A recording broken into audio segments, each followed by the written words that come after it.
Amish Christmas Bride, an Amish romance Christmas novel, written by Samantha Price, narrated by Mary Ann Jacobs. Chapter 1. Jane Friederman looked up at Mrs. Yoder's new house and couldn't believe she was back. It had been 5 years. 5 long years of waiting for Matt Yoder to realize he loved her. Seemingly hundreds of letters had passed between them in those years, but not one of them had hinted that he saw her as anything other than a friend. Then, out of nowhere, the letter she'd been hoping and praying for had arrived. The letter had come from Matt, and the timing couldn't have been more perfect. She'd made a vow to herself that if his letters remained as they were, still treating her as just a friend, she'd forget him, put him out of her mind completely, once and for all. In her mind, she'd given him until Christmas. The letter had arrived just 6 weeks prior to that date. He asked her to return and stay at his mother's house for a couple of weeks. That was unusual, but when he went on to say he had something important to ask, it could only mean one thing. "Here's your suitcase, ma'am." She jumped. The driver had startled her from her thoughts. "Thank you." Her hand went into her bag to get him some money, but the taxi driver put his hand up. "It's all been fixed, ma'am. All paid for." "Thank you." Matt had insisted on arranging the taxi and paying her fare. "Do you want me to take it up to the house?" the driver asked. "No, thank you. I can manage." She hadn't brought but the one suitcase. No doubt Matt would send for the rest of her belongings once she accepted his proposal. She had no wish to return to her life in Holmes County. When the taxi drove away, she stood looking at Matt's mother's house. She'd thought about this moment hundreds of times over the past years. Every time she'd seen it in her mind's eye, Matt was there, anxiously awaiting her arrival, and then he'd rushed out of the house to greet her. Where was Matt right now? There was no one to take her heavy bag into the house. Where was he? When the front door opened, her heart skipped a beat. Then she was let down, and immediately felt guilty for it, when his mother, Sadie Yoder, stepped out. Her large frame filled the doorway, and her full, rosy cheeks beamed with delight. "Jane!" Sadie was a kindly woman who always found something to laugh about. The perfect woman to have as a mother-in-law. Mrs. Yoder stepped through the door with outstretched arms and hurried down the porch steps to meet her. After they'd embraced, Mrs. Yoder said, "Danke for coming." "How could I not? Matt was insistent." Sadie held her at arm's length to stare at her. "You haven't changed a bit. You're still as tall as a man, and your head's still on fire," Sadie chortled. Jane didn't know what to say. She'd been taunted all her life for having red hair, and ever since age 12 for being tall. She chose not to let it bother her now. At 6 foot even, she was taller than all the women she knew and most of the men. She was grateful that Matt was a good 3 inches taller. She knew Sadie hadn't made her comments to be cruel. How could Mrs. Yoder know words about her appearance would hurt her so? "It's good to see you again. I'm so pleased you're back, Jane. I do hope you'll consider staying on." "I'm not back permanently." That was how she was playing things for now, until Matt's proposal gave her a reason to stay. "We'll have to see if we can persuade you to move back here." Jane couldn't keep the smile from her face. As soon as she said yes to Matt, she'd waste no time sending her pre-written letter of resignation to her employer at the factory where she worked. She'd written the letter in the bus on the way from Ohio to Lancaster County. All she had to do was put a stamp on it and drop it in a mailbox. "Let me take the suitcase for you. I've got a guest bedroom and it's all ready for you." "I can take it."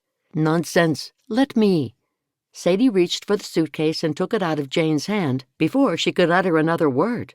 Then Sadie looped her other arm through Jane's and walked with her to the house. "It's not a very big suitcase. Don't you intend to be here for very long?" "My plans are flexible. I've taken time off from my work, so depending on what Matt has to ask me, I can figure out how long I'll be staying, as long as that's all right with you." "Of course it would be all right with me. I normally do what Matt wants. He's my best and brightest. He's very different from his 4 younger brothers. They all work with their hands, as you know. Matt's always been more of a thinker and also a planner. I knew from the start he was never meant for farm work. When he started the horse feed business, I wasn't surprised. I agree. That was one of the things she liked about Matt. He was a very intelligent man, and to her that only added to the attraction.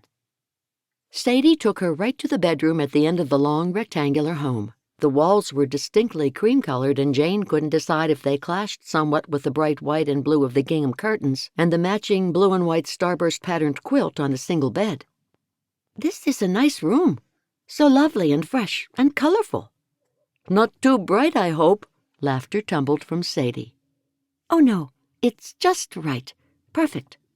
"You must be tired from the journey. Would you like to sleep, lie down and rest before the evening meal?" "I'm fine. Will Matt be here for dinner?" Waiting for him was painful. She was counting the seconds till he got there. She assumed he would feel the same and get to his mother's as soon as he possibly could. "Is Matt coming for dinner?" she asked again when she saw Sadie looking vaguely into the distance. "Nee, he said something important came up today. Something that he has to take care of. He did say to let you know he'll collect you at 9 o'clock tomorrow morning." Jane was disappointed. What could be more important than being here with her? Didn't he have an aching heart that longed to see her, too? Sadie placed the suitcase on the bed. "Small bag, but you must have packed the kitchen sink. It's heavy as a newborn calf." Jane laughed, then remembered Sadie was raised on a dairy farm. "Very much so." "You got bricks in there?" Jane laughed. "Not quite. I'm a good packer. I fold things very small, and that way I'm able to fit more in. I'm not certain exactly how long I'll be staying. Matt gave me no idea. While you're getting unpacked, I'll make us a cup of tea." That would be nice. Out of nowhere, an enormous ginger tabby cat jumped on the bed, giving Jane a fright. "Get off, Mr. Grover." "Oh, this is Mr. Grover? I remember him. He was only a kitten when I left."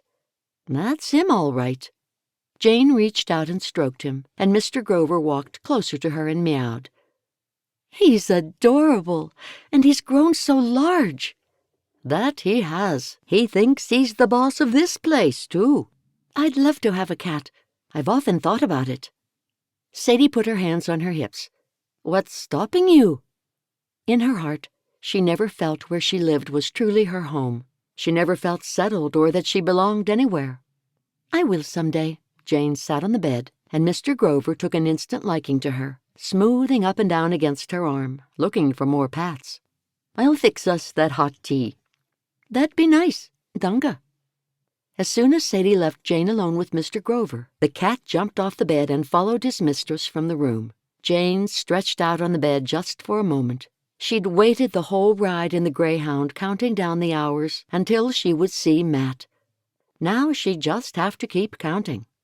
Still, God had listened to her prayers, and what did a few hours matter when they had the rest of their lives in front of them? Then Jane had an idea. What if he was busy planning her a surprise? Perhaps it was going to be just like one of her dreams. He'd purchased a house for them, and he was preparing it to show her tomorrow. Jane's heavy eyelids closed, and she allowed the scene to play out in her mind. Matt would collect her at 9 and then take her to the house. When she was inside, she'd ask who owned it. Then he would say it was theirs, and that was when he'd ask her to marry him. It was a romantic dream, and hopefully soon it would become her reality. Surely she deserved some grand gesture like that after waiting all these years. With renewed energy, thinking about her new house and life as a wife, she bounded to her feet and unzipped her suitcase. She unpacked her clothes into the chest of drawers and the wardrobe, and then she walked out to get reacquainted with her future mother-in-law. She found Sadie sitting on the couch in front of a roaring fire. On the coffee table in front of her was a large white china teapot and 2 oversized cups and saucers. A large white plate was filled with cookies, and on another plate was a cake that resembled boiled fruitcake. "Sit beside me, Jane, and I'll pour." Jane did as she suggested. "How long have you lived here for, Sadie?" It felt odd to call her Sadie after calling her Mrs. Yoder for so many years. But Jane was an adult now, and that was why it would feel even stranger calling her Mrs. Yoder. It was far too formal. I've only been here a year. Matt lives in the big house now." "Is that so? Why do you look surprised? He always loved that old place, and it's not practical for me now since it's only one of me. There's only me, I should say." Sadie passed Jane a cup of hot tea. "Danke. It's just that Matt never mentioned it in his letters. He just gave me this address when he knew I was coming, and he said this is where you live now. He made no mention of what had happened to your old house." Now, Jane knew Matt was not going to surprise her with a new house if he already owned the family home. Without much thought to what she was saying, Jane commented, "It's a large home for just him. There's only one of him, too. Matt may not be one for very much longer. He's told me something about what he's planning. Ach, I shouldn't say more." Sadie sipped her tea and Jane couldn't stop the smile forming on her lips. She'd done the right thing moving away so many years ago. She realized now. At the time, she'd done it to heal her broken heart and try to forget Matt. The last thing she expected was for him to start writing to her. It had apparently taken Matt years to realize his love for her. But better late than never.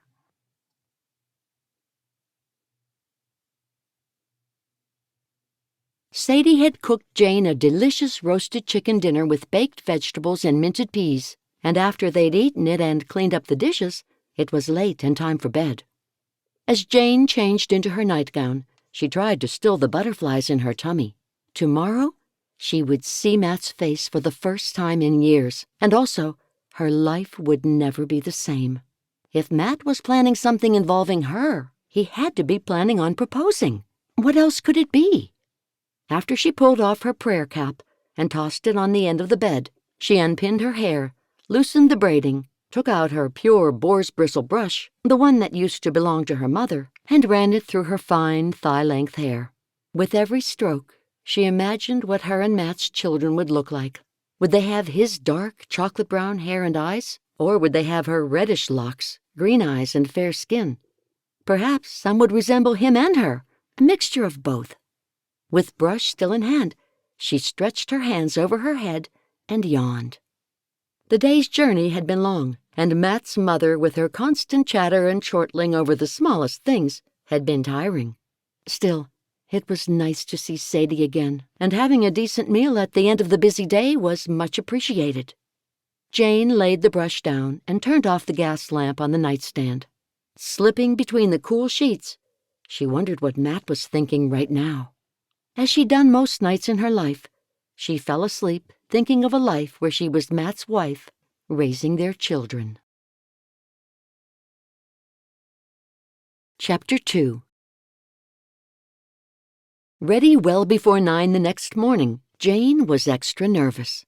In her life, things had never happened the way she wanted them to, and for that reason, she half expected Matt to not show up at all. She sat in the living room wearing one of her best dresses.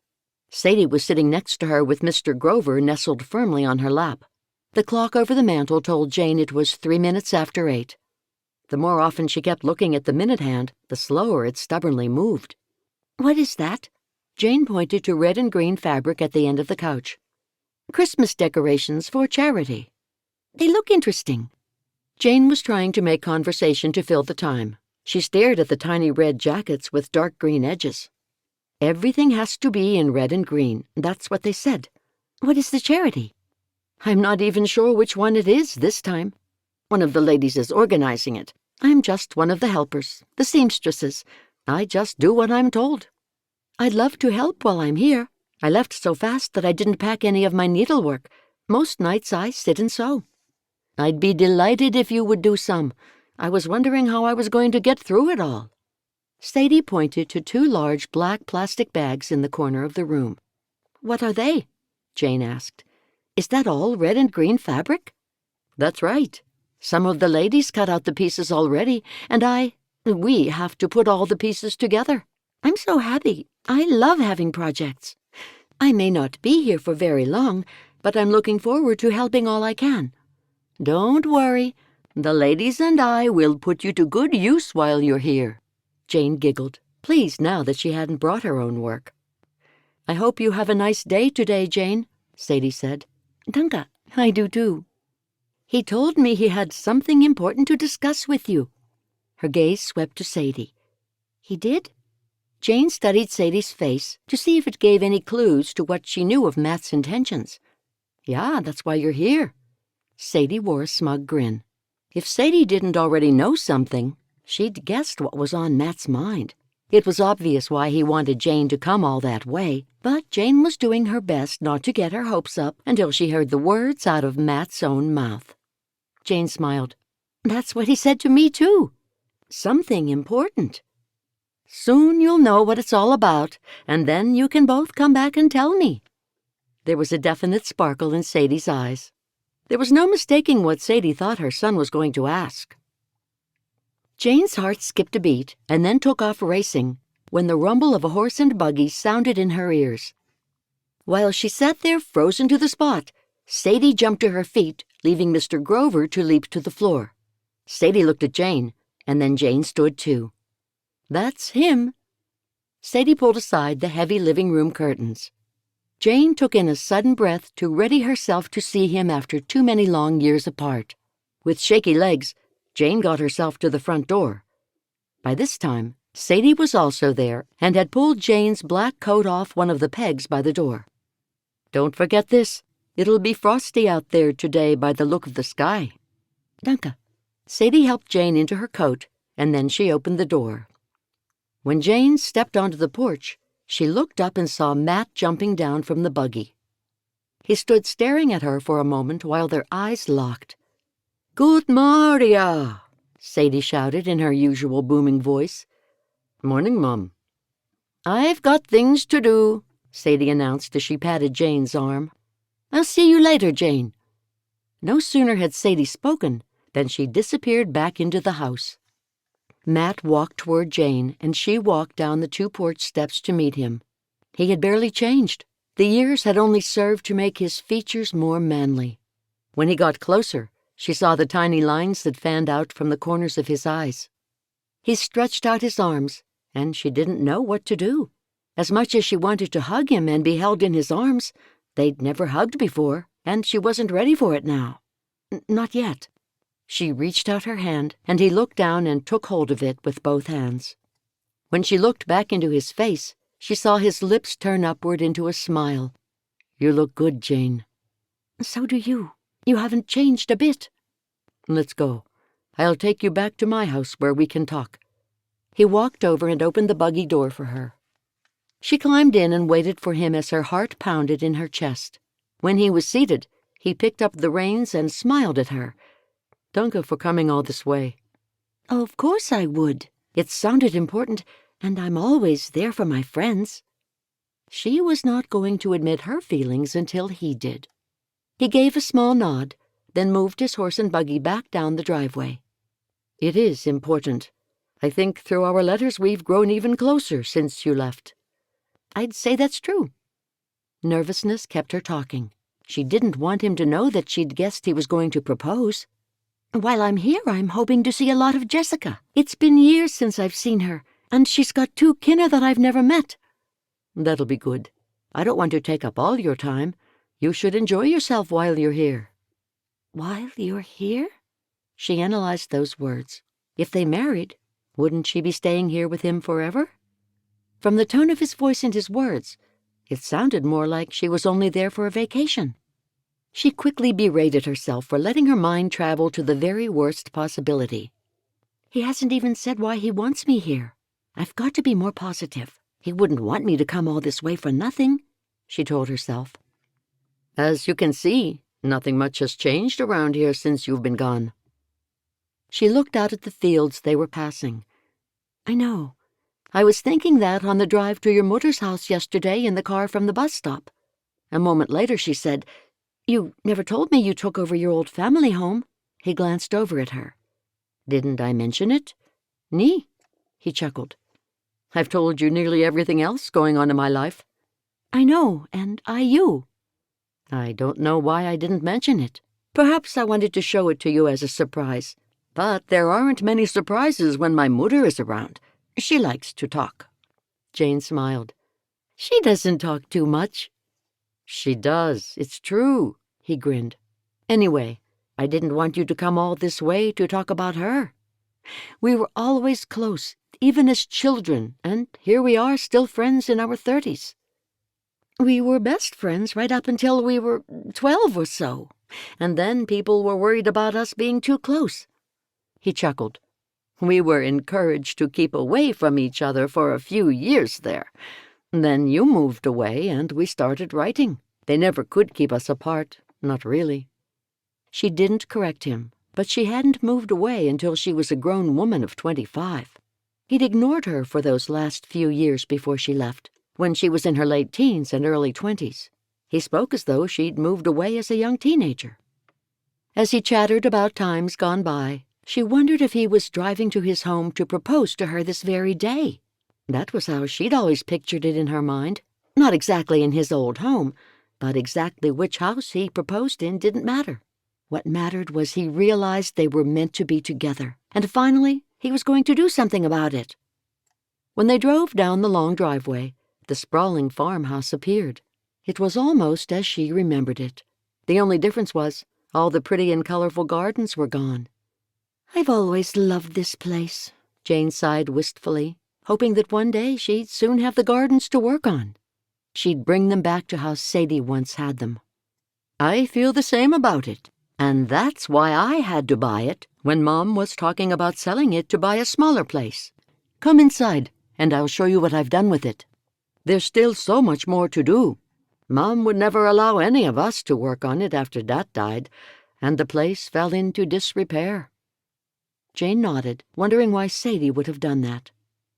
"I didn't realize just how large it was until I started work on it," he said, as he brought the horse to a halt. They stepped down from the buggy and headed to the house. He pushed the front door open for her. "This door was dark red or brown, wasn't it?" She stepped into the house, recalling he'd never once mentioned in his letters that he'd been painting. He had written mostly about their mutual friends, she realized at that moment, and what they were doing. "It was. Nearly everything inside and out has been painted. I hope you'll like it." The words sent a thrill throughout her entire body. All she could think was that he'd fixed the place for her. "I don't know where you found the time, with your horse food business keeping you so busy." He laughed. "Mom calls it my horse food business. You've been listening to her. It's a produce store." "Ah, I'll remember that." He proceeded to show her around. "I lifted up the old gray linoleum, not knowing what I'd find. But do you know these are the original timber floorboards from when the place was built in the 1800s? They are beautiful." "Danke." It was a chore getting rid of the glue. Someone had glued the linoleum right onto the wood. "That would have been hard to remove." "It was. And it took a long time because we were being careful not to damage the boards. I used the same workers to fix the barn with mortise and tenon joinery." Jane didn't know what that was, but it sounded impressive. He continued the tour, showing her the changes he'd made. "There are 6 rooms in this place, and thanks to my father, there are 2 bathrooms so far. With some careful replanning, I could make each so that it would have its own bathroom." He rubbed his chin. "I'll let you in on a secret I've been tossing around. I could make this into a bed and breakfast."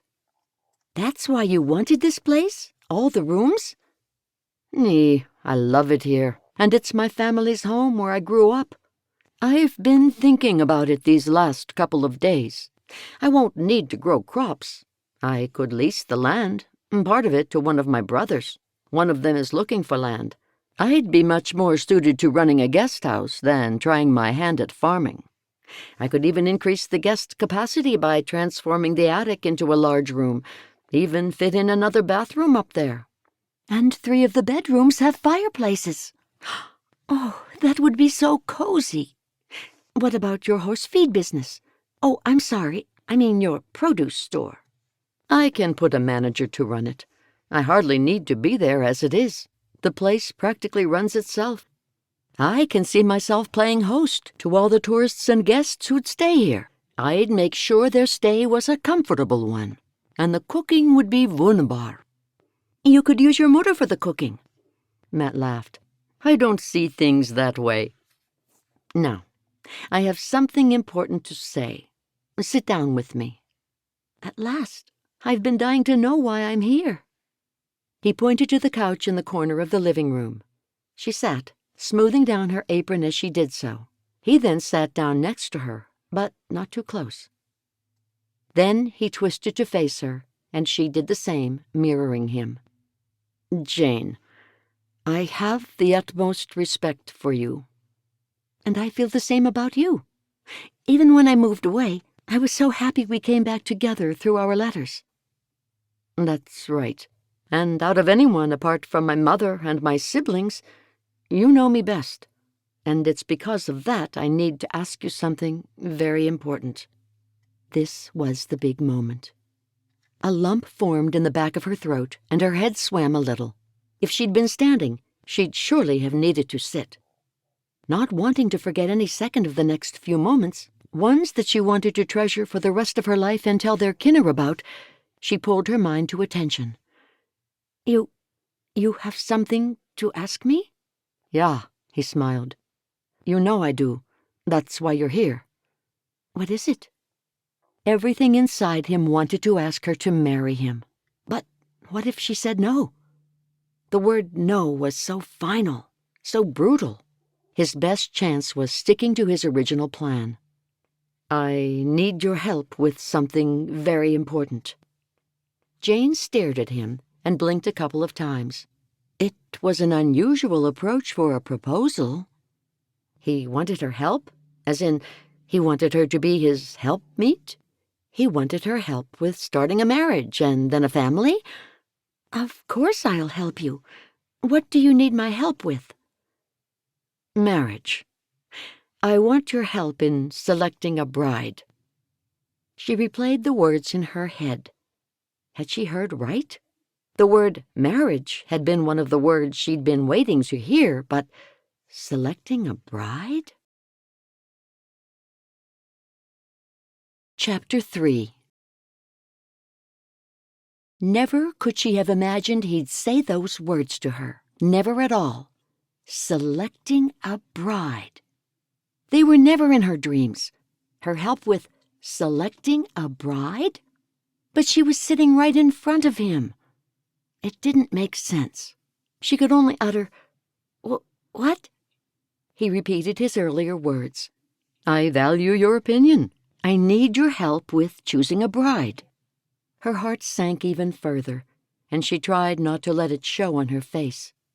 "I'm not sure I know what you mean." One thing she was pretty sure of. He didn't want to marry her. He breathed out heavily and moved further back into the couch. "I've come to the age where I need to give marriage consideration." That's wrong. It's hard to talk about this." He coughed as though he was embarrassed. "It's okay," she assured him. "You can tell me anything." "I know. That's why you're here. I'm not giving marriage consideration. I've decided to do it. I need your help in selecting a bride. I want to be married by this Christmas. I've set myself a task, a goal." A task? This time she couldn't help frowning. His approach to love and marriage seemed so cold. If he didn't want her, then didn't he know who he wanted? She wished he'd never brought her here. "Oh, I wish you'd told me all this before I got here." Jane had no interest in helping him choose her replacement. "I'm sorry, but it's something I didn't feel comfortable putting in a letter." She stared at his handsome face. Was all hope for her gone? "How do you think I can go about selecting you a bride?" She shook her head. "I'm sorry, it's all a bit strange. I haven't been here for years, and I don't know the women here all that well." "I haven't explained things properly. There are 5 women. 2 I like, and 3 who are clearly, well, they've expressed an interest in—" "I see." She nibbled on a fingernail and stared at the striped rug on the floor. Why didn't it occur to him that she might be an option? Was she that awful? That ugly? That abhorrent? "I'm sorry. I know it's weird," he said. "Maybe I shouldn't have asked you. I just really want your help. I value your opinion so much, and You know me better than anyone." He took hold of her hand. "Jane, I know I'm asking a lot, but would you do it for me?" She stared into his dark eyes and couldn't refuse him. After a huge gulp, swallowing all her hopes and dreams, she could only nod. What else was she to do? His face lit up. "You will?" "Yeah, I'll do it." She blinked back her tears, refusing to be embarrassed. "Danke, Jane. This process will be so much easier with you helping. It's time I married. I've left it far too long." She forced herself to remain calm. All she wanted to do was burst into tears and get on the first Greyhound back to Ohio. "How am I to do this? Do I choose someone for you, and you'll go along with whomever I name?" "Nee, I want you to get to know these women and give me your recommendation. Of course, they'll know nothing of this. You'll be my friend who's visiting." Once more she looked at the striped rug, and the lines moved, turning into zigzags. She inhaled deeply and looked back at him. "It's a lot to take in." "I'll forever be grateful. My mother is so happy you're staying with her. You've always gotten along with her." "Who wouldn't? She's lovely, and she's always so happy." He grimaced. "She talks a lot, and some people can't take that." She doesn't seem to talk too much. I don't think so. Anyway, do I know any of the candidates?" His forehead furrowed. "Candidates?" "Your possible future brides." "Ah, I see. Well, you know Abigail Fisher." There were many Fisher families in the community. The only Abigail Fisher she knew was only a young girl when she'd left for Ohio. "Rebecca and Stephen's doctor?" "That's the one." "Isn't she too young?" "She's old enough." Jane added up the years. Abigail was 21. She's 11 years younger, as far as my math skills tell me, or even more. She's delightful. She makes me feel a certain way that no other woman has made me feel. Maybe that was where she'd gone wrong. She had always been too much of a friend, and that was why there was never any room for romance. Abigail had always been a pretty girl, honey-colored skin, big brown eyes, and golden spirals of hair that sometimes managed to escape her prayer cap. She would have grown into a beautiful woman. And the second front-runner? Marcy Bright. I don't think I know anyone by that name. You don't. She moved here last year with her family. She's Abigail's cousin, and closer to us in age. Jane didn't feel any better with that news. If she was Abigail's cousin, she might be just as pretty. What chance did she have? They're cousins? Keeping it in the family? Not really. I'll only be choosing one of them. I know that. I don't know what I meant. Don't worry. Shall I tell you about the other three? Jane couldn't take any more. Some other time. Could you take me back to your mother's? I feel a headache coming on. He leaned over and touched her arm. Are you ill? Yeah. I will be okay if I can lie down. I've never been a good traveler, and the trip took a lot out of me.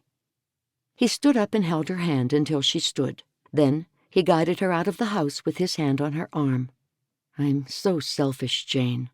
I've been so excited about you helping me with this, I haven't considered your feelings. It didn't matter what her feelings were. If he had any notion of her being his bride, he never would have chosen her for this task.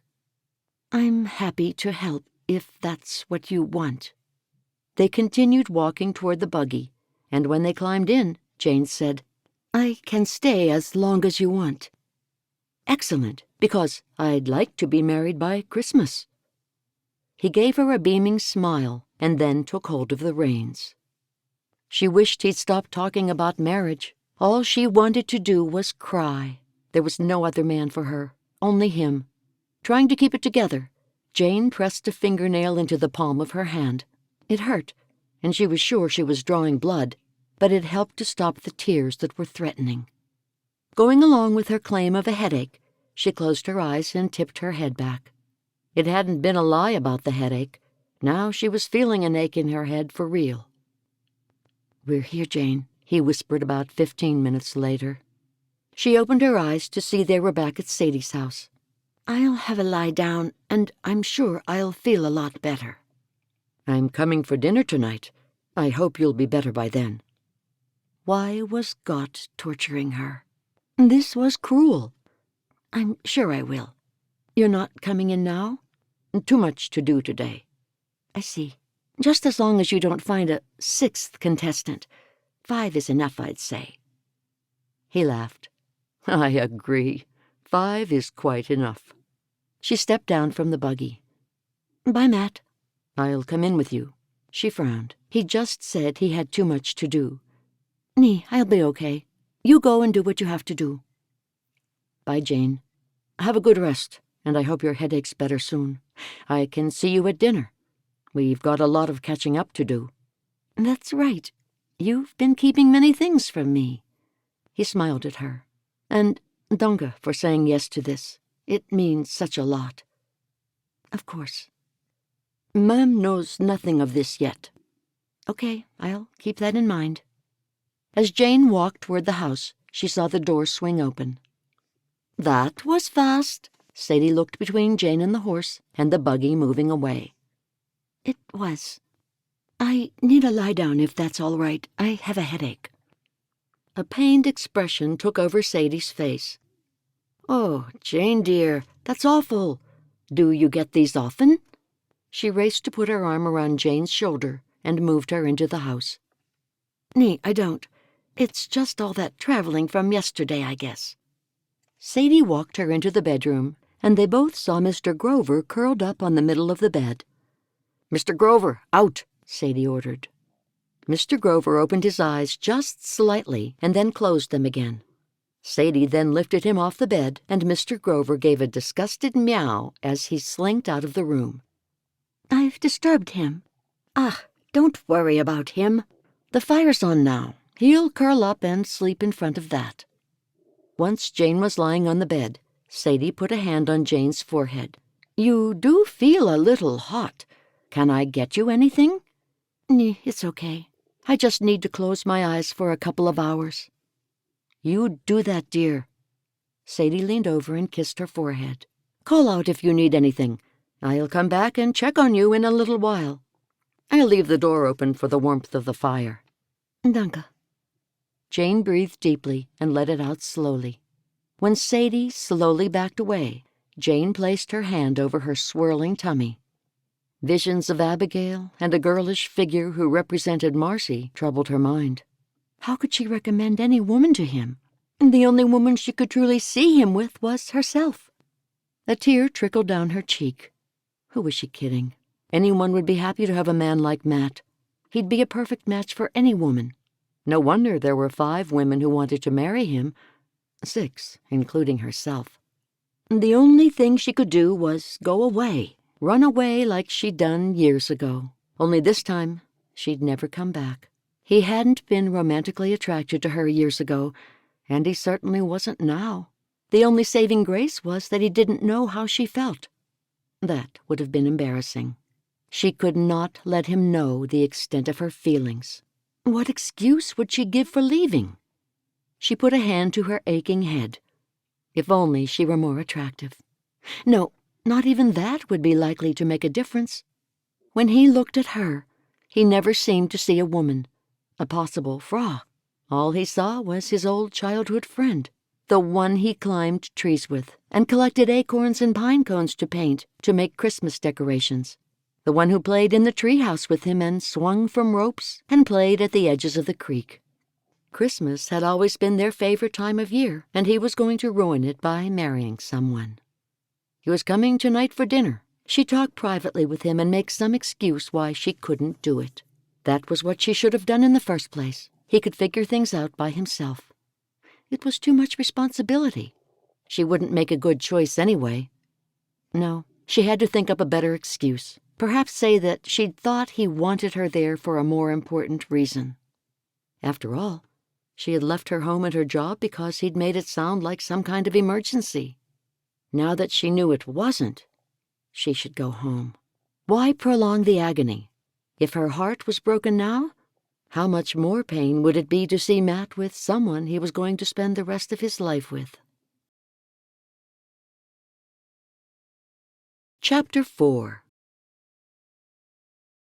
Matt didn't know how to read the situation. Jane had seemed hesitant to help, but she eventually said she would. Why the hesitation? He puzzled. His mind traveled to a possible life with Jane. Would she ever have any idea how much she inspired him? If she were willing to be by his side, they would have a great life. They could even build the bed and breakfast business together. She was quiet, but she had such a nice way with people. She'd be ideal. Now, back in the present moment, he wasn't pleased. He desperately wanted to ask her to marry him just now, but there'd be that chance of rejection. And how would things be repaired once she'd said no? In any other part of his life, he was bold, charged like a bull chasing a red flag. But Jane turned him into a quivering mess. He'd never heard of a woman doing that to a man. Jane certainly had that effect on him.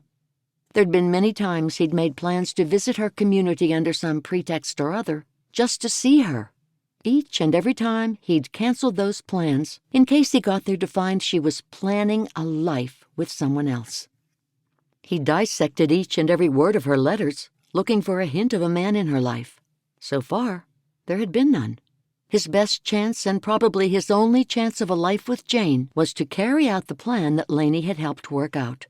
The plan was for Jane to see him as a popular man, wanted and valued by other women. He needed to do something to cause Jane to see him in a new light. He had to be more than the boy that she grew up with. If all went well, she would finally see him as a man worthy of being her husband, a man with whom she could raise a family. Lainey had said Jane would let him know of her feelings if she felt he was the one for her. And surely she would realize they were meant to be together when she was analyzing who would be the best wife for him. It had been weeks since Lainey had helped him brainstorm the plan. Then he'd sat on it, wondering and praying whether he should carry it out. Finally, he realized that if he never did anything, he'd lose her one day for sure. This way, there was at least a chance. As soon as he'd sent the letter asking her to come, he felt better. Doing something was necessary, rather than waiting for something that might otherwise never happen.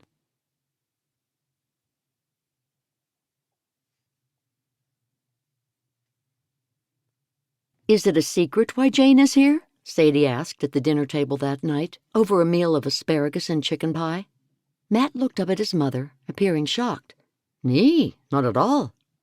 Sadie glanced over at Jane before she looked back at Matt. "Well, is anyone going to tell me? Matt?" Matt interlaced his fingers together and swallowed hard. "I have asked Jane here to help me. You know how you're always saying that I should marry." "Of course. Go on." A smile lit Sadie's round face. "Jane is going to help me do just that." "I knew it, and I'm delighted to hear it. At long last. I thought the day would never come." She jumped up and kissed Jane and then threw her arms around Matt's neck. Then she wiped a tear from her eye. "I always knew you two would be together in the end. You both never saw it, but I did. I saw it from the beginning, even when you were young. When will the wedding be?"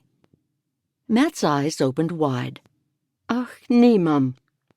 "You've got it wrong, Sadie." Jane was embarrassed that Sadie had said all that. Sadie's eyebrows pinched together as she turned to look at Jane. "What have I got wrong?" Matt cleared his throat.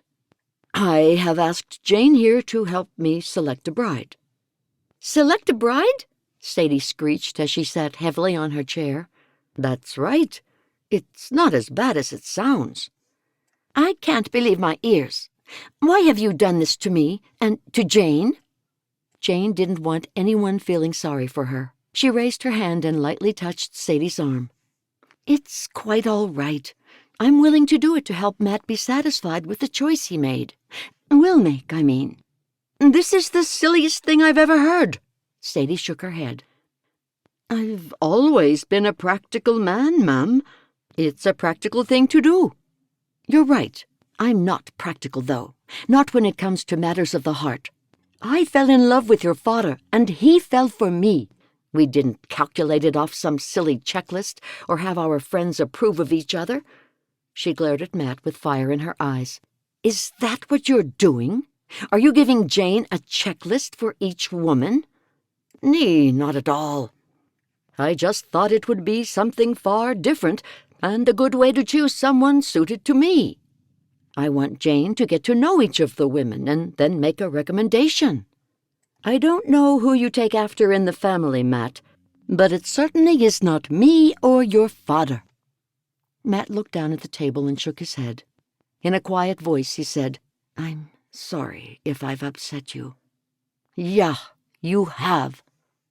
Sadie stood and took the plates from Jane and from Matt, even though they hadn't finished. Then Sadie walked the unfinished plates into the kitchen. Jane had never seen Sadie like this. "I've upset her," Matt whispered. "She'll be all right. She'll see it's not such a bad idea." Jane had to say that so he wouldn't know she was devastated. He smiled. "You understand me."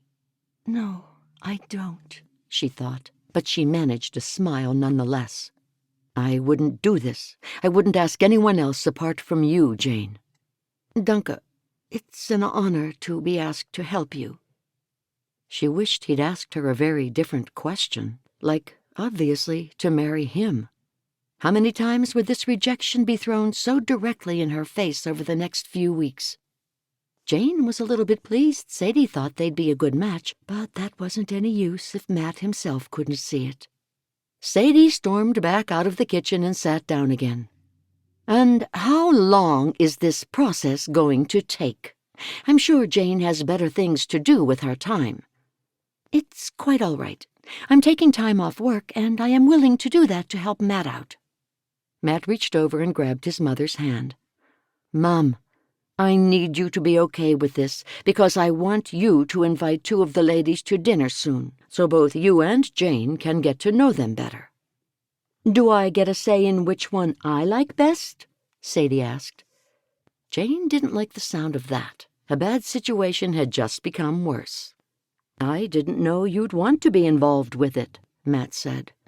"Well, maybe I should have a say if Jane's having one. I know you too, don't forget." "Okay, you can give me your opinion too.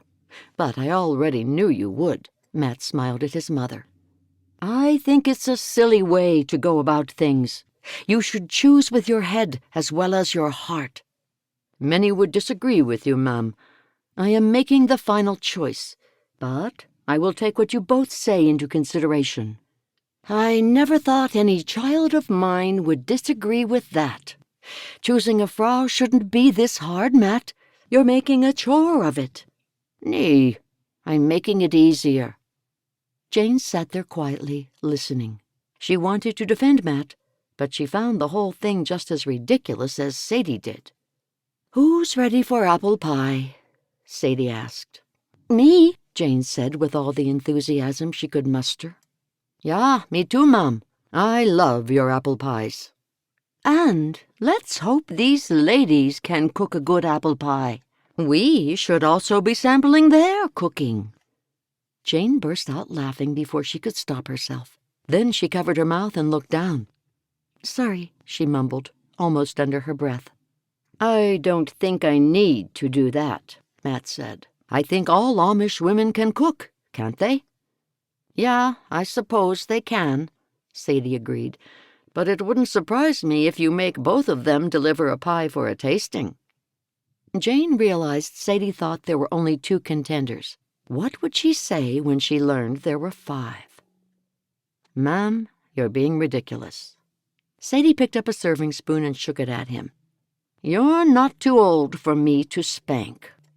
"I am," Matt said calmly, with a twinkle of amusement in his eyes. Jane had never seen Sadie like this. Now she wasn't even joking. Just when Jane considered excusing herself from the table, Matt spoke again. "All I need you to do is have 2 women to dinner with you and Jane. Then you can tell me who you think would be best suited to me. Friday night or Saturday night, or even earlier during this coming week." "And who would they be?" "Marcy, I'm guessing." Yes, Marcy and her cousin Abigail. Ma'am scrunched up her face. Abigail? I know you think she's too young, but she's not. Sadie's mouth twisted to the side. There'd be a good 10 years difference.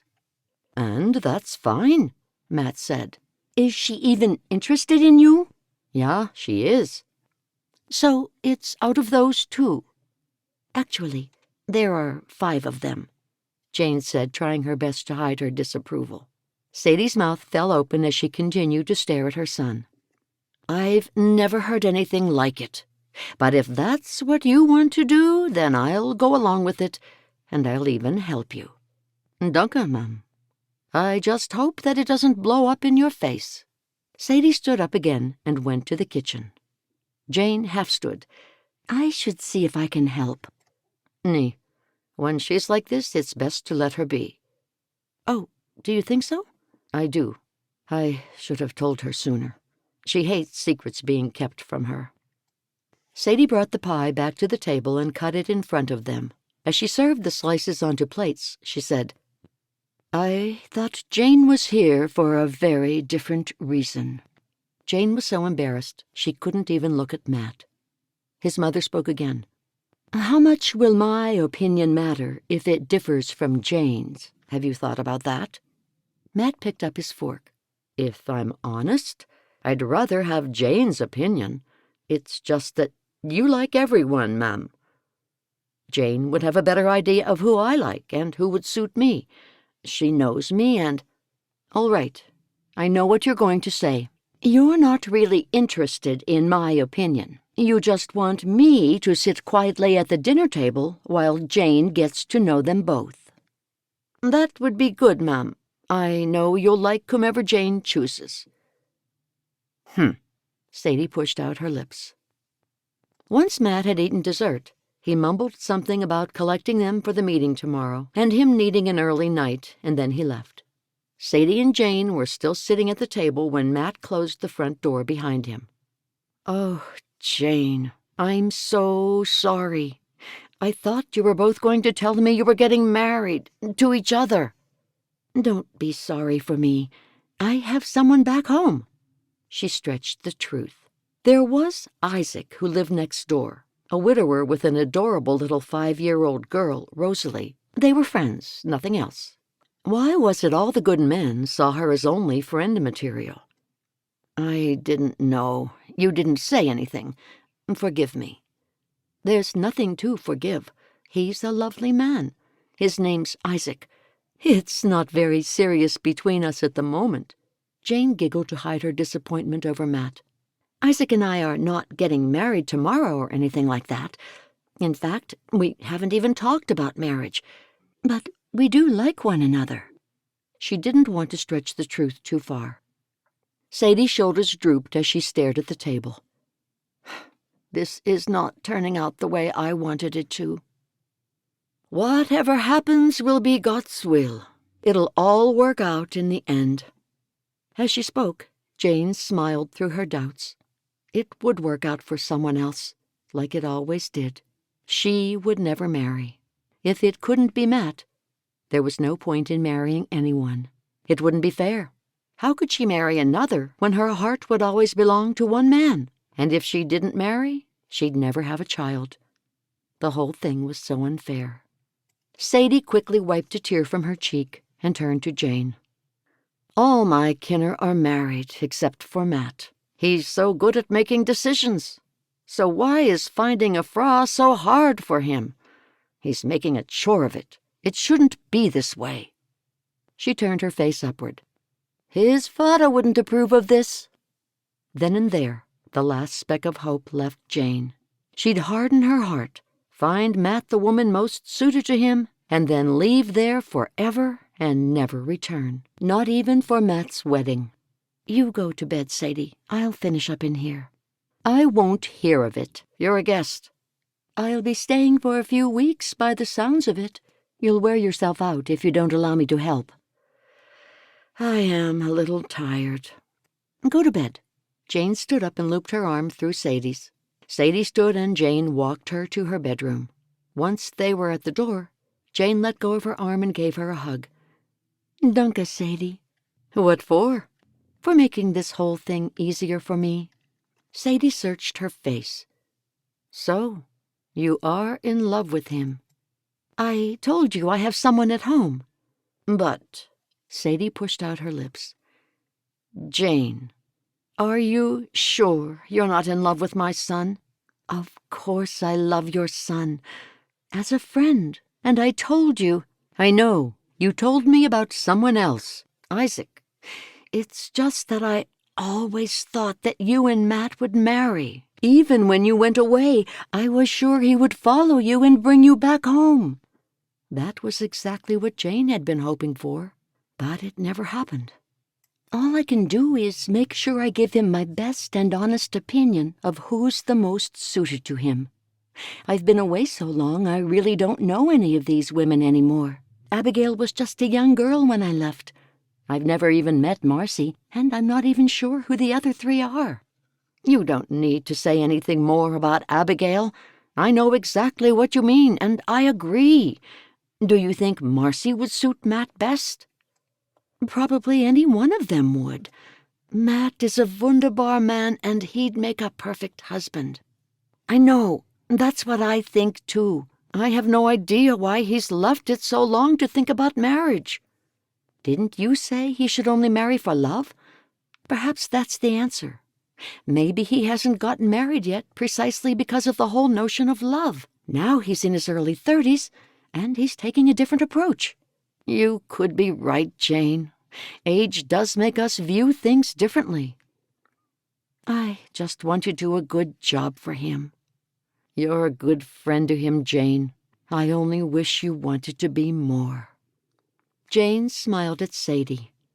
If only she knew. Good night. Jane turned and headed back to the kitchen. The last thing she wanted was to break down in front of Sadie. The woman was no fool, and Jane hoped she'd talked about Isaac enough to keep Sadie away from the truth of how much she loved her son.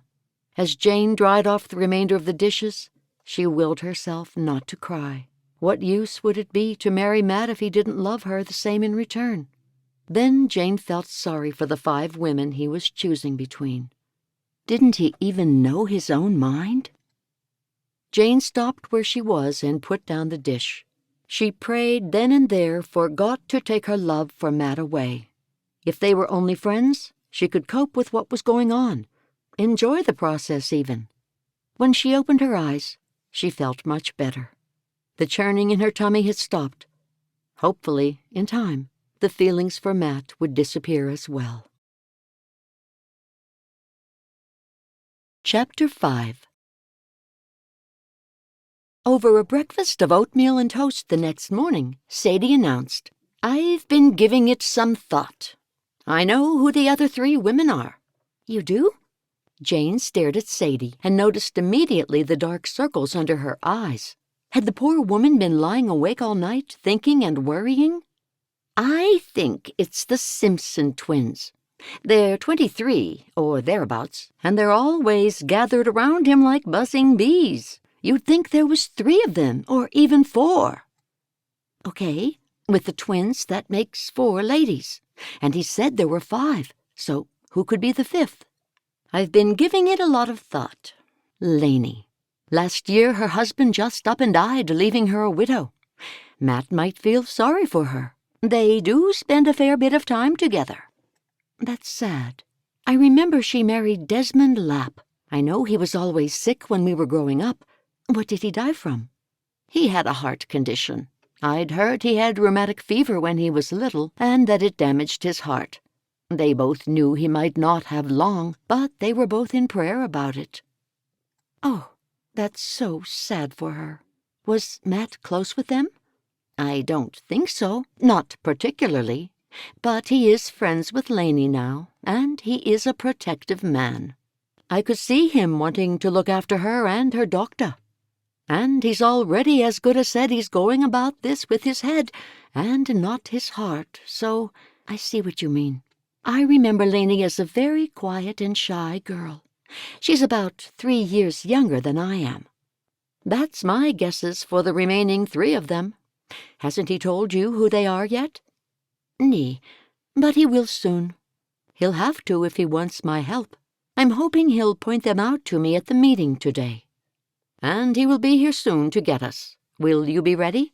Yeah, I will. On Sundays, I leave the dishes soaking in the sink. I will wash 'em all tomorrow. Okay. Since Sunday was the day of rest, the minimum of work was done, including household chores and cooking. Mostly leftovers were had, or simple meals that needed little preparation. Just as Jane was placing the last dish into the sink, she heard the crunching sounds of the horse and buggy. "Sounds like Matt," she said to Sadie. "Yeah, that'll be him. It'll be no one else at this hour." They both pulled on their black coats and black overbonnets and headed out the door. Matt had already gotten out and was waiting to help them into the buggy. Jane's stomach had resumed the dreadful churning feeling that had started when Matt had told her why she was there. As soon as they were all in the buggy, Jane asked, "Where is the meeting today?" "It's at the Schoenberger's house," Matt told her. "Before we get there, I have to arrange something with you, ma'am." "What is it?" "I'd like you to invite Abigail and Marcy to have dinner with you one night soon, this week." "I'll see." Jane noticed the response wasn't very enthusiastic. "Well, why don't you see if they can make it tomorrow night? As much as I'd like to, I can't keep Jane here forever. She has a life to get back to," Matt said. "I know, and I'll try to make everything happen as soon as possible." Matt glanced over at his mother, taking his eyes off the road for a moment. "So, you'll do that today, Mom?" Sadie sighed. "Very well, I'll do that for you." When they arrived at the house where the meeting was being hosted, Jane stepped down from the buggy and looked at the crowd gathered outside. It was heartwarming to be back in her old community, seeing so many familiar faces. It brought to mind the fond memories of the days when her parents were still alive. Her brother and sister had both left the community and the Amish way of life, and she had been left alone. Now all her living Amish relatives were back in Ohio. After Jane walked into the crowd and greeted everyone and had been introduced to some new folk, she sat down with Sadie in the third row from the front. She had recognized Abigail and figured the woman was with her cousin Marcy. The two of them were seated behind her and Sadie, but who were these other three women Matt liked? He still hadn't said. Taking a quick look behind her, she scanned the single women who sat in the back rows. After the meeting, she'd keep a close eye on Matt and see who approached him. That would be the easiest way, she figured. All of a sudden, someone grabbed onto Jane's shoulders. Jane turned to see her childhood friend Jessica, who was now married to one of Matt's brothers. Jane jumped to her feet, and the two women stood there hugging with the bench seat between them. Jessica had put on a little weight, but apart from that, she looked exactly the same. "You didn't tell me you were coming," Jessica said when they moved apart just slightly. "I know. It was a last-minute thing." "Where are you staying?" asked Jessica. "With Matt's mother, Sadie, your mother-in-law." "You could have stayed with me. I'm always asking you." "I know. It's so good to see you. I can't wait to catch up. Can you stop by my house tomorrow?" Jane looked down at Sadie. "I don't have a horse and buggy to use. Sadie doesn't have one at all. She relies on Matt." "We have 2 buggies, so I'll come and collect you and perhaps we can spend the day together." "Part of the day. The morning, maybe? I'll have to help Sadie with the dinner. We might be having guests tomorrow night. I wouldn't feel right if I wasn't there to help." "I'll be fine, Jane," Sadie piped up. "That's okay," Jessica answered Jane, totally ignoring Sadie. "I'll collect you tomorrow and tell you all my news." She turned slightly away from Sadie and patted her tummy and gave Jane a wink. That meant Jessica was pregnant with her 3rd child. Jane was pleased for her. "Where are Sally and Kate?" "Over there, sitting quietly for the first time in ages." Jessica pointed 2 rows behind them where the 2 girls sat. "They're adorable. I can't believe how big they are." "Me neither. They've just turned 6 and 4. Shall I collect you tomorrow at 9? "Yeah, that would be perfect." Jane glanced down at Sadie, who'd been sitting listening into their conversation. "Will that be all right with you, Sadie? I won't stay long." "Stay as long as you want. I'm perfectly capable of cooking the evening meal on my own." "I know, but you won't have to. I'll be back in plenty of time." Jane hugged her friend once more as the elders began moving to the front of the room, signaling that it was time for everyone to stop talking and take their seats. Chapter 6. Once the meeting was over, half of the long benches were moved back onto the specially built wagon, and in their place, 2 long tables were moved inside for the meal. It wasn't long before the ladies filled the tables with food. The cool climate made Jane hungrier than normal. While she was filling her plate with bite-sized pieces of meat and cheese, Matt approached. "Has Mom asked the girls for dinner yet?" Jane had a quick look around for Sadie and saw her talking to Abigail. "I'm not sure. She's talking to Abigail right now." He looked where Jane had looked, saw his mother, and then said, "Come here a moment." He started walking, and she knew he wanted to have a private word with her. She put a couple more things on her plate quickly, and after she grabbed a fork, followed him to the corner of the room. "You asked me about the other girls?" "Yes, I'll be interested to know who they are." "See the twins over there? They're Anne and Beatrice." He nodded his head towards a group of 6 women. Jane looked for 2 women who looked alike, but they all looked very different. "Are they identical twins?" She remembered Sadie talking about the twins. "Nee, I'm sorry. I thought you knew the twins." "I don't know any twins here. There are 3 sets of twins in my community back in Ohio, and it's the 2 in the dark green dresses." She saw them. They looked similar enough to guess they might be sisters when she had taken a better look. "Ah, so that's them?" "It is." "And the other one? You said there were 5? There's one I don't know about." "The other one is Lainey." "I know Lainey." Sadie had guessed correctly, and thanks to Sadie, Jane already knew about what had happened to Desmond, Lainey's husband. It was very sad that her husband died from the heart condition. "A woman like Lainey deserves happiness after all she's been through." "I think every woman deserves happiness," Jane blurted out before she could stop herself. It wasn't that she didn't feel any sympathy for Lainey. She had the utmost sympathy for any woman who had lost her husband. But it was true, what she said. Regardless of anyone's circumstances, every single woman deserved a good man and a good marriage and happiness. "I didn't mean that the way it sounded. I do feel for her with all the pain she must have gone through." "I know. You don't have to look so worried, Jane. I probably know you better than I know myself," he chuckled. "Truth is, sometimes I don't think I know myself at all. That's why I was so desperate for your help."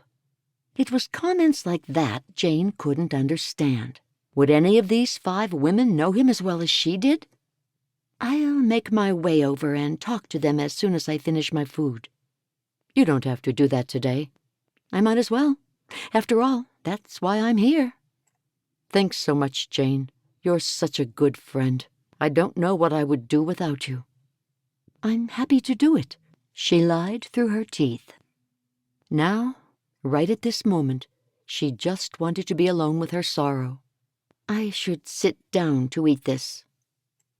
He gave her a smile, and she walked away, sat and concentrated on her food. When Jane was nearly finished eating, Jessica and her 2 girls sat down with her.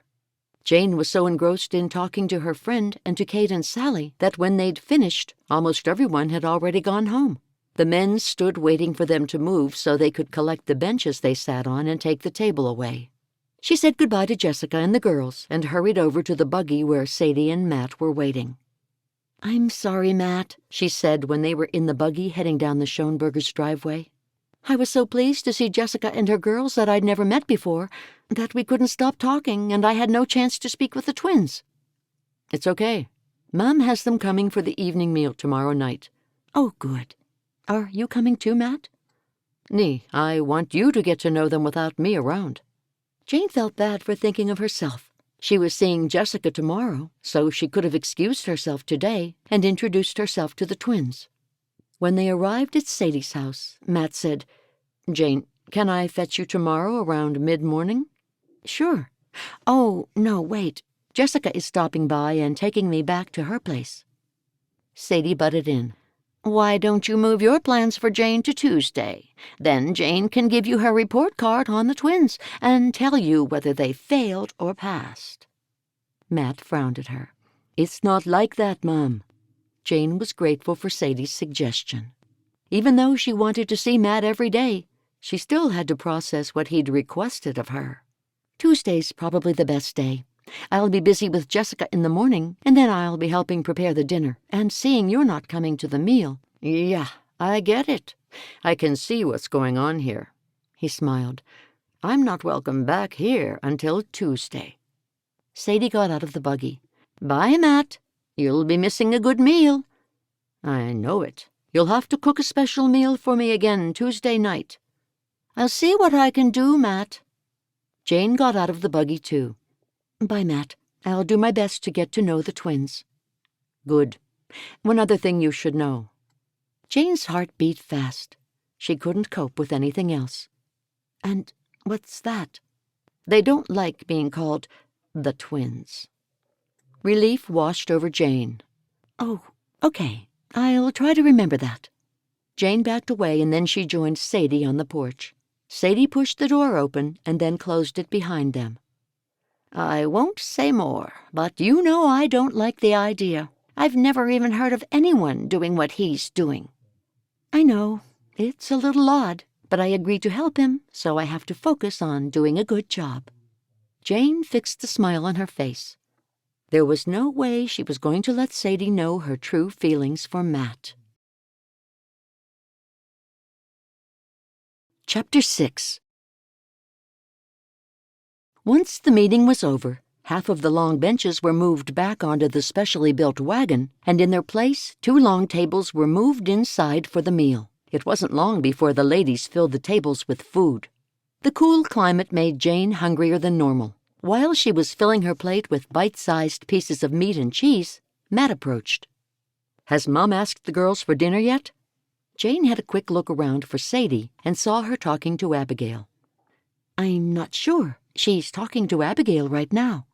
He looked where Jane had looked, saw his mother, and then said, Come here a moment. He started walking, and she knew he wanted to have a private word with her. She put a couple more things on her plate quickly, and after she grabbed a fork, followed him to the corner of the room. You asked me about the other girls? Yes, I'll be interested to know who they are. See the twins over there? They're Anne and Beatrice. He nodded his head towards a group of 6 women. Jane looked for 2 women who looked alike, but they all looked very different. Are they identical twins? She remembered Sadie talking about the twins. Nee, I'm sorry. I thought you knew the twins. I don't know any twins here. There are 3 sets of twins in my community back in Ohio, and it's the 2 in the dark green dresses. She saw them.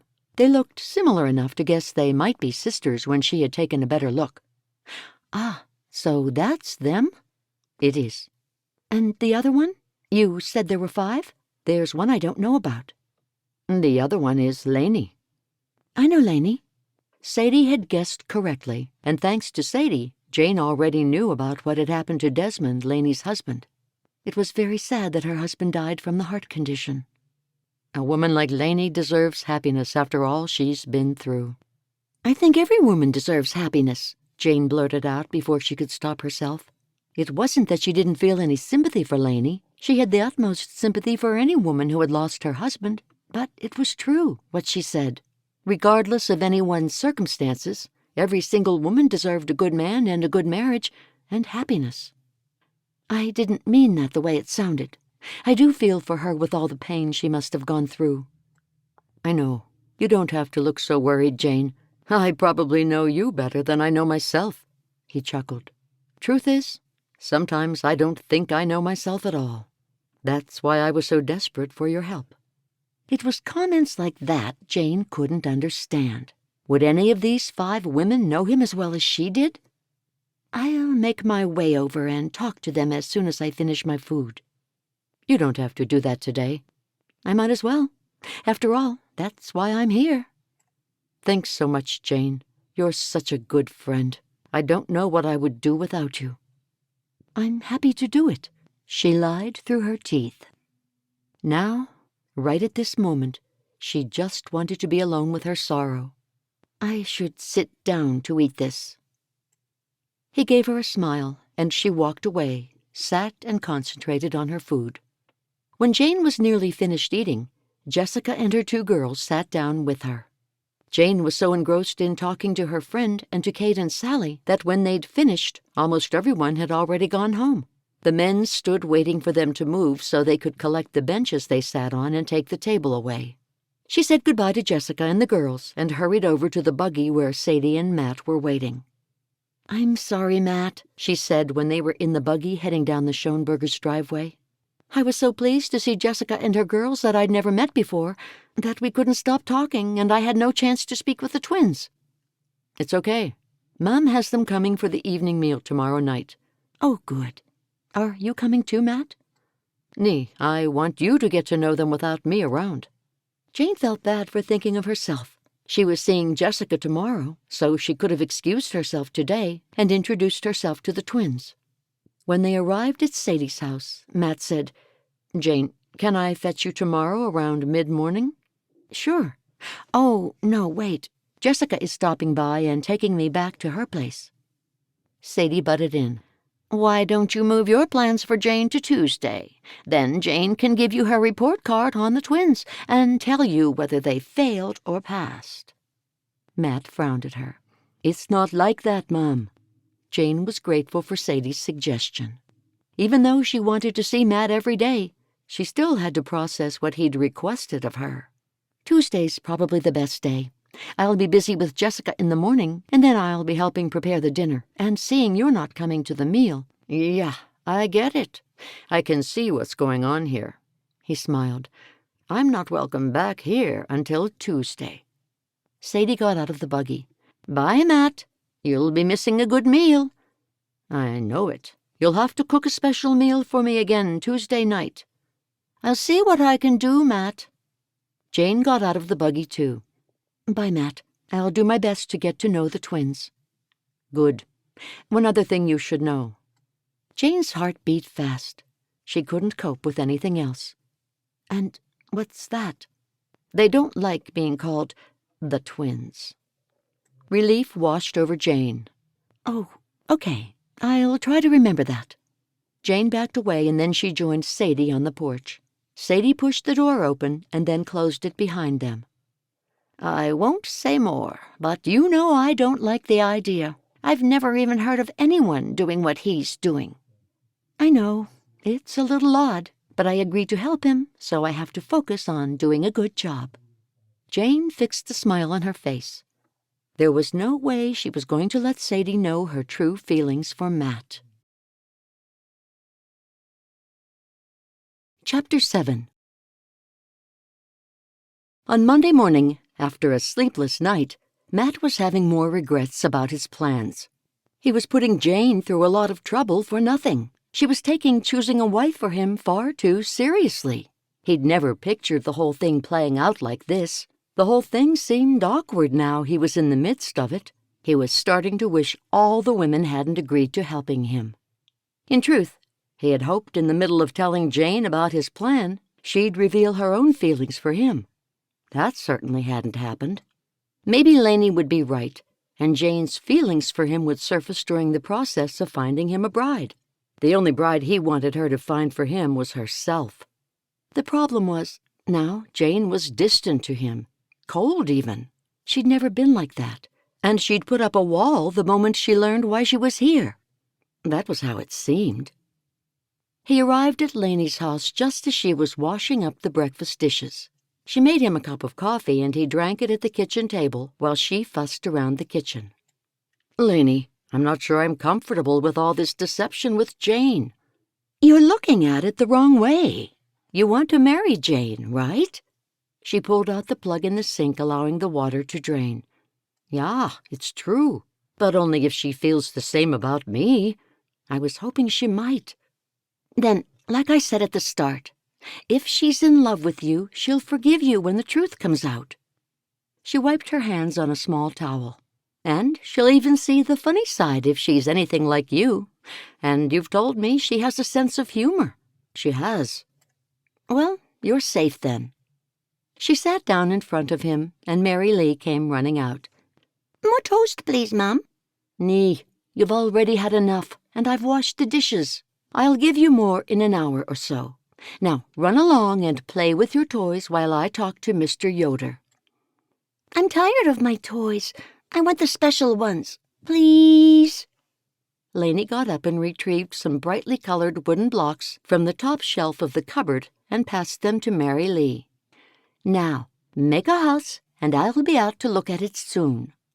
"Danke." Mary Lee took the small box of blocks from her and scurried out of the room. Matt chuckled at the cute girl with her chubby cheeks and bright smile. "I'm sorry about that. What were you saying?" "I was talking about Jane and how I'm not comfortable with all this." Lainey sat down again. "Don't worry. Somewhere along the way in this whole process, she'll realize she's the best woman for you. If she says nothing, you'll know she's not in love with you, and that way she'll never know you were in love with her." If there was one thing Lainey knew, it was that he had to get Jane out of his system once and for all if Matt and she herself were ever to have a future together. If Jane was in love with him, she'd certainly be upset by his request. She didn't want anyone hurt in all this, but as far as she saw it, it was either her being upset or Jane. She had a child to look out for, one that desperately needed a father, and Jane didn't. Matt felt like a coward, too scared he'd be rejected. Was that being unmanly? Or was it saving both Jane and him from embarrassment if she had no love for him? Lainey continued. "She'll think she was helping out a good friend, and she'll go back home feeling she's done a good deed." When he didn't say anything, she added, "It is the perfect plan. We thought it through and planned every detail of it." He ran a hand through his hair. "Remind me what happens when I marry no one at the end of all this?" Lainey breathed in sharply. "Telling Jane, you mean, that you've chosen no one?" "Yeah." Lainey didn't even want to think about that. She wanted to be the one he chose. Even if it was all make-believe to him, she hoped he might fall in love with her at the end of it. "Just make some excuse. Think about it when and if it ever comes to that." "Ugh, I said I wanted to marry by Christmas." He shook his head. "Yeah, you had to, remember? Otherwise this whole thing wouldn't have worked. There had to be a time limit, and you had to sound urgent or she wouldn't have come." He rubbed the side of his face. "I'm deceiving Jane and my mother, two of the most important people in the world.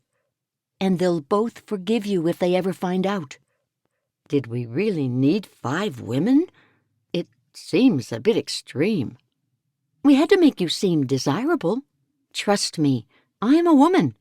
She'll wonder what she's missing out on if 5 women want you, and it'll cause her to stop and take another look at you."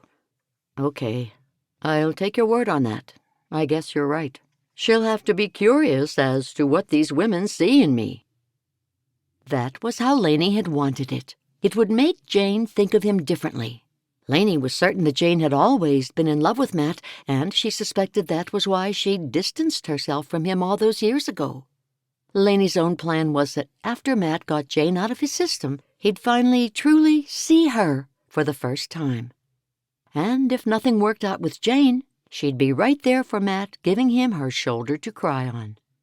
"Just relax, Matt. We've got a good plan going. If she loves you, she won't be able to stop herself telling you so. That's mainly why I thought there should be 5, so she sees you're not attached to any one particular woman." He slowly nodded. "I guess I'm okay with the 5 now. I'll trust your judgment." Lainey smiled. Everything was going nicely so far. The only thing that would ruin her future was if Jane was still in love with Matt. Lainey couldn't wait to see what her future would hold. She had to visit Jane and find out straight from her lips how she felt about Matt. Matt had told her Jane's plans for the day and for Tuesday. "When you see Jane on Tuesday, why don't you suggest she spend some time with me on Wednesday? I'll collect her and bring her back to my house. Better still, I could leave Mary Lee with my Mutter, and I could take Jane out somewhere." "Yeah, I think she'd like that. Danke, Lainey. You're a good friend." Lainey smiled. One day she hoped to be much, much more. Chapter 8. The very next morning, Jane climbed into Jessica's buggy and then said hello to Sally and Kate, who were in the back seat. "Hello, Aunt Jane," Kate said. The younger, Sally, tried to repeat it, but it came out as a series of lilting sounds. Kate said it again, more slowly, and then Sally was able to copy her sister more accurately. Jane smiled at them and then turned her attention to Jessica and whispered so the girls wouldn't hear. "You're pregnant?" "Yeah, but I'm not telling anyone yet for another couple of months. The girls don't know yet. Only Luke knows. I'm so happy for you." "Danke. I waited a long time for the third, and I thought it was never going to happen. When I forgot about it, it happened." Even though Jane was happy for her friend, she couldn't believe they were the same age, and Jessica was leaps and bounds ahead of her in life. All she had was a job in Ohio, and she was renting a small house from the bishop. "You're so blessed, Jessica." Jane's tone must have relayed what she'd been thinking. "I know, but it will happen for you. Just relax." "I'm sure it will." Jane didn't want to be sad and depressed when she was visiting her friend. She needed a break from herself and a break from her normal reality. It was half an hour later when Jane was sitting down with coffee and the girls were occupied with their wooden toys in the next room. Jessica came right to the point. "What are you doing back here, Jane? I know you haven't come to see me. I've been asking you every few months to come and stay with me, and why are you staying with Sadie?" "It was Matt who asked me to come back here." "It was?" Jessica's face lit up. "Don't get excited. It's not like that. He does want to marry, but the catch is he's not thinking of getting married to me." "Oh, I'm so sorry, Jane. I know how you've always felt about him." "He wants me to help him choose someone." "What?" "Yeah, it's true. He doesn't want me. He wants me to help him find a Frau. Obviously a Frau who's not me." Jessica stared at her blankly, letting it sink in. "You've got to be kidding." "I'm not kidding at all. He says I know him better than anyone." The gut-wrenching feeling tore through her once more. "He took me to his house and then sat me down.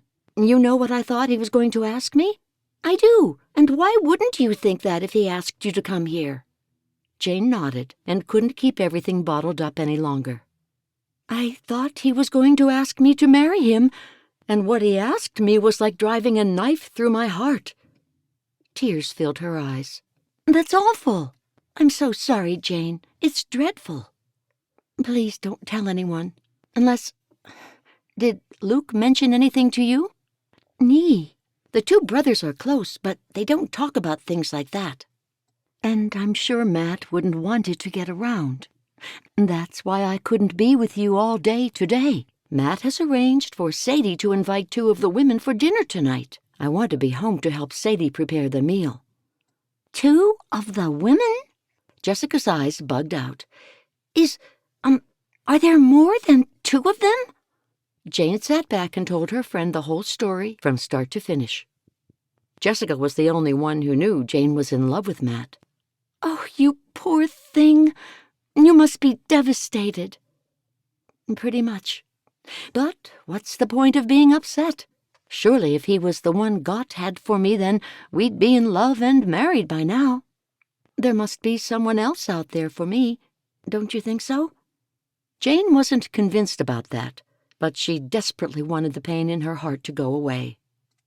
"It's not for me to say. And you know your own heart. I didn't think it was a good idea for you to keep in contact with Matt. I told you that right from the start, didn't I?" "I know.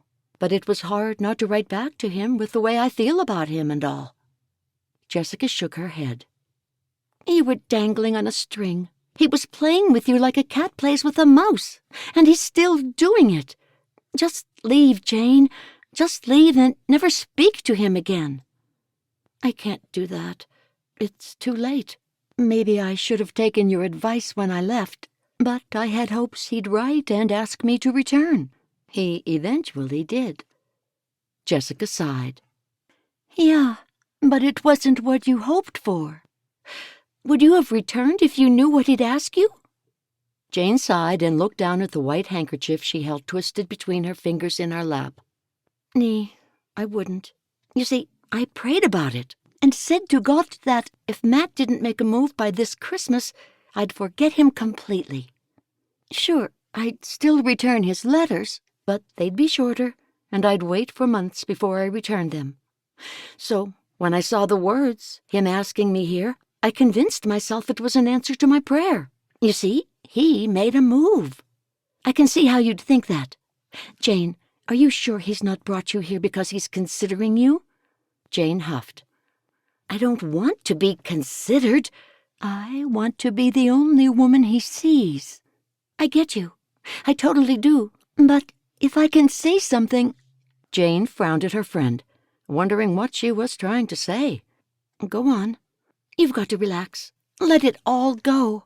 There's got to be someone else out there for you. Don't you think I've told myself that 1,000,000 times? But look how old I am now. What good is it to marry when I'm 50? I'll have no kinner. I need to be married soon. Jessica leaned forward and grabbed the plate of cookies and held it toward Jane. Cookie? Danke. Jane dropped the handkerchief in her lap and then reached out and took one. I've been trying to look on the bright side, trying to see things from a different point of view. Jane nibbled on the cookie and then put a hand over her heart. It does hurt. He's the only man I've ever seen. No other man I've met compares. I have been looking. I haven't closed off my mind. I have been looking, she repeated. Hasn't anyone turned your head? No. There is this one man I'm friends with, but I feel I'm just always destined to be no more than friends with men I like. I'm sure Matt likes me, loves me even, but only as a friend. Do you know how frustrating that is for me, to love and for that love not to be returned? I might as well love a rock or a tree. A tree would probably show love for me more than Matt does. I know how you feel, and I can see it now on your face. Jane nodded. I'll just have to get over him. And maybe this is God's way of helping me do just that. Once he's married, I'll be able to get over him. I'll have to. You just have to get through the next couple of weeks. Yeah, starting with tonight. Dinner with the twins. Jane took a large bite of cookie and it fell to pieces and crumbs scattered all over her. As Jessica hurried forward to help clean the mess, Jane could only look at the cookie fragments. One thing jumped into her mind. The cookie had fallen apart, shattered into pieces, just the same as her life. Chapter 9. Now we have the twins coming for dinner tonight, Sadie said as soon as Jane walked through the door. I know. I've come back early to help. I've been thinking, Jane, if he chooses one twin, how will the other feel? That's true, but I'm sure they'd rather him choose one of them than someone else. The twins have always liked him. That's not been a secret. It's been quite plain to see. He's very popular. He could probably marry any woman he wanted, in this community and any other. Sadie nodded. Very popular. God should have made more men. That definitely seems to be the case. There certainly are more women than men around here. That is very true, Jane, but there's not much we can do about it. Sadie smiled, rolling up her sleeves. Let's get started on the dinner, shall we? Jane nodded.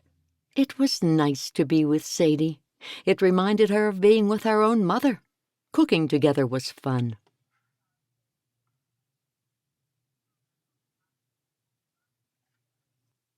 When Jane sat down with the twins, Anne and Beatrice Simpson, she didn't know where to start. They hadn't stopped talking since they'd arrived. Each was just as annoying as the other, so how was she supposed to choose one? The other thing was, why was Matt interested in them? She could understand why he might be interested in the other three, but the twins? That idea left her entirely baffled. And how long will you be here for? The taller of the twins, Anne, spoke, and her eyes darted everywhere trying to remember her name. I'm Jane. Laughter poured out from Beatrice. Did you forget her name already? I told you 100 times on the way here that her name's Jane. Fingertips flew to Anne's lips. Yeah, I know her name is Jane. I just forgot it for a moment. Forgive me, Jane. How long will you be here for, Jane? A couple of weeks, I think.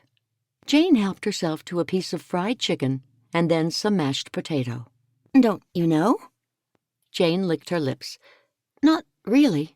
I've taken vacation leave from my job and— What kind of job is it? asked Beatrice, just when Jane was about to put a forkful of chicken into her mouth.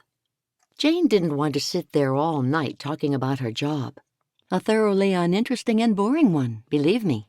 She pushed the chicken into her mouth. I know what that's like, having a boring job. That's why I don't want to work, ever. I want to be someone's fra. I want to get married and have kinner, and that will be my job. Our father says to work and bring in money before the kinner come along. Anne rolled her eyes. The twins then put their heads together and giggled. Jane regretted sitting them together. There was too much noise coming from one place. If they'd been at opposite sides of the table, perhaps Jane's headache could have been more balanced. Enough about jobs, Beatrice said. Tell us about Matt. How long have you known him? Jane swallowed and then took a mouthful of water. I can't remember ever not knowing him. Sadie interrupted. Jane and Matthew grew up together. Her parents lived 2 properties down. They've always been friends. Her parents were mine and Ralph's closest friends. That's right. Jane smiled at the fond memories. That's just as I remember it, too. Well, why didn't you marry Matt? Anne asked, as she dissected all the crispy skin off the chicken. Well, Sadie leaned forward and grabbed the bowl of mashed potato. More potatoes for anyone? Not for us, thanks, Beatrice said, speaking for both of them. Well, Jane? Anne asked. I'm not sure how I can answer that. We just didn't. We were best friends growing up, but then we grew apart. It happens sometimes. Jane gulped another mouthful of water from the glass in front of her, hoping the subject would soon change. Jane's quite happy with her life, and she's got a man back home.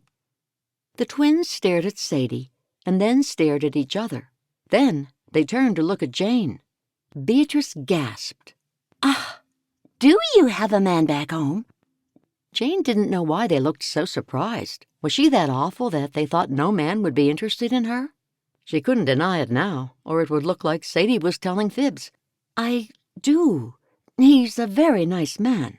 And he has a little girl, Sadie added.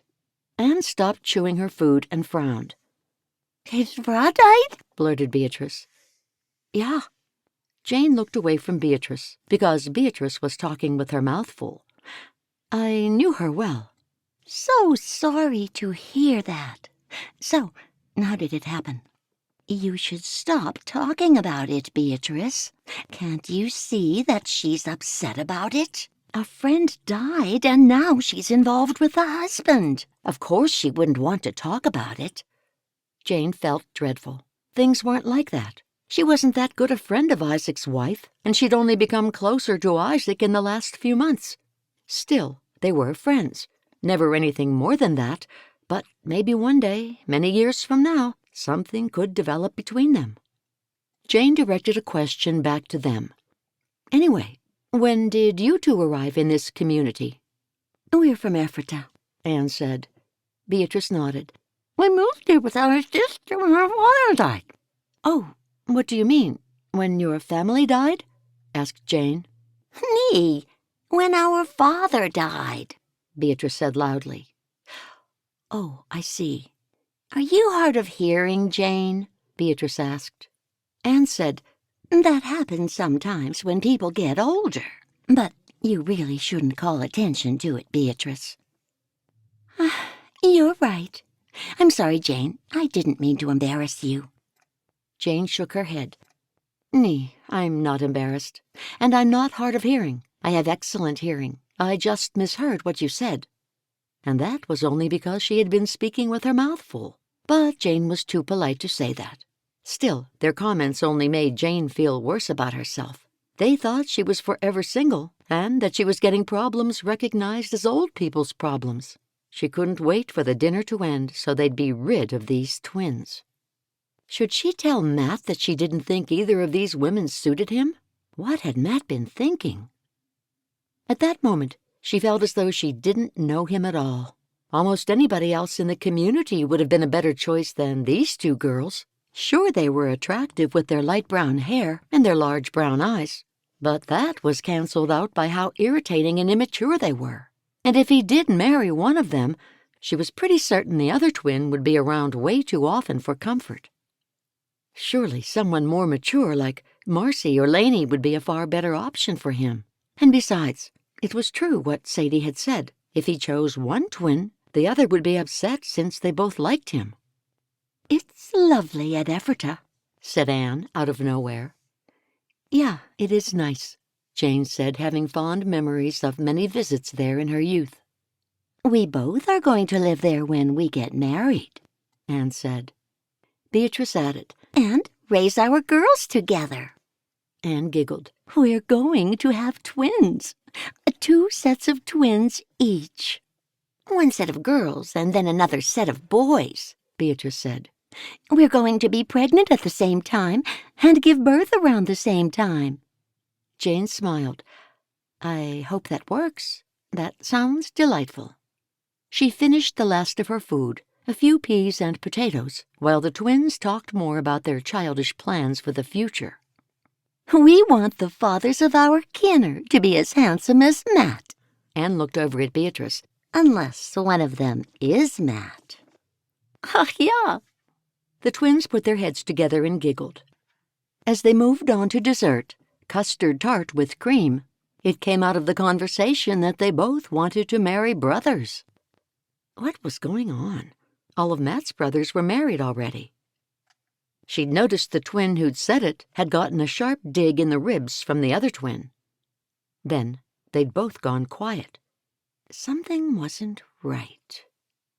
"It's so nice to meet someone who knows Matt so well. Can you tell us any funny stories about him?" Beatrice asked. I've got so many memories. We had so many happy times together growing up. I don't really have any funny stories. There is nothing I would say was funny. Anne asked, "You didn't get into trouble or do anything naughty?" We probably did, but nothing that I can think of at the moment. "Anne and I did some naughty things while we were growing up, didn't we?" Beatrice's twin nodded enthusiastically. "We sure did. We were in trouble all the time. We were known as the Terrible Twins." "Oh, that's not very nice," Jane said. "It's quite funny, really." "Yeah, quite funny." "Why don't you tell us about all those funny things some other time?" Sadie said, smiling awkwardly. "Sure. We'll come again. You're such a good cook, Mrs. Yoder." "Danke. I have been told that before." "Well, it's true," Beatrice told her. "Why don't we go into the living room and I'll bring us all out some coffee?" "Not for me, Danke. I don't drink coffee." "I'll have hers then," said Beatrice. "I'll make the coffee, Sadie. You cooked such a lovely meal. Why don't you go to the living room with our guests?" "Nee, Jane, it's quite all right. You go, and I will. I won't be long." "Nee, I insist." "You sit down and rest with the twins." Sadie shook her head. "Absolutely not. It's my house, and you're still a guest. You do it." Jane fixed a smile on her face. "Okay." She walked into the living room with the girls and sat down. This was her worst nightmare. But it got worse when the twins sat either side of her. "Are you sure you don't know any stories about Matt?" "Yeah, we'd love to hear them." "Tell us anything about him. Anything." "Yeah, anything at all," the other twin said, leaning even closer to her. All Jane wanted to do was run out of the room screaming. "There's nothing to tell. Oh, I think that's Sadie needing my help in the kitchen." She bounded to her feet. "I won't be long." "I didn't hear anything," said one twin to the other while Jane hurried away. When she walked into the kitchen, Sadie turned around to face her. "Don't send me out there, Jane." Jane moved closer and whispered, "We'll both go out together as soon as the coffee's made." "Okay, and we won't offer them anything else to eat, because they'll stay longer if there's more food." Jane nodded, smiling. "Good thinking." Jane felt wicked as she and Sadie huddled together, stifling giggles. Chapter 10. "What did you think about the twins?" asked Matt on Tuesday as he drove Jane and the horse and buggy back to his house. "Do you have a short memory?" His mouth twisted. "What do you mean?" "You told me they don't like to be called the twins, remember?" He laughed. "That's right. I am forgetful when it comes to some things. I really don't know how you want me to choose between them. They seem quite similar in their personalities, and they're very close. They even mentioned they wanted to marry brothers." She stared at him carefully to see how he'd react to that news. His eyebrows rose. "I didn't know that." "Perhaps you don't know them as well as you thought. Or you haven't spent much time with them," she wanted to say. "Maybe. I don't know what to say." "If you want my opinion, neither one of them is suitable for you. I can't see you with either twin." "Danke. That's very helpful. I don't know why. You can't have seen one of them as your Frau, could you? As I said, they expressed an interest in me, and I thought I should stop and wait and consider them. I can't tell you what to do, but if I were you, I would be ruling them both out." He looked over at her and smiled. "I think you're right." "Good. That means my job just got easier. I only have 3 contenders left." He grinned at her. "I wish you'd stop calling them that." "That's what they are, and you know it." Matt playfully shook a finger at her. It reminded her of when they were children, when they were larking about. She looked at the winding, tree-lined road ahead. "Now I just have to concentrate on Lainey, Abigail, and Marcy. Ah, that's right, Marcy, Abigail's cousin, who I don't know, but who you'll get to know." Trying anything she could so he wouldn't know she was in love with him, she said, "I'm flattered that you chose me to help you. I wouldn't trust anybody else. But I'm sure you could have made the decision yourself. I just need an objective opinion. I'll be a long time married, and I don't want to make a mistake. I loved your honest comment about the twins, and once you said it, I realized how right you are. Just because they were interested in me shouldn't make me see them any differently."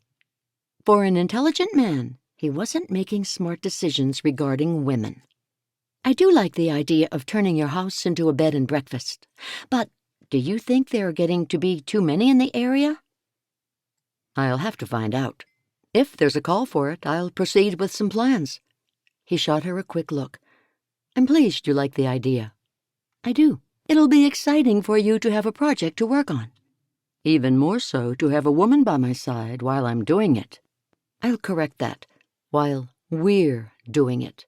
Me and my future Frau." That was something she didn't want to think about. "I'm enjoying staying with Sadie. She's such good company. And so is Mr. Grover." "Ma'am would love having you there. But I'm sure Mr. Grover sees it as his house, since he thinks he runs the place." Jane smiled. "I've noticed that. He thinks the room where I'm staying is his. He's always in there." "Just put him out and close the door on him." "Nee, I couldn't." "You haven't changed a bit, Jane. You still have a soft heart." She did, only when it came to animals. She had no patience with people sometimes, especially when they were annoying twins who didn't know when to stop talking. "One day, when I have a place of my own, I want a cat exactly like Mr. Grover." "Don't you have a place already?" "I do, but I don't own it. I'm renting it from the bishop." She knew he was wondering what happened to the money she made when she sold the farm before she moved. It was sitting in the bank. There was no point buying a house when she wasn't settled. Just because she'd lived there for years didn't mean she was settled. Her heart had to be in a place first before she bought a house. Unfortunately, up until now, Her heart had always been wherever Matt was. I hope you get everything you want, Jane. Danke, Matt. I hope so too. He smiled. Jane, I've arranged with Lainey that she collect you and spend some time with you tomorrow. I hope that's all right. Ach, ja. The sooner I get to know all the girls, the better. I'll look forward to it. Good. Then when do I get to see Abigail and Marcy? Later in the week. I'll have Mom invite them both for dinner. Okay, that sounds good. Jane wondered why he'd arranged private time for her with Lainey when Abigail and Marcy didn't get one-on-one time with her. Did that mean he really preferred Lainey out of the 3 women who were left? It sounded that way. Marcy was the front-runner, the favorite in Jane's mind.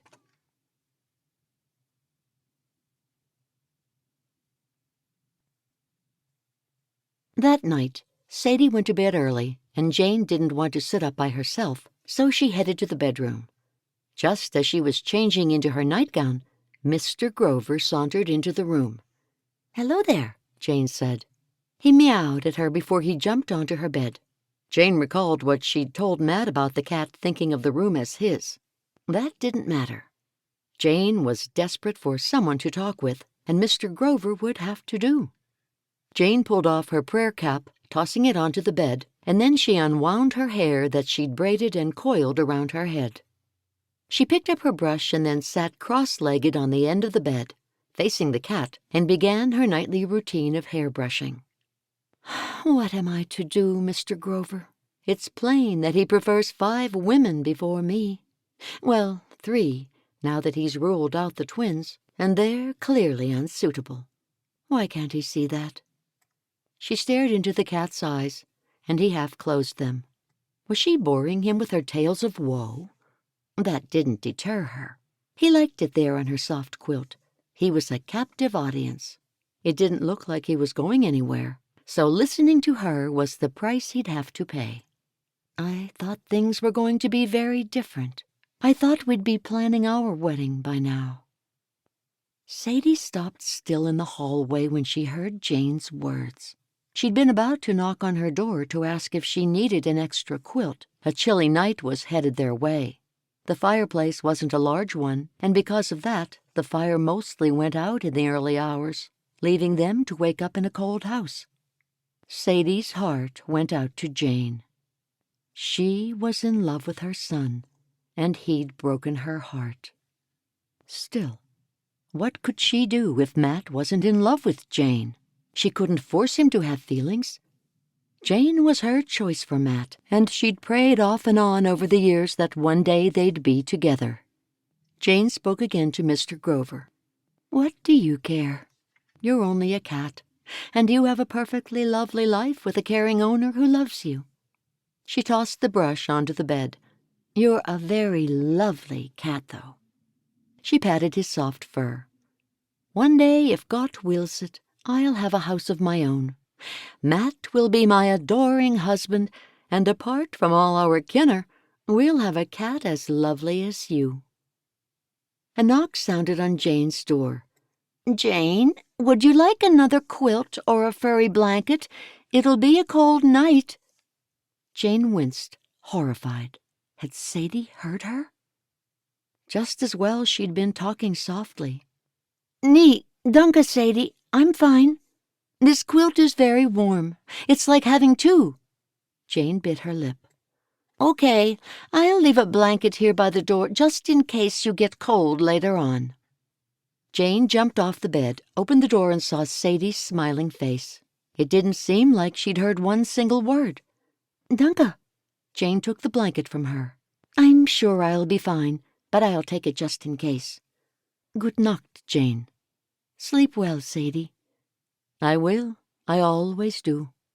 Sadie turned and walked away while Jane closed the door. As soon as Jane put the blanket on the end of the bed, Mr. Grover moved himself onto it and started pawing it. "Okay, you stay there and have that one. Don't wake me in the middle of the night."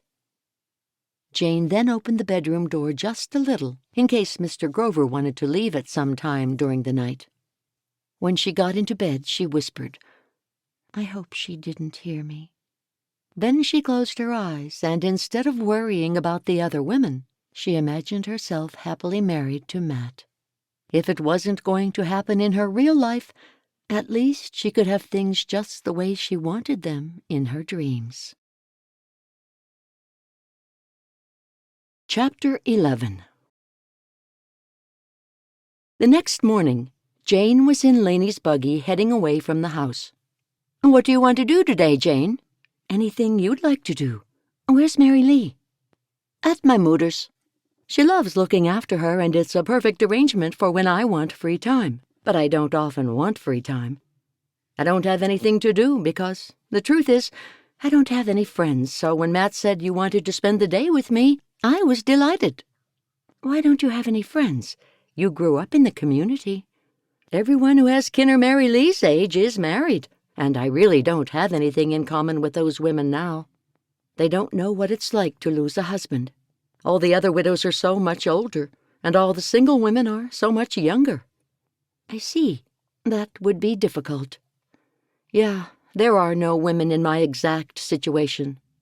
It's hard. I've overlooked the differences, at least I've tried to, but my old friends don't treat me the same. I think they're scared that their husbands might die too if they're too close to me." Jane frowned. "I know that sounds silly, but that's how they act around me. Like they think it's contagious. The other groups, well, I think it doesn't occur to them to be my friend, I suppose." "That's hard. I didn't even think of people having problems like that." "Well, you wouldn't. You wouldn't think of that until you were in that situation, and now I'm in that situation. Matt's been a friend to me, but because he's a man, I can't be too close with him without people talking. You know how things are." "I do. People do like to gossip. Some people, that is." "They do. Matt and I were close once, all through the years we were young children. But then we were told we were spending too much time together. We had to keep our distance by the order of the elders." "How did you feel about that?" Laney asked. "I wasn't happy, but there wasn't much we could do. We were so young back then." "That's too bad. I think things were different years ago. The oversight was far stricter than they are now." Jane nodded in agreement. "I think so, too." "Well, I don't care what we do today. We can just go back to your house if you like." Laney giggled. "I don't want to do that, because I spend every day there. I'm getting quite sick of myself, my own company, and quite sick of the house." Laney laughed again, but Jane knew it was not a happy laugh. It was a frustrated one. Jane felt so sorry for her. It couldn't have been easy to lose the man she loved when she was still so young. "Take me anywhere you like.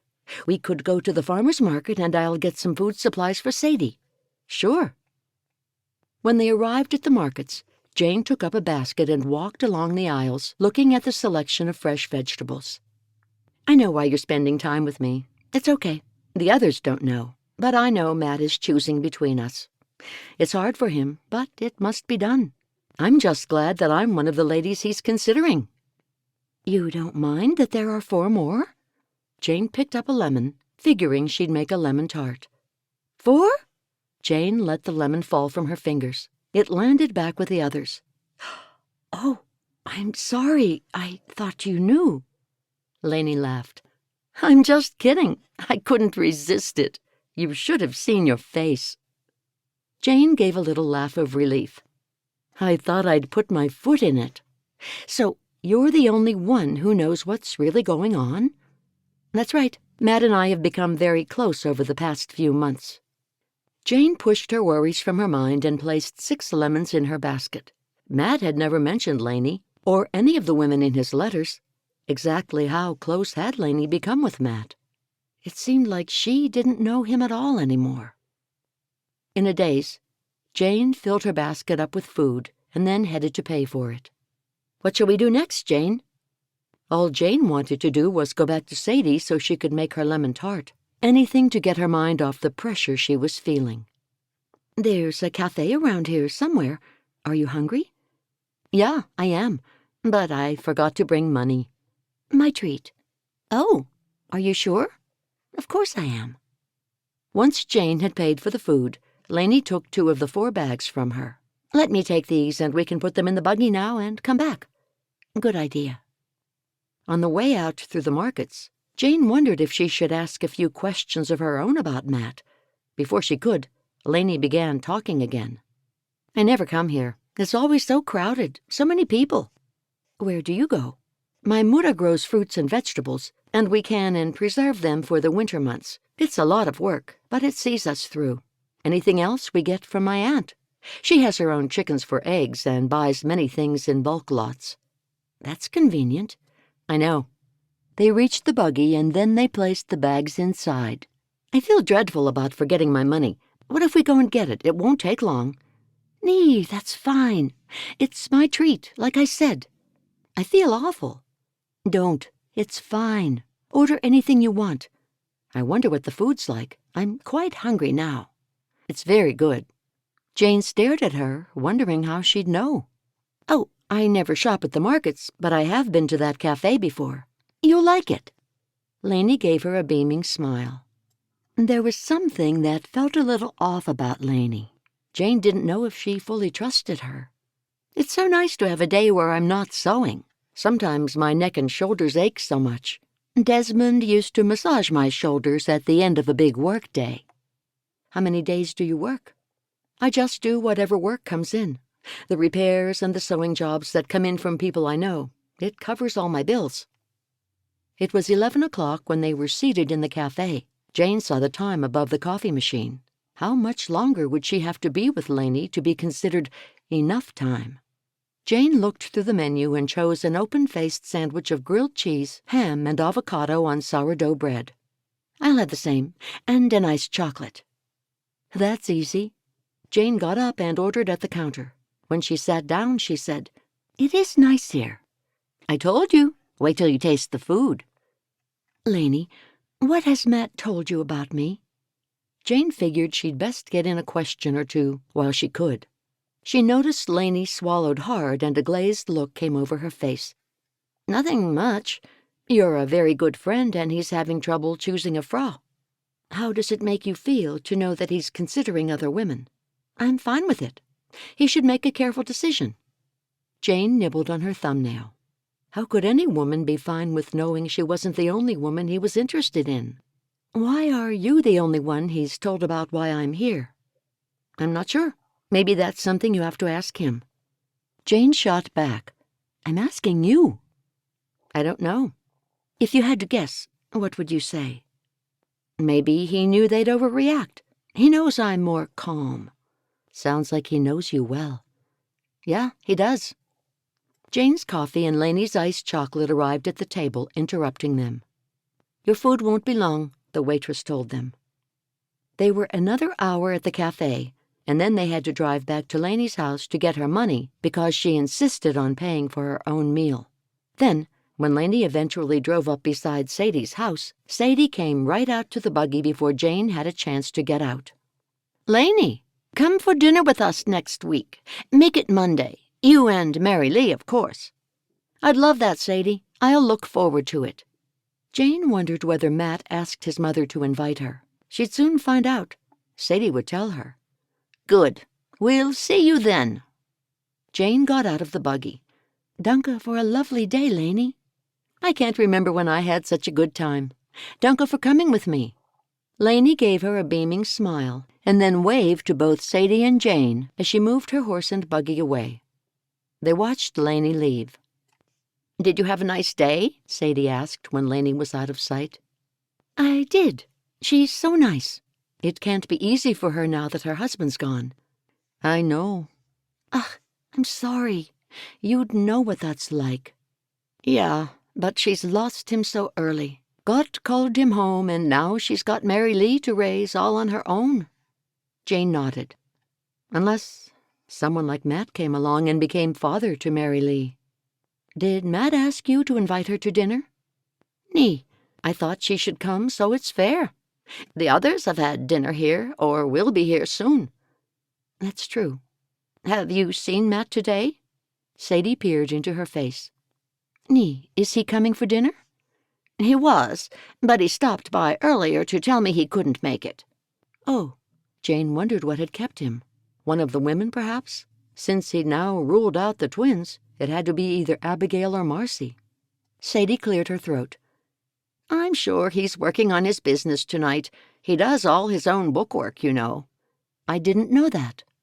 "Yeah, and that would keep him up late at night doing that since he always works during the day." "I guess that's right. It would be a lot of work." Jane gave Sadie a sideways glance as they stepped into the house. Had Sadie picked up that she was a tiny bit jealous, or that she'd been worried that he was with one of the other women? "We're not having much for dinner tonight. We're having the same as we had last night, the leftovers." "I love leftovers. They always taste so much better the next day." Jane's eyes went wide. "Ach, nee!" She jumped back outside to see if she could stop Lainey. "What's the matter, Jane?" "I bought so much food and left it in Lainey's buggy." Sadie laughed. "You're always enthusiastic about everything, Jane, but you're still forgetful. You haven't changed a bit."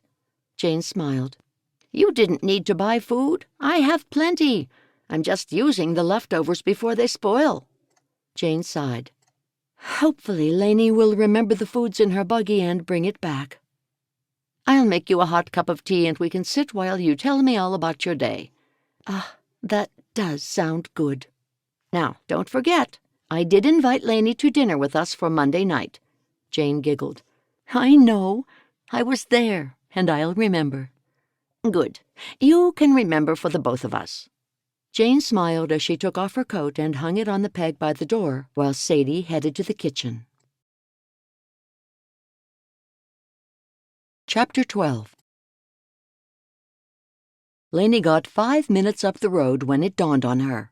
Jane had left everything in the back of the buggy, including the drawstring bag where she kept her money.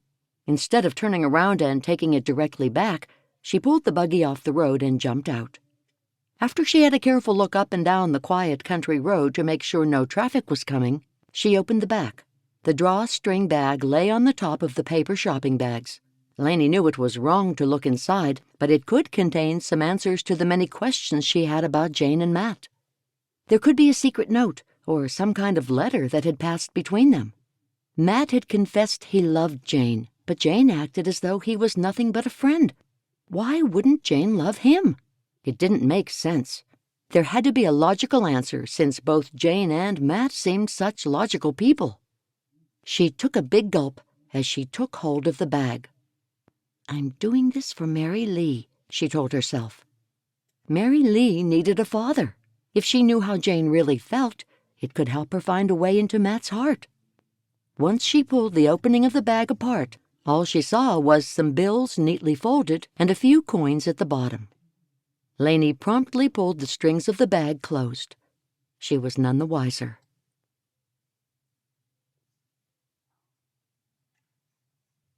When Sadie and Jane were seated with hot tea in the living room, Sadie had an announcement to make. "One thing I do have to tell you before I forget is that Matt has arranged for Abigail and Marcy to come for dinner on Thursday night." "Oh, that's already tomorrow night." "That's right. He drove me out to Marcy's place to invite them both." "And Lainey comes to dinner on her own next Monday." "No, wait, that was your idea. It was his idea for me to spend time with her alone today. He never mentioned us having dinner with Lainey, though." She stared at Sadie. "Do you think he prefers Lainey?" Sadie took a sip of hot tea. "It's hard to say. It's just strange that she's the only one he didn't suggest come here for dinner." "Not really. I think you're reading too much into it. The twins would naturally come for dinner together because they're twins. Marcy and Abigail are cousins." "Maybe." That made Jane feel a bit better. "He's given you an impossible task." "I do have to apologize, Jane. I had no idea he was planning all this. You know why I thought you were invited here." Jane giggled to cover up that it was the exact reason she thought she had come too. "We'll get through it." "Yeah, and it'll be Christmas in no time. It's my favorite time of year." Jane smiled. It used to be hers too as a child, but after so many lonely Christmases, she'd come to dread that time of year. It only reminded her she had no husband to love and no husband to love her in return. He said he wants to be married by this Christmas. Sadie frowned and set her cup onto the saucer. That's only weeks away. I can't see it happening, can you? Jane shook her head. I haven't really given it much thought. I've been too busy trying to work out the woman best suited to him. Mr. Grover sauntered into the room and jumped on Sadie's lap. Mind the tea, Sadie told him. He must be good company for you. He is. Maybe you could get a cat. Jane sighed inside. Perhaps. Even Sadie thought she'd be single forever with only a cat to keep her company and share her home. Perhaps she should give up on Matt, go home and get herself a cat. At least getting a pet was something within her control. Having Matt fall in love with her was now beyond all reasonable expectations. So, what were your impressions of Lainey today? I feel dreadful asking you that, but I'm sure Matt will be asking you soon enough. She's very nice, just how I remembered her. It must have been so hard when her husband died. It was expected. He'd always been ill. I know, but they didn't know when the time would come. He could have lived longer. They knew all along she might be left alone to raise their kinner. It wasn't a surprise, I know, not really. Still, it's not easy for her. Now she's got a child to raise alone. She has her mother to help. Every time I see Lainey lately, Mary Lee is nowhere around. She's always got the child at her mother's. Seems to me that it's Elsie who's raising the child and not Lainey. Sadie slurped her tea. Lainey is fortunate to have her help. Is it helping her, though? Shouldn't she be made to look after her own child? Jane took a sip of tea, trying to figure out what Sadie was getting at. Do you know something about Lainey that I don't? Nee, nothing. I just think that she's got it easier than people think. Everyone's feeling sad and sorry for her, but she has many advantages that other people don't. She's not too badly off. Reading between the lines, Jane figured that Sadie didn't really like Lainey. That was surprising, because Jane would have thought everyone would like Lainey with her easygoing manner and ready smile.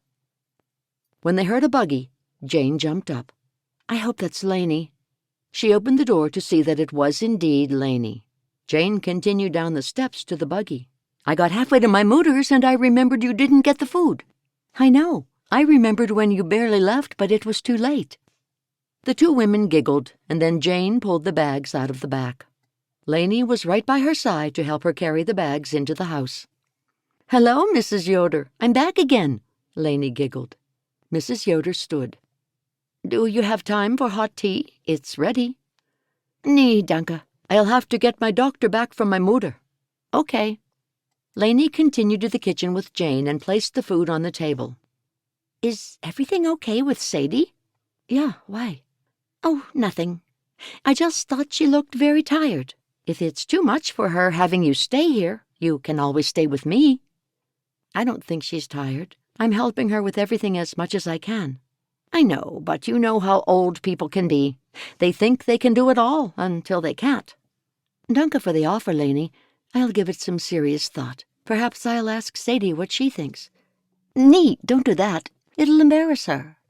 She'll never admit to visitors being too much for her. Yeah, maybe you're right. I'll think about it.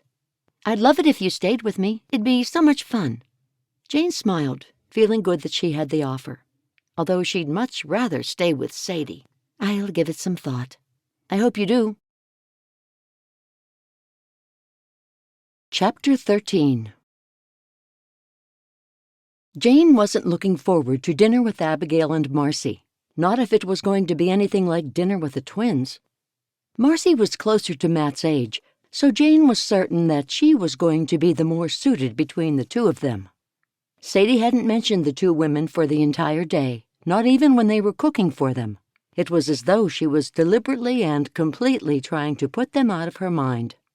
For dinner, Sadie had chosen to make cabbage rolls and bologna sausage. Everything was made from scratch.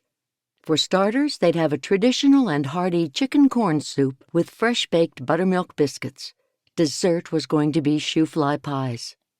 It was good to learn from such an experienced cook, the recipes passed down from Sadie's own great-grandmother. If nothing else, Jane was learning some new recipes while she was here, as well as some interesting variations for old ones. It wasn't long before Jane's mind traveled to a familiar, negative place. What good were recipes if there was no one to cook for? No Matt to cook for, more precisely. Jane set the table for 4, trying to convince herself that the dinner mightn't be that bad. At least, she might find out why Matt was interested in someone as young as Abigail. Perhaps she had a startling personality to go along with her youthful good looks.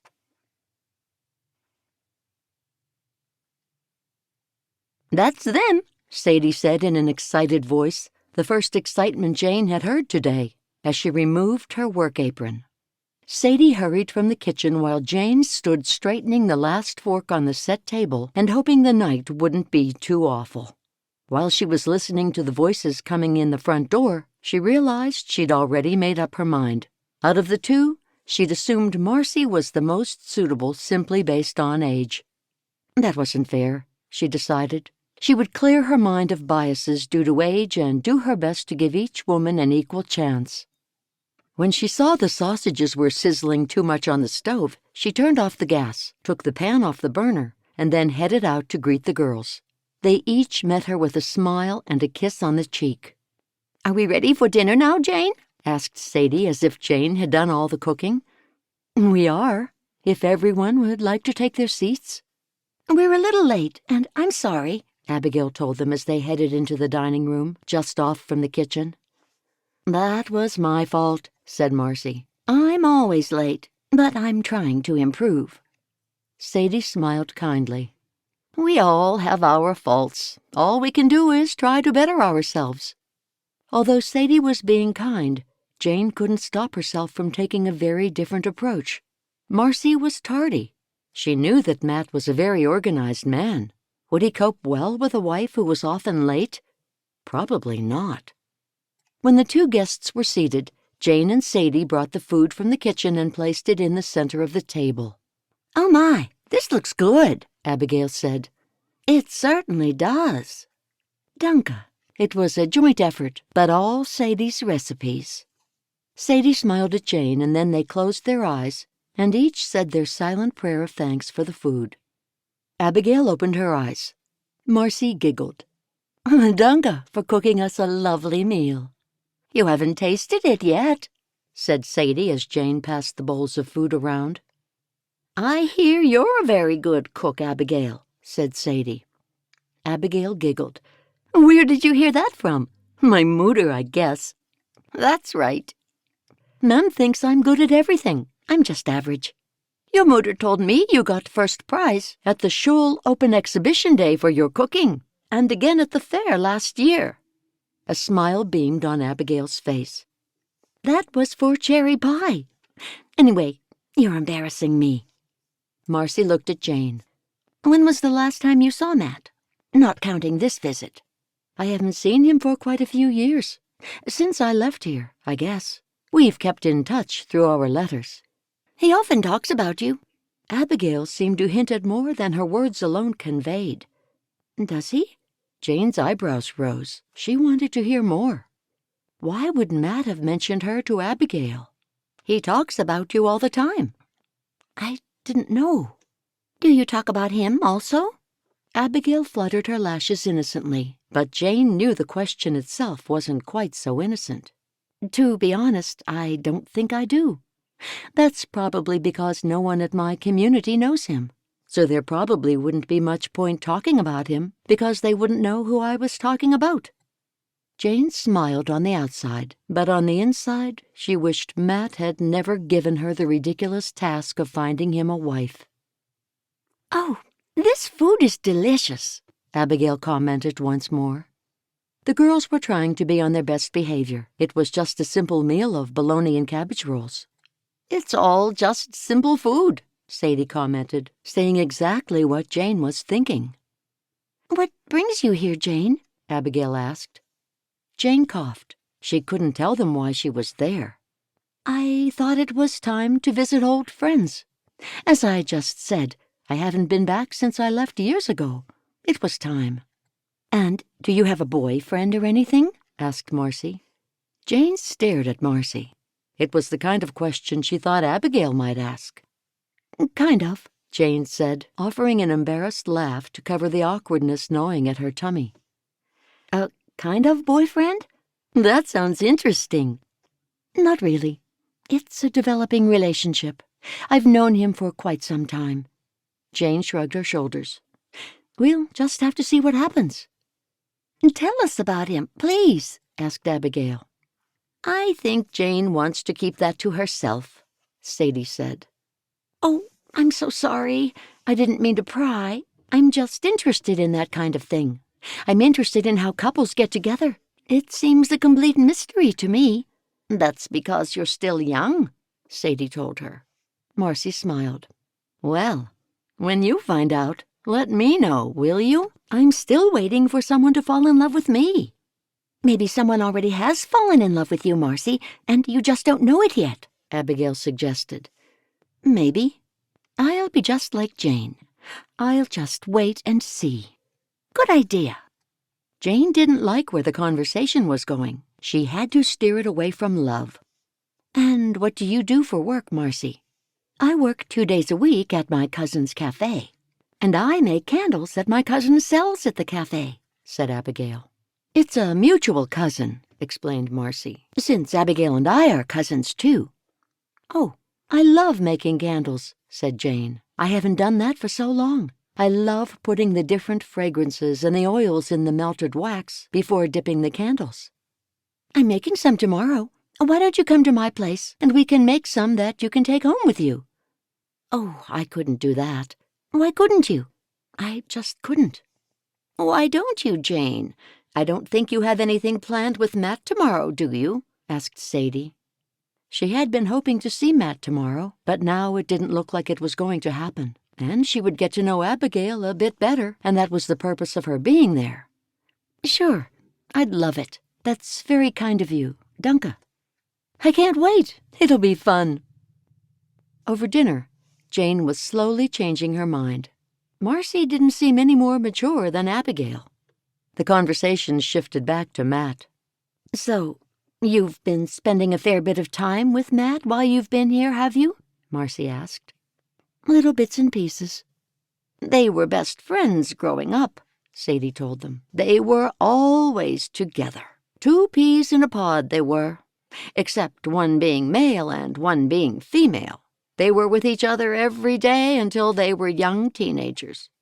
What happened then? Asked Marcy. Sadie ignored the question and continued. You see, they only lived half a mile away. Jane was always at my house or he was at hers. If either of the 2 of them went missing, we always knew where they could be found. Jane had to smile. Most of my childhood memories were the ones at your old place, out in the fields or on the rocks near the river. We had such fun. Sounds like you were very close, said Marcy. It wonders me you didn't marry him, Abigail added. They might have, said Sadie. Only the elders suggested they were too close when they were in their early teens. They thought it was unhealthy that they were spending so much time with one another. Oh, that's sad, and so unnecessary sounding. Abigail put her fingertips to her mouth. Oh, I didn't mean to sound like I was speaking out against the oversight. Nee, Marcy said. It just sounded like you were stating your opinion. Am I right? Marcy stared at Jane and Sadie. That's what it sounded like to me, Sadie agreed, while Jane nodded. So, Jane, who became your best friend to replace Matt all those years ago? Jessica. Jessica, who is now married to one of Matt's brothers. She's now my doctor-in-law. Yeah, we know Jessica. Abigail said, I didn't know she was a good friend of yours, Jane. I remember you in the community when I was a young girl, but then you must have left. That's right. Jane was starting to feel very much every one of her 31 years. I remember when you left. Everyone was a little startled, but they said you moved back to where your family was originally from. That's right. My extended family are back there, but my 2 siblings who are older than me both left the community soon after our parents died. Oh dear, I'm sorry to hear that, said Abigail. Yeah, me too, added Marcy. How did your parents die? I can't remember, said Abigail, but I recall it was sudden and they died one soon after the other. Ugh, I'm sure, Jane. It's okay, Sadie. I don't mind talking about it. My father went first from pneumonia, and 6 months later my mother from an aneurysm.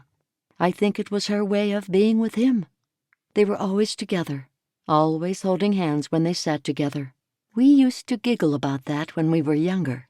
We saw no other married couple doing that. They only did it inside the house, though. Jane's Bruder and Schwester soon left the community because they said God didn't save their parents from dying young. They were stripped of their faith, Sadie told them. I can understand them thinking that way, but they have to know that God might have wanted them home early. I don't think words like that gave them much comfort, Jane said.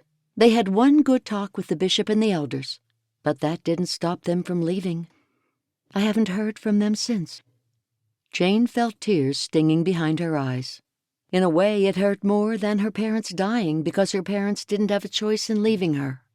Her brother and sister had the opportunity of making a choice, and they had both just turned their backs on her and the community. Jane cleared her throat and willed the tears not to fall. On this visit, she was getting good at hiding her emotions. That night, after everyone had left and Jane was in bed, she couldn't stop crying as painful memories surfaced.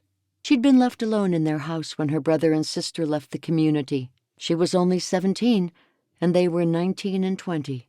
She'd gone from having a family of 5 to being utterly alone in 6 short months. The pain and isolation she'd felt back then was like nothing else. Chapter 14.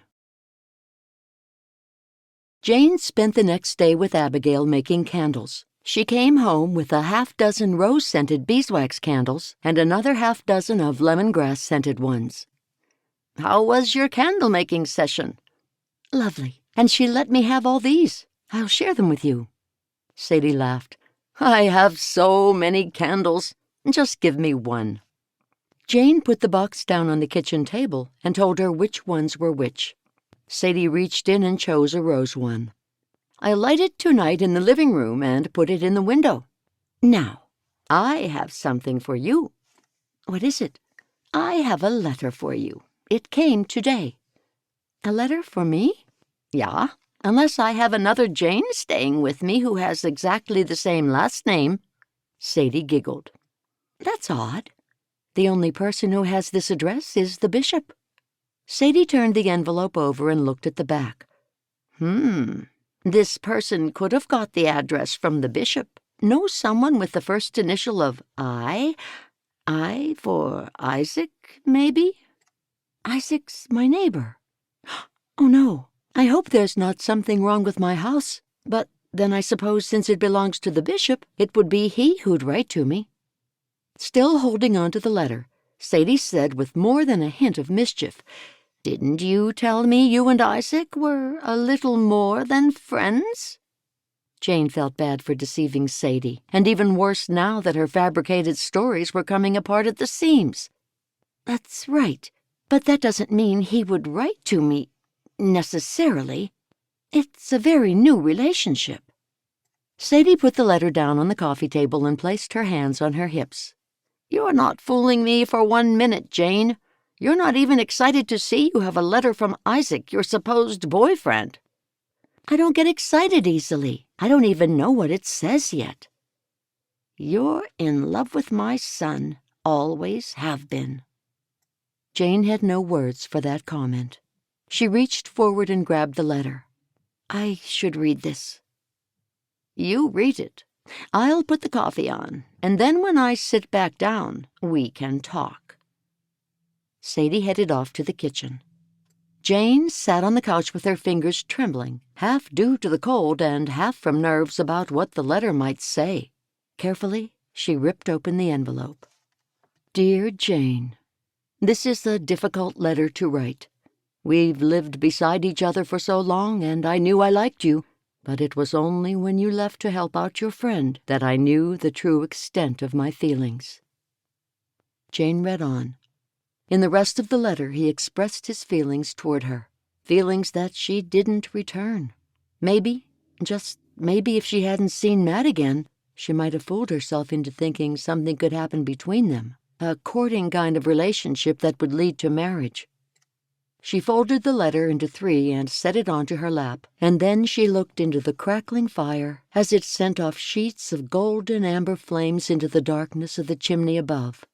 Isaac was a good man, and he had that darling little girl who could keep her busy, a little girl who needed a mother so badly. Maybe this was the right choice, the perfect choice. God was giving her a lifeline so she could have children. Isaac was such a good man. It would be silly to refuse him. Her own marriage to look forward to would certainly quell the pain she'd feel when Matt got married by his deadline of Christmas. Sadie brought out a tray of coffee items and placed them on the low coffee table and then sat beside Jane. "Well?" "He misses me." "He tells you that, does he?" "He does." "Has he proposed to you yet?" Not in a letter." "So he hasn't done so in that letter?" Jane shook her head. "Well, what is he waiting for?" Jane decided it was time for the truth to come out. "I guess he's waiting on me to show some signs of liking him in return." "That's simple, isn't it? Do that. Show some signs of liking him in return." "You're right. Things sound so simple when they come out of your mouth, Sadie." "Love shouldn't be so complicated. In my mind, if love is complicated, that means there's a problem. When he's the right one, you don't have to ask anyone their opinion because you know it in your heart." Sadie shook her head.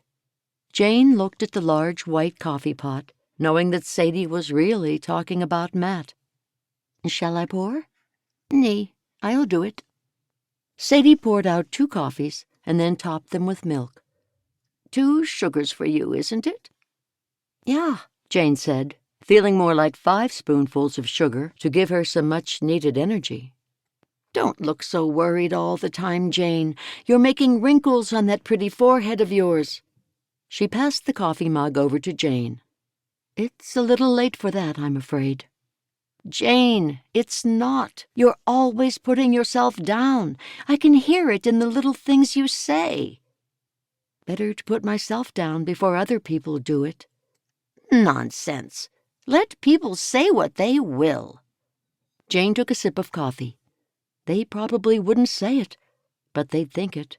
I'm too tall, and I have red hair, which no one seems to like. They like dark hair, or they like blonde. Anything but red. Golden red hair is delightful, so unusual, so dreamy-like, and your skin is fair with sparkles here and there." Jane smiled. "You've become a poet." Sadie laughed. "I'm not trying to be. What's inside a person, that's what counts, and you have that, Jane. You have beauty on the inside and on the outside. What man could resist that combination?" Jane sighed. She was doing a lot of that these days. Only every man I've ever met so far. "Rubbish." "Well, I'm not married." "Perhaps it's you who's your own worst enemy because you don't know your true worth. If you don't realize your true worth, how do you expect anybody else to?" Jane's gaze dropped to the letter in her lap. Perhaps Isaac realizes it. And for that reason, maybe he deserved a chance. I'll see what happens with him when I get back. "Well, don't take too long, will you? I don't approve of what Matt's doing." "I won't. I just want you to both find happiness and love. I thought you'd do that together, but I guess it's not to be. Surely Matt must know which one he likes in his heart." "I agree, Sadie. He's just waiting on my approval for the one he's chosen. I'm sure that's it." "It wonders me he'd need anybody's approval if his love is love. Truly love." Jane sighed for the 15th time that day, feeling sorry for herself. She was over 30 after all, and had never even had one single marriage proposal. She was an oddity in her Amish community. Perhaps I'll never be in love, not with anybody. You might be right, Jane. Not everybody finds love. It would be nice, but I know that not all find it. Jane stared down into her coffee. The worst thing was that her love for Matt wasn't returned. It would have been far easier if she had never found anyone to love. That, she thought, she could have lived with. Chapter 15. Lainey looked out the window of her house and waited for the twins to arrive. She had to take their measurements for their new dresses, something she'd promised them for going along with the ruse that she and Matt had created. She'd asked them to come promptly at 3 in the afternoon. That was nap time for her daughter. It was fortunate that at 5 years old, Mary Lee still had a 1-hour nap in the afternoon. At 15 minutes after 3, Lainey was starting to get upset.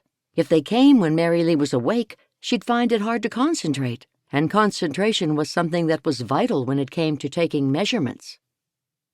The twins finally arrived at 3:25. Lainey stood at the door and beckoned them over. When they got closer, she asked them to be quiet. "Is Mary Lee asleep now?" asked Anne. "Yeah." "I was hoping to play with her." Lainey gritted her teeth. "But remember, I asked you to come at 3 because that's what time she goes down for her nap." "Isn't she too old for a nap?" Beatrice asked. "Don't tell her that," Lainey said. "You don't want me to make any mistakes with these dresses, do you?" "Nee." "That's why I specifically asked you to get here at 3 on the dot." "We're sorry. It's her fault," Anne said, nodding to Beatrice. "I was finishing off a chore for Ma'am, and she wouldn't allow me to leave until it was done." "Anyway, come in, and please don't speak loudly." While she took their measurements, she questioned them. She wasn't making them dresses for nothing. She needed information. "How was dinner with Jane and Sadie?" "It was okay, but I don't know if we convinced Jane enough." "Of course we did. She was totally convinced we're in love with Matt, and if he was interested in me, I wouldn't say no, and that's the truth." "Well, he's not interested in you, Anne," Lainey snapped. "I know, but if he were—" "He's not, so there's no point talking about it. This is all just pretend, make-believe." Beatrice placed her hands on her hips. "And we still don't know why or what this is all about. Is Jane supposed to like Matt, or what?" "You don't have to know anything. That's why I'm making you these dresses. Ask no questions, and you'll not be tempted to reveal secrets." "Lainey's right, Bee. That's why we're getting these dresses, silly. So keep quiet." "I was only asking." Lainey stood up, rolling up the tape measure. "Do you want a new dress each, or what? Don't forget they'll probably be the nicest ones you've ever had." She looked up and down at the dresses they'd no doubt sewn themselves. "No offense to you or your mutter or anything, but I am good at what I do." "Yeah, we know you are, Lainey. We are sorry. My Schwester is sorry, and everyone is sorry. We won't ask again." "Good. See that you don't." She leaned down once more and took a waist-to-floor measurement of Anne, and then jotted it on her notes. A few minutes later she asked, "And what did you both think of Jane?" "So beautiful, just like a fairy," Beatrice said. Anne screwed up her nose. "A fairy? Have you actually ever seen a fairy?" "Nee, but that's what one would look like. That's what they look like in my mind, all beautiful and elegant. She's tall and willowy, and when she walks, she glides like a swan." "Why didn't you say she's like a swan, then?" Beatrice giggled. "You can call her that. I say she's like a fairy, a garden fairy." Lainey wasn't even sure what a fairy was, but now she was sure she wouldn't be able to get the idea of a garden fairy out of her head. Did Matt think Jane was swan-like or fairy-like too? As a woman, she found it hard to judge the beauty of another woman. Wait, what did it matter? He was already in love with Jane. There had to be something she could do about that, for the sake of Mary Lee.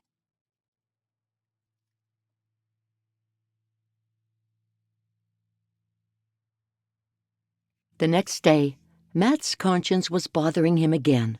He felt so wretched for deceiving Jane. He felt he had to confess the whole thing to the bishop. Then, the bishop would guide him what to do from there. In the bottom of his heart, he knew he'd be told he needed to tell Jane everything. It would be embarrassing, but at least his conscience would be clear. When he knocked on the door of the bishop's house, he was faced with the bishop's adult son, Jeremiah. He was in his mid-30s. "Hi, Jeremiah. Is Bishop David home?" "Nee, he's been called out. He won't be long. Care to wait?" "Sure." Jeremiah led him to a small room with nothing but 2 couches and a coffee table in between them. Jeremiah picked up a book and started reading. Matt thought it odd that Jeremiah wasn't talking to him, but it did give him time to think. He normally would have talked to Lainey, but she'd encouraged him with the plan. It was mostly her idea, but he couldn't mention that to Bishop David. He had to take full responsibility. Sitting there as he was, he felt a real fool as he imagined what the bishop would think of his elaborate plot. He knew exactly what the bishop would say. "Why not just ask her to marry you?" Then he'd have to tell the bishop he was a coward when it came to love. He was there to get the bishop's advice, and whatever he told him to do, he'd have to follow it to the letter, even if it filled him with embarrassment and shame. Matt's attention turned to Jeremiah as he sat quietly reading. He was the oldest of the bishop's and Deborah's 9 children, and the only one who still lived at home. Most likely feeling Matt's concentrated gaze, Jeremiah looked up. "Anything I can help you with?" Matt smiled. Jeremiah wouldn't be able to help him at all. In fact, Jeremiah might be the last person who would have any idea about women. "Nee, danke. That's all right. I will wait for the bishop. I'll see if Ma'am can make us a cup of coffee and get us a slice of cake, eh? I don't want to put her to any trouble." "It's no trouble. She loves feeding people." "Okay, that would be nice. It will give us something to do while we wait." He looked around the well-ordered and scrupulously clean room. Nothing was out of place. In fact, it was so bare that there was nothing to be out of place. Only one small clock sat on the mantelpiece, and one needleworked scripture plaque hung on the wall in a dark varnished wooden frame. "Ma'am's bringing out something." "That's very kind of her." "Now, what's the problem?" "I see Jane is back. Are you having women problems?" Jeremiah smirked at him. "Not exactly." "It's okay if you want to talk to my father, since he is the bishop and all. But I might be able to help, man to man. Might be able to give you some advice. I have had experience." "No. If I had a problem concerning a certain woman, and I'm not saying that it is, how would you be able to help me since you are a single man?" He raised a finger in the air. "Ah, good point. I might be a single man, but that doesn't mean I haven't been in love and haven't had some chances of being married. I've had 2 ladies who really wanted to marry me over the years, and I turned them both down. I did." "Why would you turn them down?" "I didn't feel they were right for me." Matt had to wonder if that were true. "And do you regret turning them down?" "I don't regret anything. I'm still waiting for the right woman." "I admire your faith." "It's not faith. It's sense. There are many attractive and single women in the community. Are you saying there's not one who appeals to you?" "Nee," he answered after a long hesitation. "I don't find myself drawn to any of them." The bishop's wife brought out the cake and the coffee in a teapot. "Matthew, it's nice to see you again. The bishop won't be long." "I can't stay too long, but if I miss him, I'll catch up with him at the next meeting. It's not something that's urgently important." "Very good." She put the tray down and passed him his coffee cup and saucer, and then she passed one to her son. "Danke, Mum." "Danke, Mrs. Brewer." When Mrs. Brewer left, Jeremiah grinned. "So, from our conversation so far, I'm pretty sure it's a love story.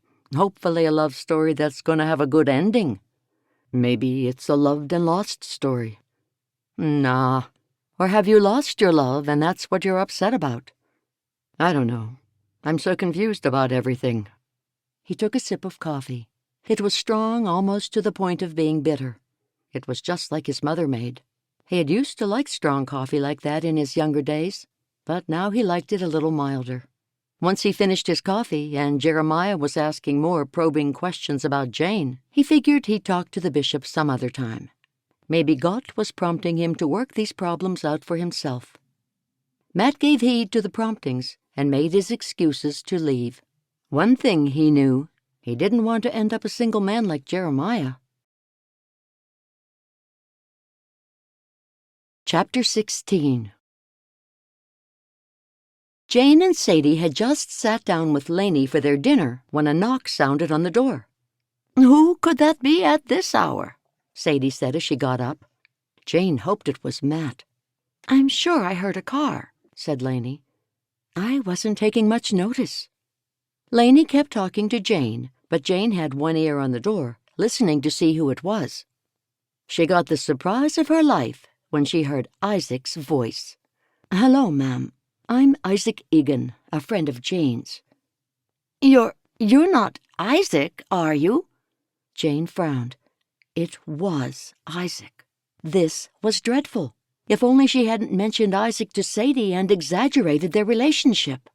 Isaac said, "I live right next to Jane, and I just happened to be in the area, and I knew she was staying here." Jane knew he hadn't just happened to be in the area. He never went anywhere. He was a goat farmer, and as long as she'd known him, he had trusted no one to look after his goats. "Come in. This is perfect timing. We've only just sat down for dinner. Would you care to join us?" Would I ever? I've been traveling all day on the Greyhound with little to eat.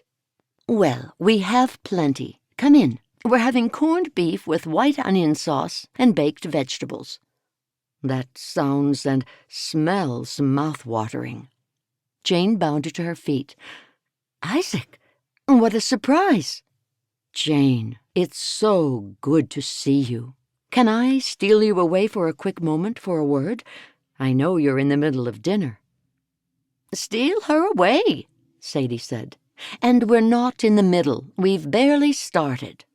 Jane walked with Isaac into the living room. "What are you doing here?" "I missed you. I had to see you." Jane's mouth dropped open, and she covered it with her hand. "Is it so shocking?" "Kind of." "You told Mrs. Yoder about me?" "I mentioned you." He smiled. "You must feel something for me to have mentioned me." "Let's eat, and then we can talk later, yeah?" "Sure. Are you pleased I came?" That put her right on the spot. No, she wasn't pleased that he had come. Right now, she didn't need any further complications when she was in the middle of losing the only man she'd ever loved. Matt would see Isaac, and Jane would slip further from his mind as a possible fraud. Matt would think she was taken. "Of course I'm pleased. Wait, where's Rosalie?" "With my Muda." They walked back into the room with the others, and by this time, Sadie had set Isaac a place. "You sit right next to Jane," Sadie said. "Dunca, that's very kind." "You got here just in time for dinner, Isaac." "Oh, Isaac, this is Lainey." "Pleased to meet you, Lainey." They exchanged smiles while Jane filled his plate with food and then placed it in front of him. "Dunca, Jane, this looks amazing." Sadie felt the need to tell him. "Lainey is a widow with a young doctor." Isaac said, "I'm a widower, and I have a young doctor, too." "Oh, how old?" asked Lainey. "Rosalie is 5 years old." "So's Mary Lee."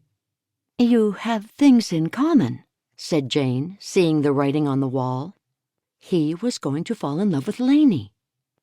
Isaac ate a mouthful before he said to Jane, "Probably not too much in common." He looked back at Lainey. "You see, I'm a goat farmer." "I love goats. My family raised goats for the milk. We made cheese and yogurt, too. It was so much fun playing with the goats. Your doctor must enjoy it too, Isaac." Isaac drew his eyebrows together. "There's not much time for play. It's mostly work." With a sparkle in her eyes, Sadie said, "Ah, But if you had a Fra to help you on the farm, there would be time for games and fun." "You're probably right. Rosalie was only a few months old when her mother took ill." "I'm sorry, Isaac," said Lainey. "I know what it's like to lose someone you love so much." He smiled at her and gave a little nod. "Do you work, Lainey?" "Nee, not really. I help my brother out on his farm. I guess that's work.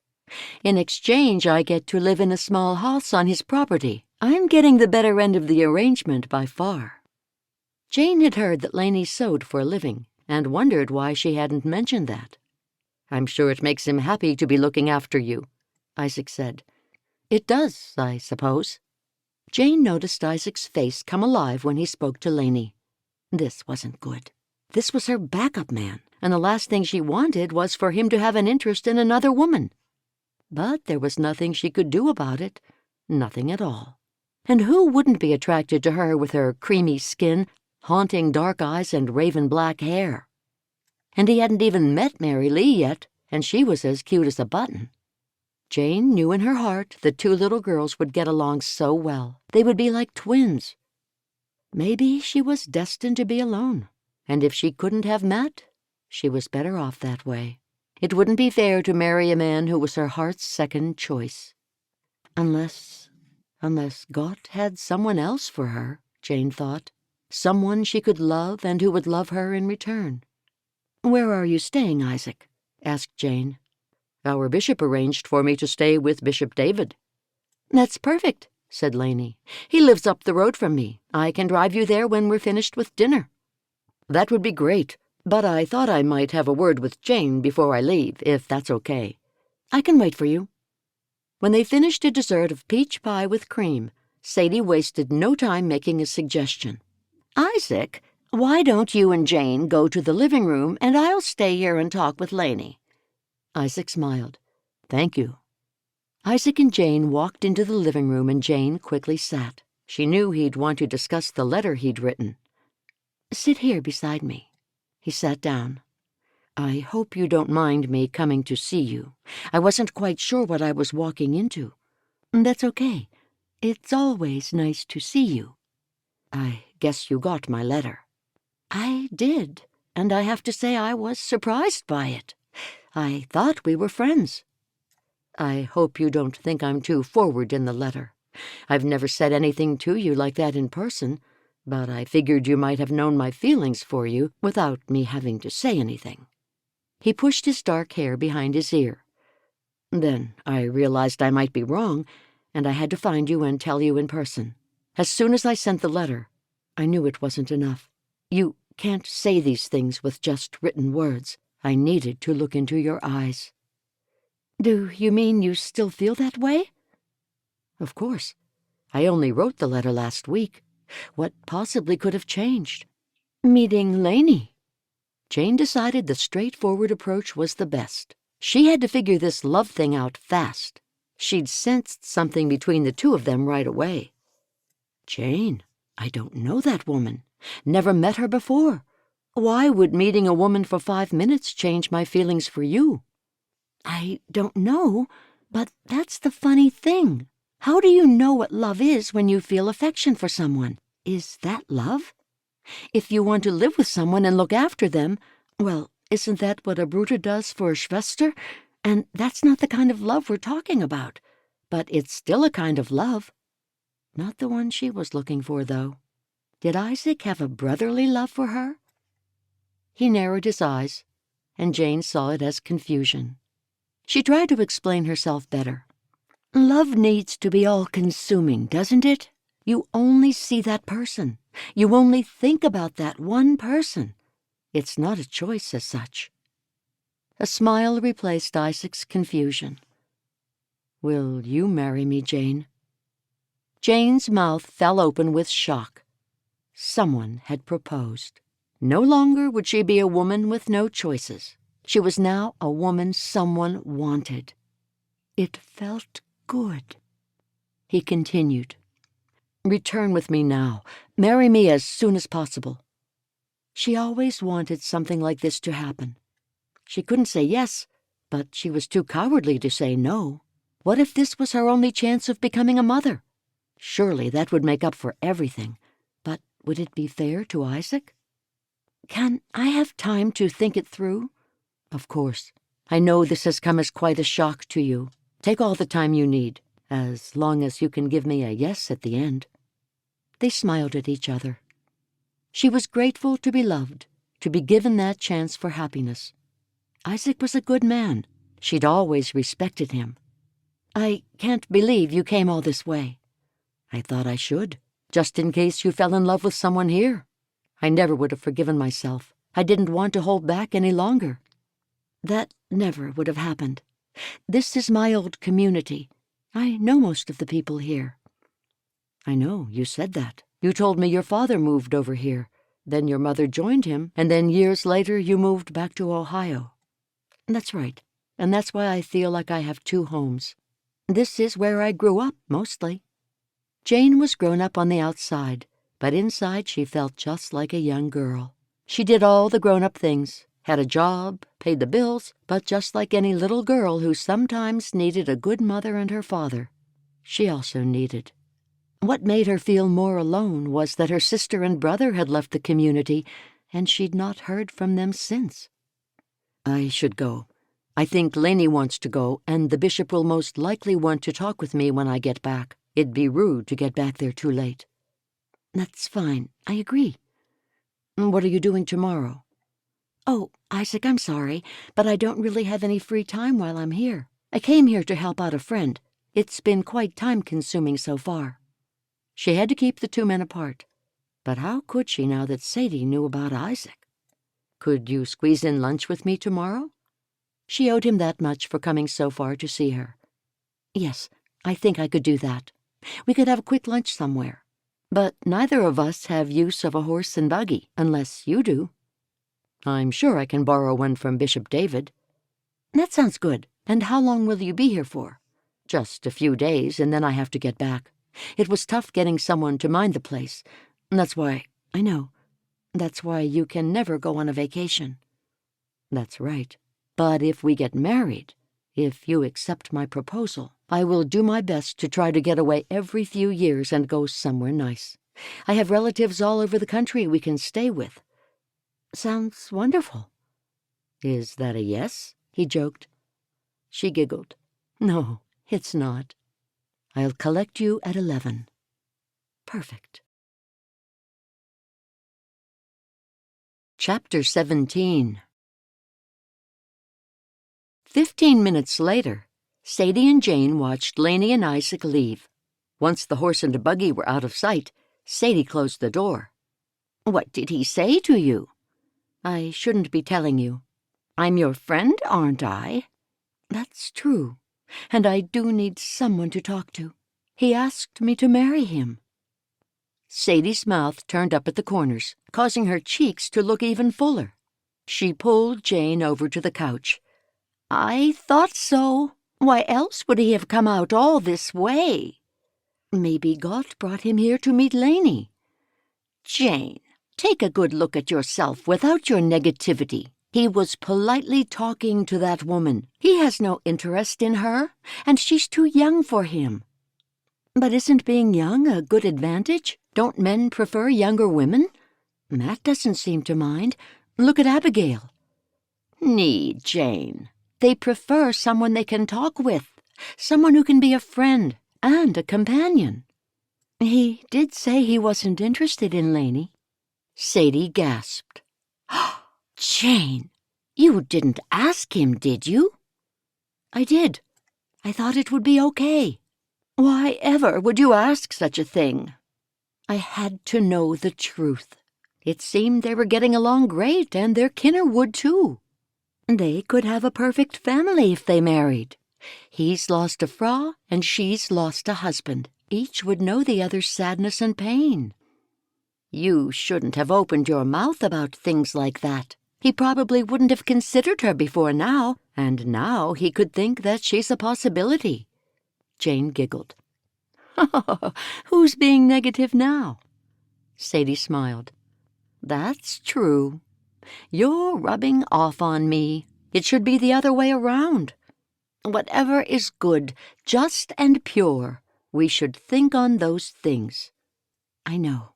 It's true. Let's clear away the dishes, and then I'll make you a nice cup of coffee. Dunk, Jane. That sounds lovely.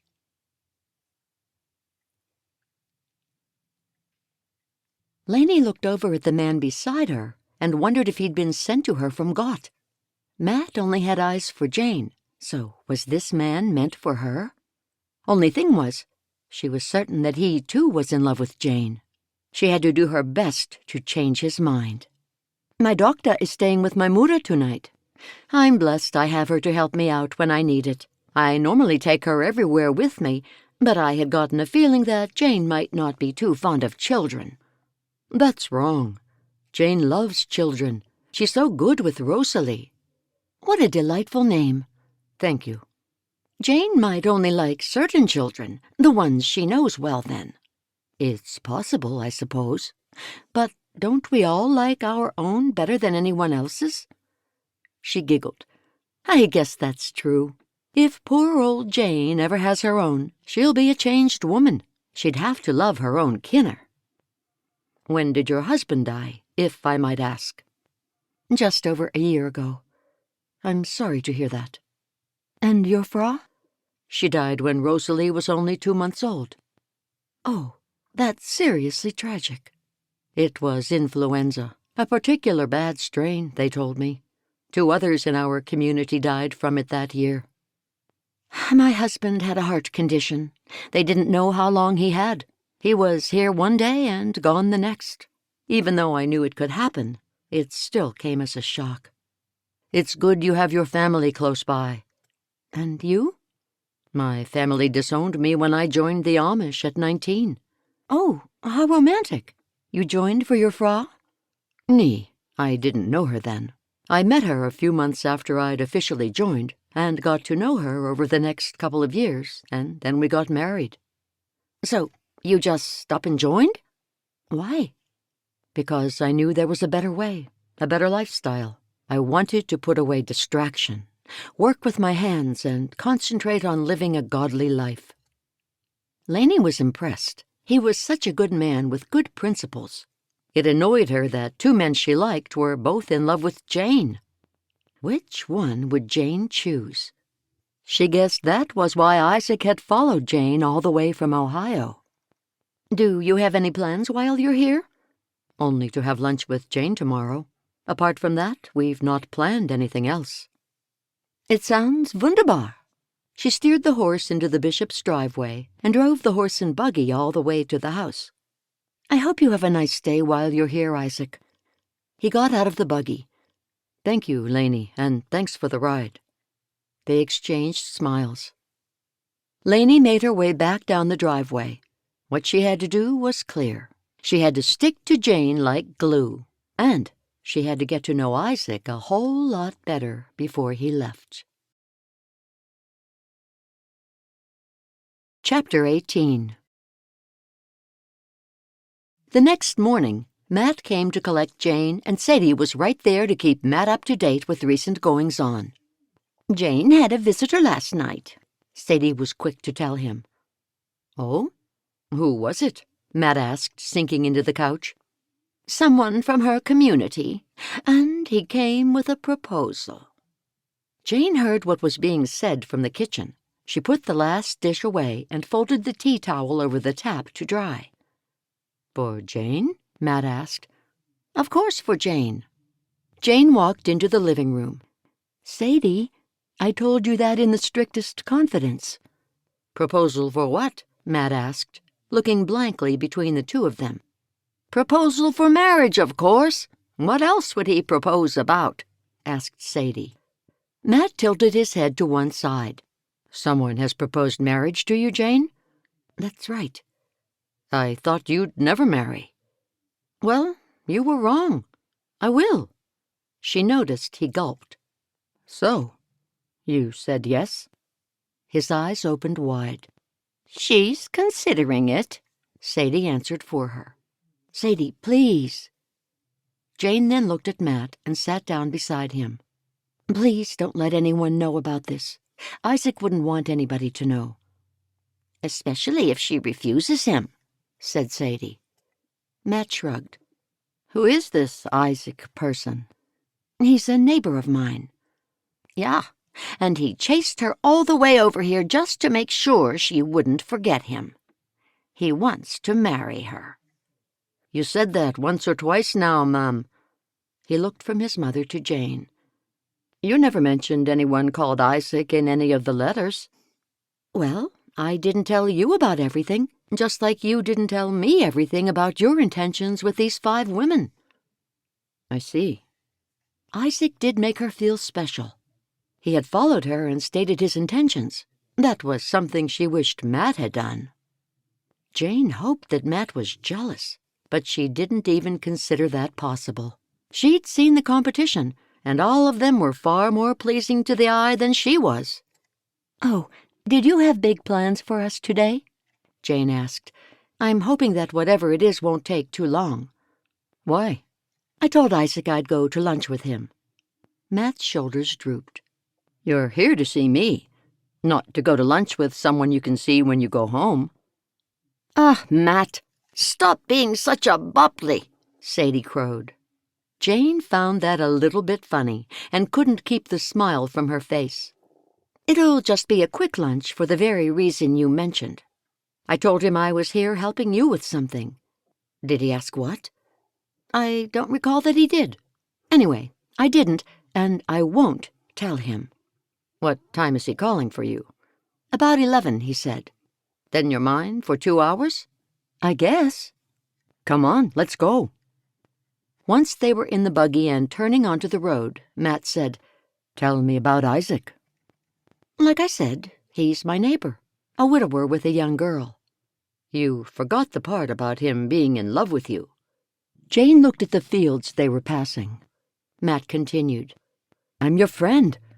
Haven't I told you all the details about my life? Don't you think I should have that in return? To tell you the complete and honest truth, Matt, I really don't think I know you anymore. He took his eyes off the road and stared at her. Why would you say that?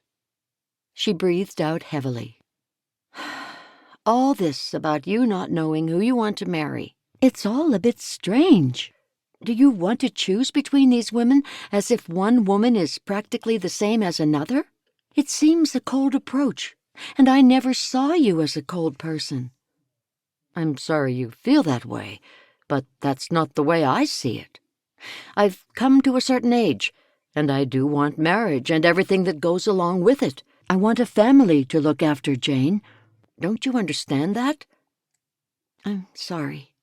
I shouldn't have said how I really feel. I wouldn't have if I had known you'd get upset. I'm not upset. I'm pleased that you, respect me enough to tell me your true opinion. When does love come into it with you? Don't you think it's important to love someone before you are married? Jane asked.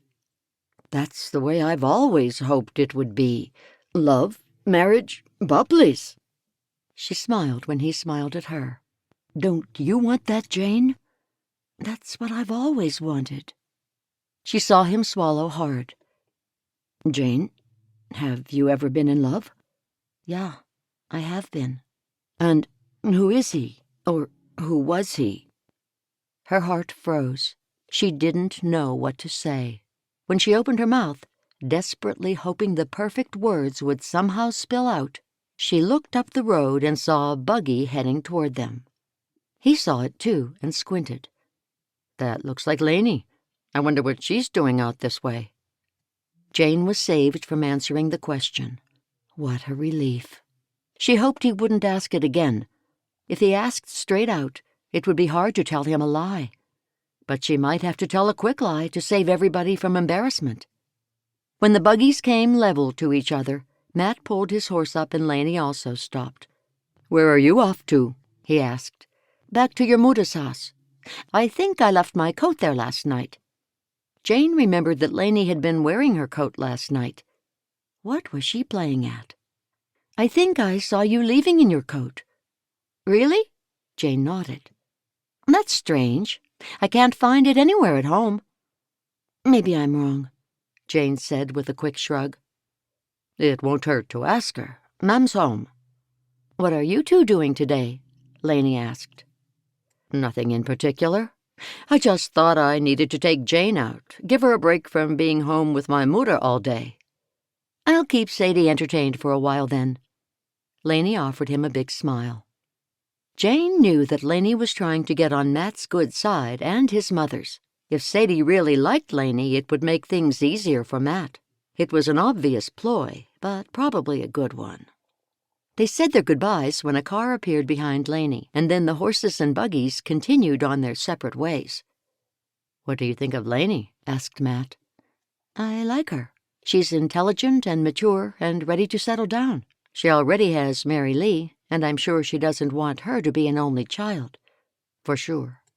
Jane waited for him to say more, but that's all he said about her. "Are you going to marry Isaac?" he asked. "Do you really want to talk about this? I'm here now because of you, and who you're going to marry, not the other way around." He chuckled. "That's how it started out. I'm not so sure it's going to end that way." "What do you mean?" "We could have all kinds of men coming to look for you, asking for your hand in marriage." "That is very unlikely." "I don't think so. You could have 5, and maybe I'll be helping you choose between them." "Nee, that would never happen. I can make up my own mind. We are here to find you a Frau. That's all I want to think about." "So you haven't given an answer?" Was he talking about Isaac?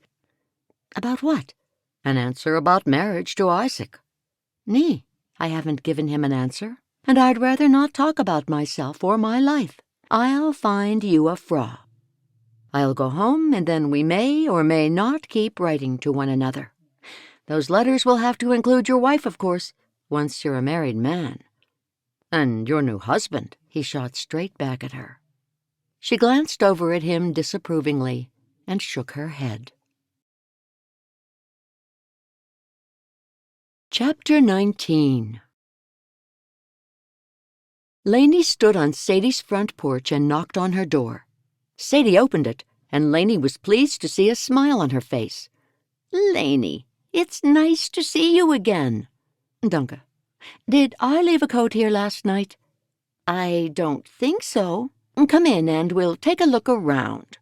Lainey stepped through the door. Sadie looked on the pegs behind the door. "It's not here. I'll take a look in the kitchen." Lainey followed her in, pulled out a chair, and sat down. "It's not here either." Lainey threw up her hands. "I've got no idea what I've done with it." Sadie looked at her. "Aren't you wearing it?" Lainey looked down at the black coat she was wearing. She'd been caught out. How stupid was she? "Oh, this is a spare. Care for a cup of hot tea?" "I'd love one, if you have the time to spare." "I do. Where's little Mary Lee?" "With my mother. She wanted to keep her for another day, and Mary Lee just loves her grossmummy," Lainey said. Sadie was possibly going to be her mother-in-law, so she wanted to start impressing her right away. "I'll make it for us." Once in the kitchen, Lainey pulled out a chair for Sadie to sit in. Then Lainey filled up the tea kettle and popped it on the stove, talking as she moved. "What do you think of Isaac just coming here like that? No one was expecting him, were they?" "Nee. He came here for Jane." "I thought so. He's in love with her. He came here to take her back with him, it seems." She turned on the gas and then sat down in front of Sadie.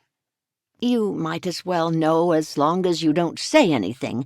He's proposed to her." That ruled Isaac out. "Maybe. Or maybe she had to concentrate on Isaac before he left." "Is that right?" "It certainly is.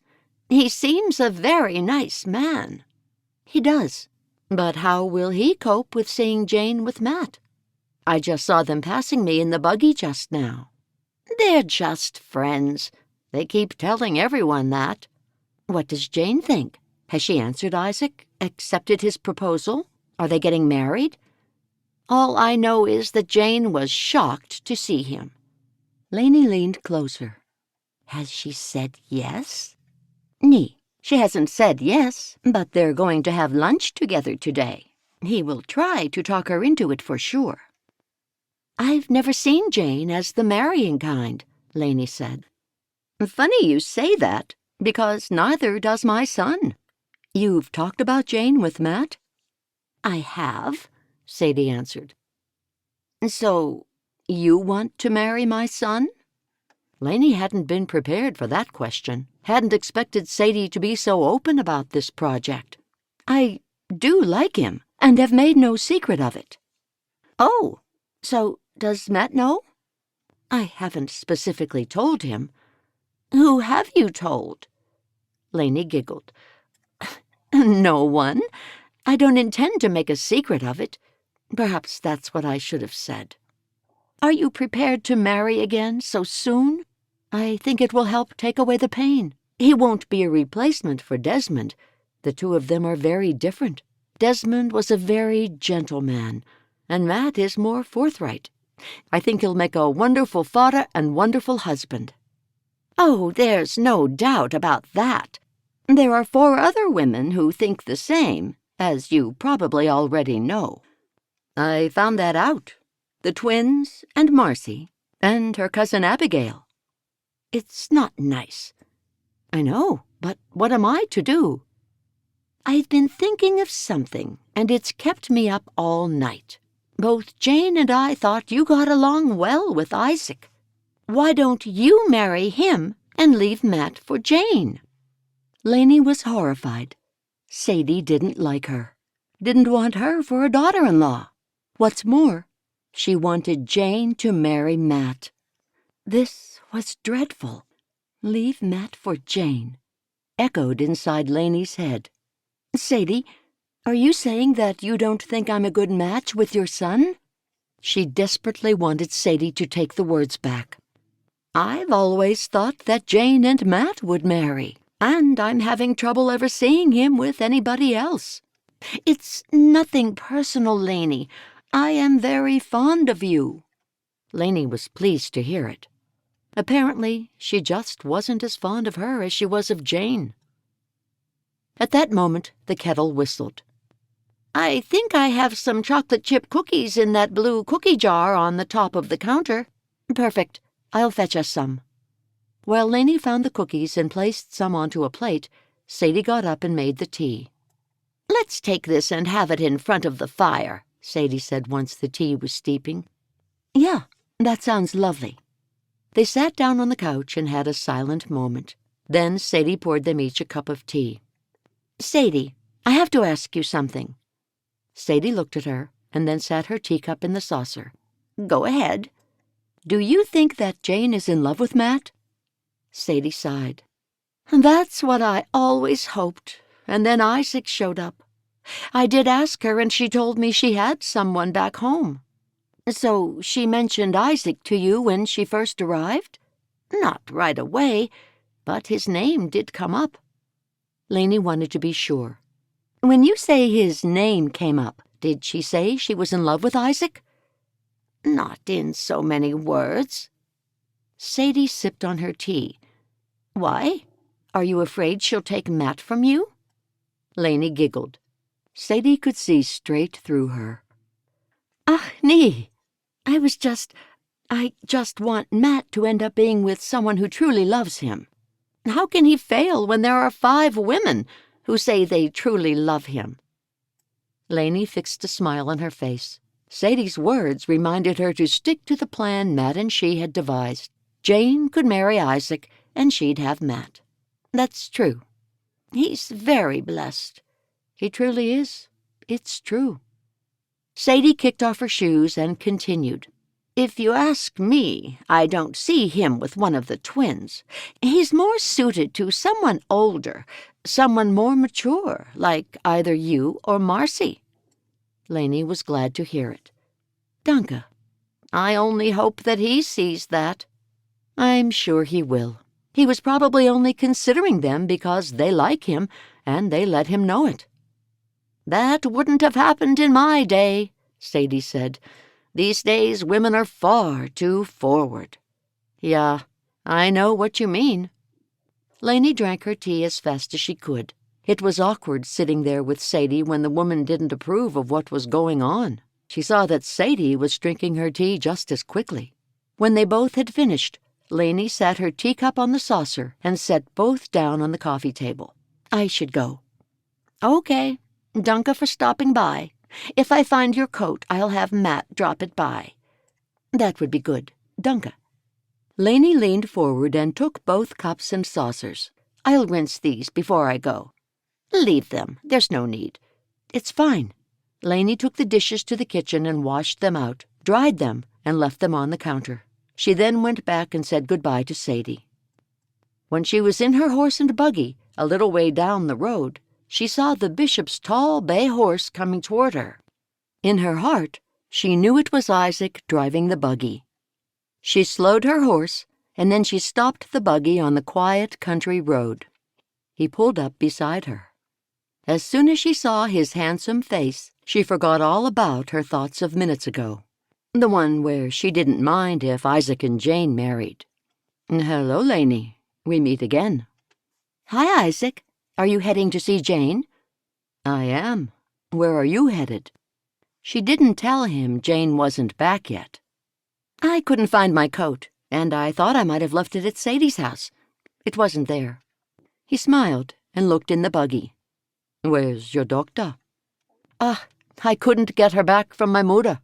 She wanted to keep her an extra day, and Mary Lee wanted to stay too. It'll give me more time to get some work done." "What kind of work do you do?" "I'm a seamstress. I work from home.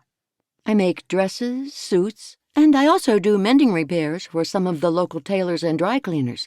I like to keep busy." She then remembered she'd told him something entirely different the day before. Now she had to let him know she was fully self-sufficient. She knew men like to look after women. "That's good. It's good to do that." "I might see you soon, then." She smiled, relieved he hadn't noticed her gaffe. When she saw he wasn't going to say anything else, she didn't want to stay too long and quickly moved her horse forward. "I might see you around, Isaac." "Bye, Lainey," he called after her. Lainey had to get home to make dresses. She'd promised the twins a new dress each for going along with her and Matt's elaborate plan. Abigail and Marcy were a different story. They genuinely liked him. Still, they all knew it was a setup, and those two also knew Matt wasn't interested in either of them. She couldn't blame them for holding out hope. From Lainey's end, the only way she could get Matt to commit to her was for him to finally put Jane behind him. He never outright said as much, but she knew Matt was pining for Jane. She only hoped Jane didn't feel the same. If Jane loved Matt, then surely she would never have moved to Ohio. The troubling question was, why had Jane never married?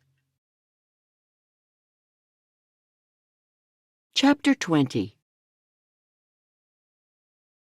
Isaac got out of his buggy and secured the horse to the hitching post. As he approached the house, the front door opened and he plastered a grin over his face, expecting to see Jane.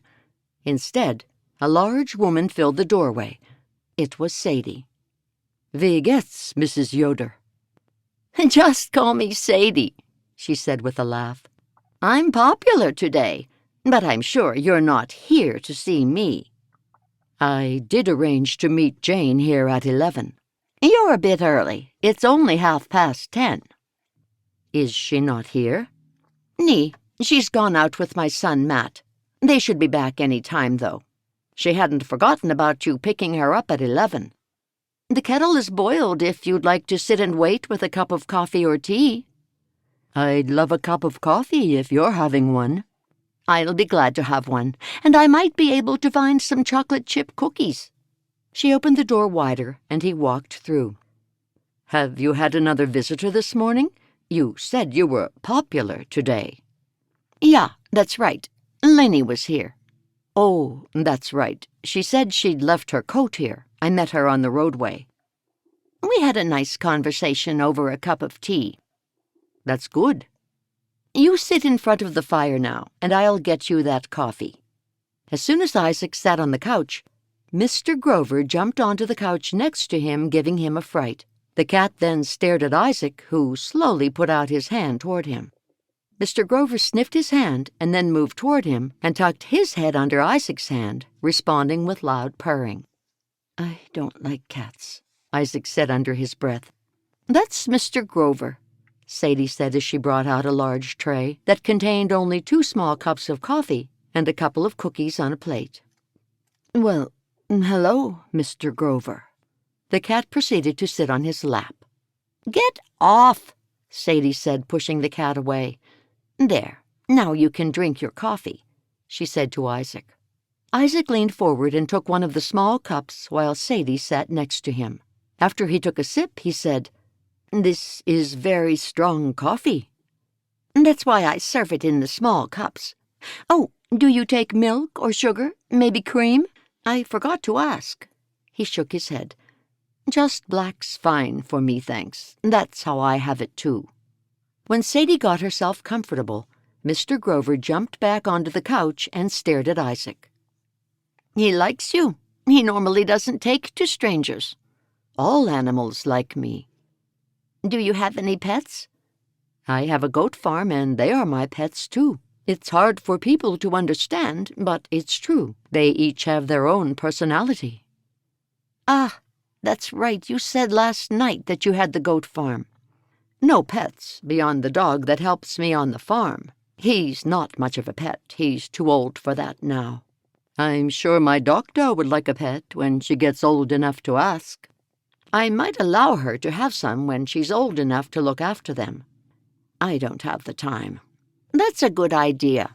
And by that time, she should be able to look after them herself, as you said. It teaches them responsibility." "That's the idea," he said with a smile. "Tell me about you and Jane." He nearly choked on his coffee, and then he looked over at her. "We've always gotten along. We didn't really have much to do with each other, though, before my wife died. She'd only moved in next door a few months before Rosalie was born. Then, soon afterward, is when my wife died and everything changed for me. I had to just keep going with the farm, and the ladies helped me with Rosalie. That's when I really met Jane, and then slowly we got to know each other. When Jane up and left suddenly, I knew I didn't want to be without her. I saw that as a real possibility, and that's why I wasted no time getting myself here." It had been an awkward question, and he really hadn't wanted to answer it, but neither did he want to be rude to the person Jane was staying with. Jane was still deciding how to answer his proposal, and if he got this woman offside, Jane could very well see that as a sign to say no to him. "I'm sure Jane appreciates your honesty, and you made a big effort to be here, leaving your farm and your doctor." "Danke, Sadie. I hope she sees it that way." "I'm sure she does." When they heard the sounds of a horse and buggy, Sadie got up and looked out the window. "Here they are, back with 10 minutes to spare before 11. "Perfect timing," Isaac said.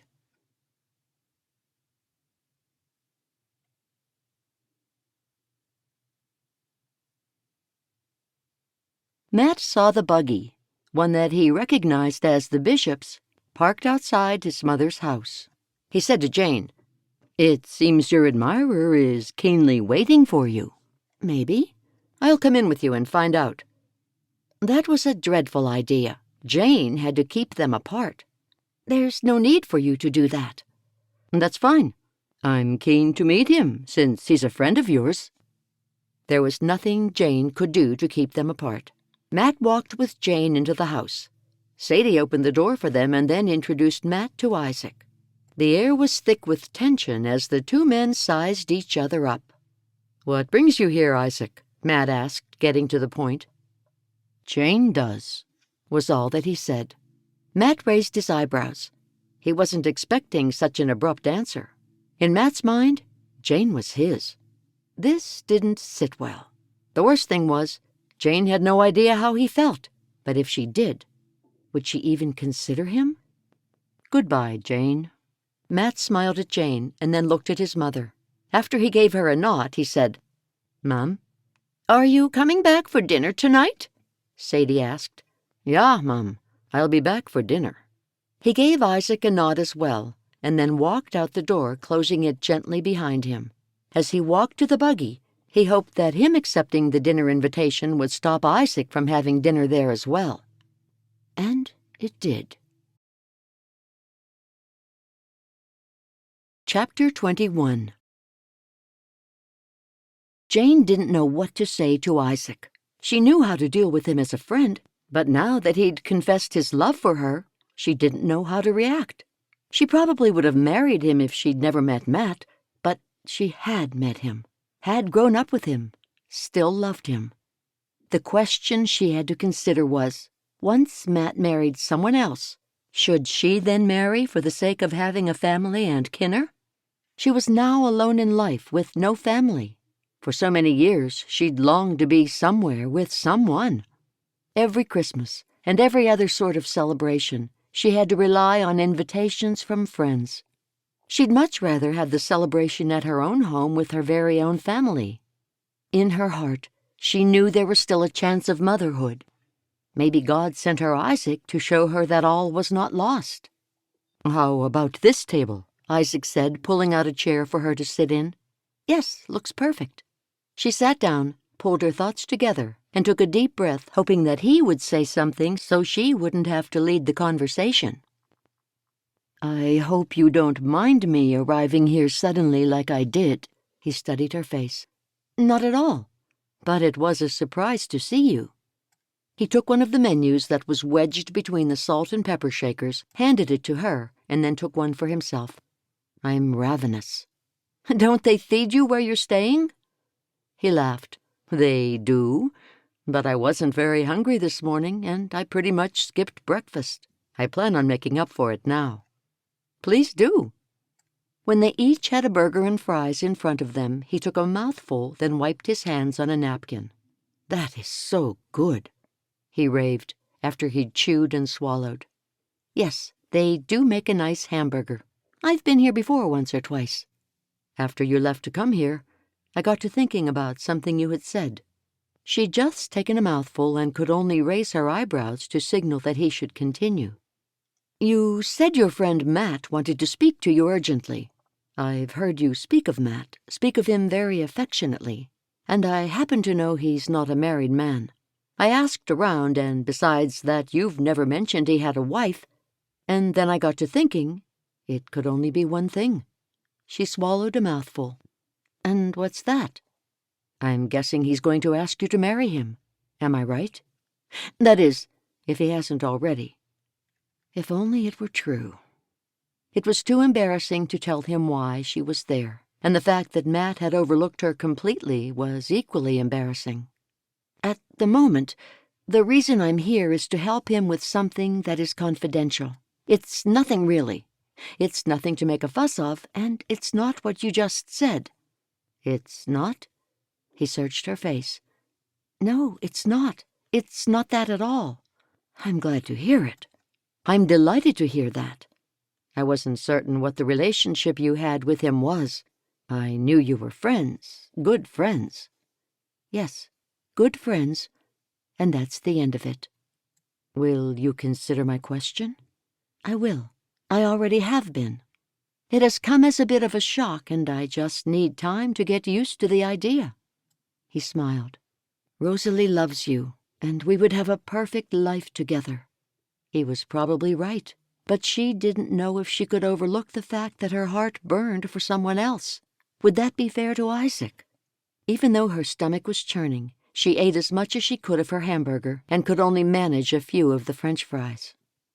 As Isaac was driving her back to Sadie's house, he said, "Jane, I've come a long way to see you. Couldn't you spare me one full day?" Jane was a little annoyed. She had never asked him to come there, and he worded it as though she owed him something. "I am here to help Matt with something, though. I explained that." "Just one day?" Jane figured it was better to get that one day over with quickly. If Matt had plans, she could have him change them. She knew she'd see him for dinner that night. "Okay, tomorrow. But then I really must be available to help Matt." "Thank you. And then will you tell me what you're helping him with?" I can't. It's a secret? Not really. Well, maybe it is. All I know is I can't tell you right now. Isaac smiled. I'll look forward to tomorrow. I'll plan something nice.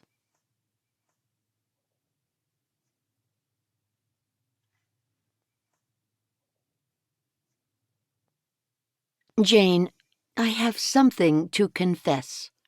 Jane stopped peeling the potatoes and stared at Sadie, wondering what it could be. What's that? Sadie, seated opposite, kept shelling peas. I heard you talking to yourself the other night. I know you're in love with my son. This day there is no use denying it. This was dreadful. And what did she mean by saying, this day there was no use denying it? She remembered Sadie's mother came from the Swiss Amish rather than being of German origins, so it might have been something they'd say. You didn't tell him, did you? I didn't. But if you feel that way about him, you must say something. Why? To embarrass myself completely? I've been rejected by him so many times that I can't take one more rejection. When did he ever reject you? He didn't, not with words. But he ignored me for so many years. The elders forced us apart, and then when we were older, he never came back to me. Then he courted a couple of girls. I'll never forget that. He took a few girls on buggy rides. It was nothing. He never had a real girlfriend, someone he was seriously courting. I would have known about it. Jane remained silent as she dug the tip of the knife into one of the potatoes to remove an eye. Many Amish couples courted in secret and only told their parents when they were ready to marry. It was quite possible that Matt had courted many women. Who would know? I guess that might be true because he didn't marry from amongst them. That's right, because they weren't you. Jane smiled, appreciating Sadie's efforts. If only Matt believed they belonged together as strongly as his mother did. I left when I was 25, and he did nothing about it. All he did was write to me, just like someone would write to a friend or a pen pal. If I'd meant anything to him, he would have come to fetch me and asked me to marry him. Men are stupid sometimes. If he loved me, he'd say so. If he loved me, he certainly wouldn't have brought me back to help him choose a wife. That's rubbing it in my face. Maybe. But consider that maybe it's easier now for him to see who the real one is that he loves. He hasn't come to that realization so far. How do you know it? Jane stared at Sadie. Has he said anything to you about me? Nee. Sadie shook her head. The last spark of Jane's hope faded away. It's no use. There's no point. I can't force somebody to love me. You're the perfect woman for him, Jane. You're so similar, so well suited to one another. I thought deep down that you always loved him. It just made sense. The two of you just make sense. Jane laughed. If she didn't laugh, she'd cry. It feels much better to hear you say that. At least we can both see it. Even if Matt can't. It doesn't matter what we think, though. Sadie rubbed Jane's arm. Do you want me to say something to him? Oh, no, that would be dreadful. Please don't say anything. I won't. I'll keep your secret. But I do think you should. The time to say something to him is now. What's the point of that? He already has 5 to choose from, and I don't think he needs 6. Anyway, I won't be counted among them. If he can't make up his mind, I can't help him. Maybe he has no idea that you're even interested in him. Jane considered what Sadie had said. Sadie continued. Just give it some prayer and some thought. Just make sure that you do something. Yeah, I will think about it. Now, can we talk about something else?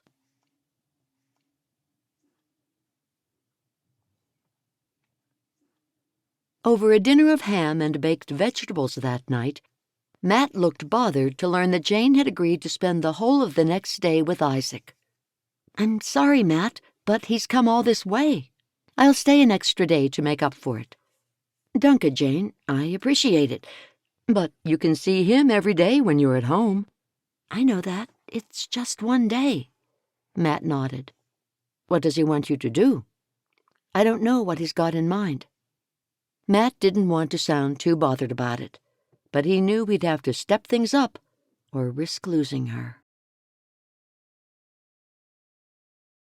Chapter 22. "I'm so pleased to be spending the day with you, Jane." Jane wasn't so certain her feelings agreed. "Yes, it will be good. I haven't seen you since yesterday." He threw his head back and laughed. "Even though we live next door to one another, we don't really spend much time together." "That's true. But before we go anywhere," Jane looked over at him, wondering what he was going to say. "I feel you should talk to the bishop's wife." "Deborah?" "Yes, Deborah." "Why do you think I should talk with her?" "Because I don't think you've really talked to her since you've been here, have you?" Jane thought back. "I'm not sure. Is someone complaining that I haven't spoken to her? I saw her at the meeting only on Sunday." "But did you talk with her?" "Yes, a little." "You might not know this, Jane, because you didn't visit many communities, but you should really speak to the bishops and their wives at all the different places, more than just saying hello." She stared at Isaac. "It's a little different because I know them so well. I grew up here, remember? You hardly go anywhere. So where is this coming from?" "Before I married and had the goat farm, I traveled around to different communities. That's how I met my Frau." "Sure, I'll go speak to Deborah, but I'm sure she'll be busy with something more important." "And what could be more important than you?" "I can think of a good many things that would be more important than me." He laughed at her, but Jane knew this was going to be awkward, and a huge waste of everyone's time. She had no idea why he was forcing her to do this. And then Jane wondered whether the bishop's wife had something she wanted to say to her. Had she behaved inappropriately at the meeting, or had she done or said something that she shouldn't? She couldn't think of anything like that. "Do you know if she's home?" Jane asked. "She was when I left. I didn't tell her that I was coming back with you. Such a worrier you are, Jane." "I never thought of myself as a worrier, but you're not the first person to say that." When they reached the bishop's house, Isaac stayed with the horse and put the reins over the hitching post while Jane knocked on the door. Deborah opened the door and smiled when she saw Jane's face. "Jane, how lovely to see you." "Danke. I was about to spend some time with your house guest, Matt." "Oh, do you mean Isaac?" "Yeah. I was spending the day with Isaac, and I realized I didn't say much to you on Sunday, and I just came to have a little talk, if that's all right." "Certainly, Jane. You can talk to me about anything you like." "Will Isaac be joining us for this talk?" "It's not really a talk. I just called in to say hello, more or less." "Yes, that's quite all right. I thought you had something to talk to me about. Maybe a confession." Jane giggled. "I don't have any confessions to make about anything. Maybe I do, but I can't remember what they are right now." Deborah smiled. "Don't worry. We all have our secrets, and that's okay. Come through into the kitchen and I'll make tea for 3. Deborah laughed. "That rhymes. Tea for 3. "Yeah, it does." When they got to the kitchen, Deborah directed her to sit on one of the 4 chairs at the small round table. "He likes my cooking too much." Jane looked up at her. "Who does?" "Jeremiah."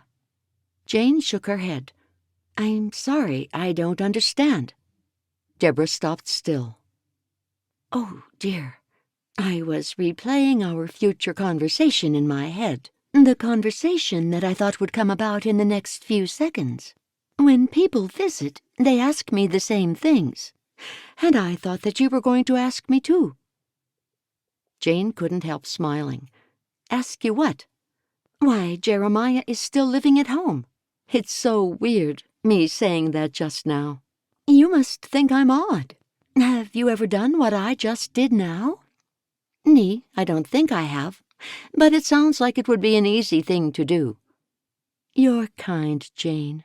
It was a mistake, and it might have been an easy mistake to make, but I have to separate what goes on in my head and what happens in the real world. That comment startled Jane.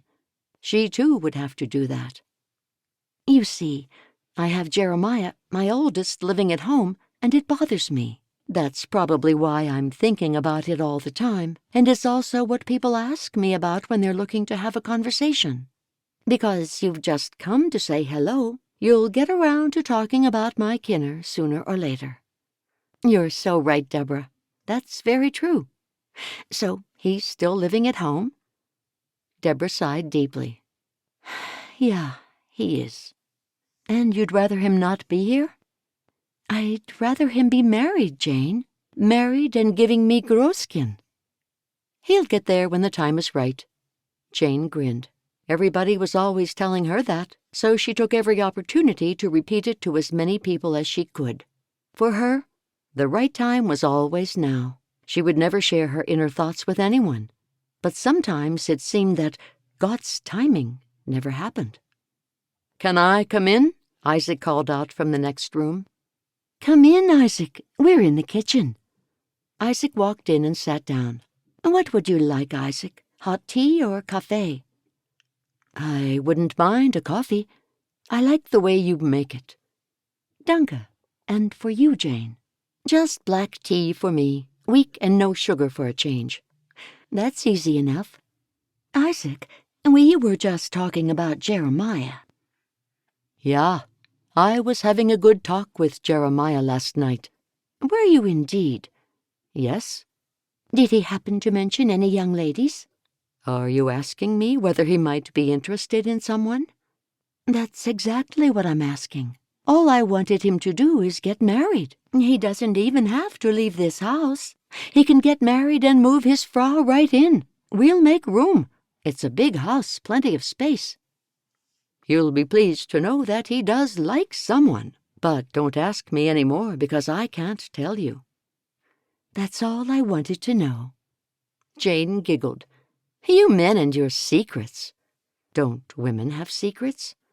"They're nothing like men's secrets," said Deborah.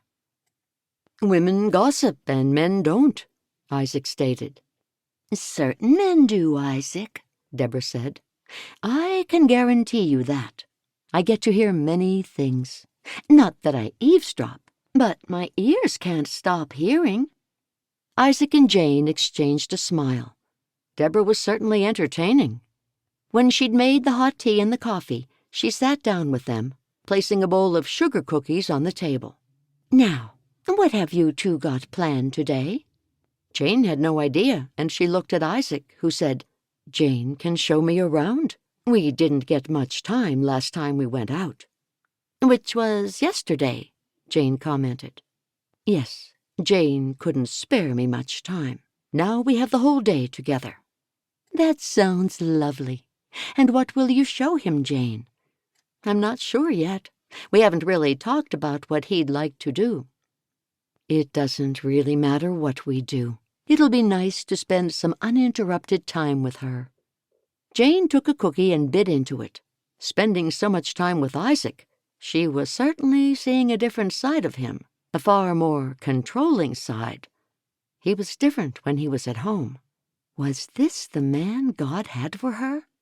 It was hard to imagine it was, because she wasn't looking forward to spending the entire day with him. And if spending a day with him seemed tiresome, how would she handle spending her entire life with him? It was a whole hour later when they left the bishop's house. "That took a long time," said Isaac as they traveled down the bishop's driveway to get back onto the road. "I know. She can talk." "You should have excused us sooner. You know I wanted to spend all day with you. I just thought we'd be there for 15 minutes. I didn't know you were going to accept hot tea, which turned into a full-blown morning tea with food." Jane pressed her lips together. She felt like a schoolgirl getting berated by her teacher. I always accept the offer to eat when someone invites me. That would be fine if you were alone, but you could have checked with me first. Sorry, Isaac. I'll do that in the future. He glanced over at her. I'm sorry, Jane. You must think I'm awful. I'm just so uptight. What about? About losing you. I know Matt is interested in you, and that's why you're here. I can tell you that I'm here for a very different reason. He held up his hand. Don't lie to me. Jane was taken aback by the comment. It was so abrupt. I'm not. I wouldn't. It's true. Is it? Isaac stared at her. She swallowed hard, wondering if he would guess her reason for being there was that she was in love with Matt, even though Matt's reason was something else entirely. She didn't want Isaac to know either of them. Chapter 23. It is. He smiled and looked back at the road. Tell me where I'm going. I want to go somewhere we won't be interrupted by people you know. I should have packed us a picnic and we could have eaten it in the park. Perfect. A picnic. But it's too late for that, unless you want to go back to Sadie's. Nee. We can get takeout burgers and fries and sit in the park. It seemed to Jane that he liked burgers and fries. That was what they'd had the day before. That sounds wunderbar. I know the perfect place to get food like that, and there's a park by the river a 2-minute drive from there. What she didn't tell Isaac was that Matt's produce store was close to the fast food burger restaurant.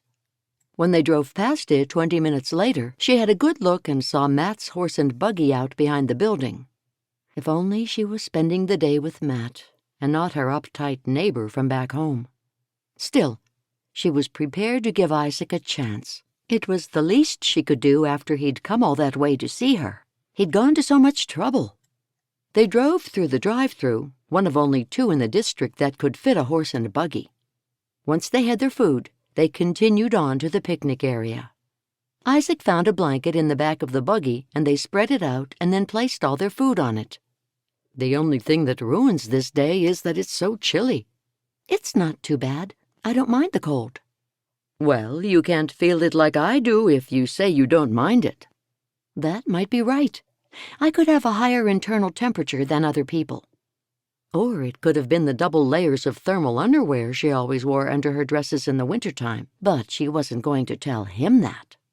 He tilted his face to the sky. It's miserable. She looked up at the dark gray sky that was scattered with clouds. It's not. I have to disagree. It's a beautiful blue-gray. Such lovely tones. God is an artist, don't you think so?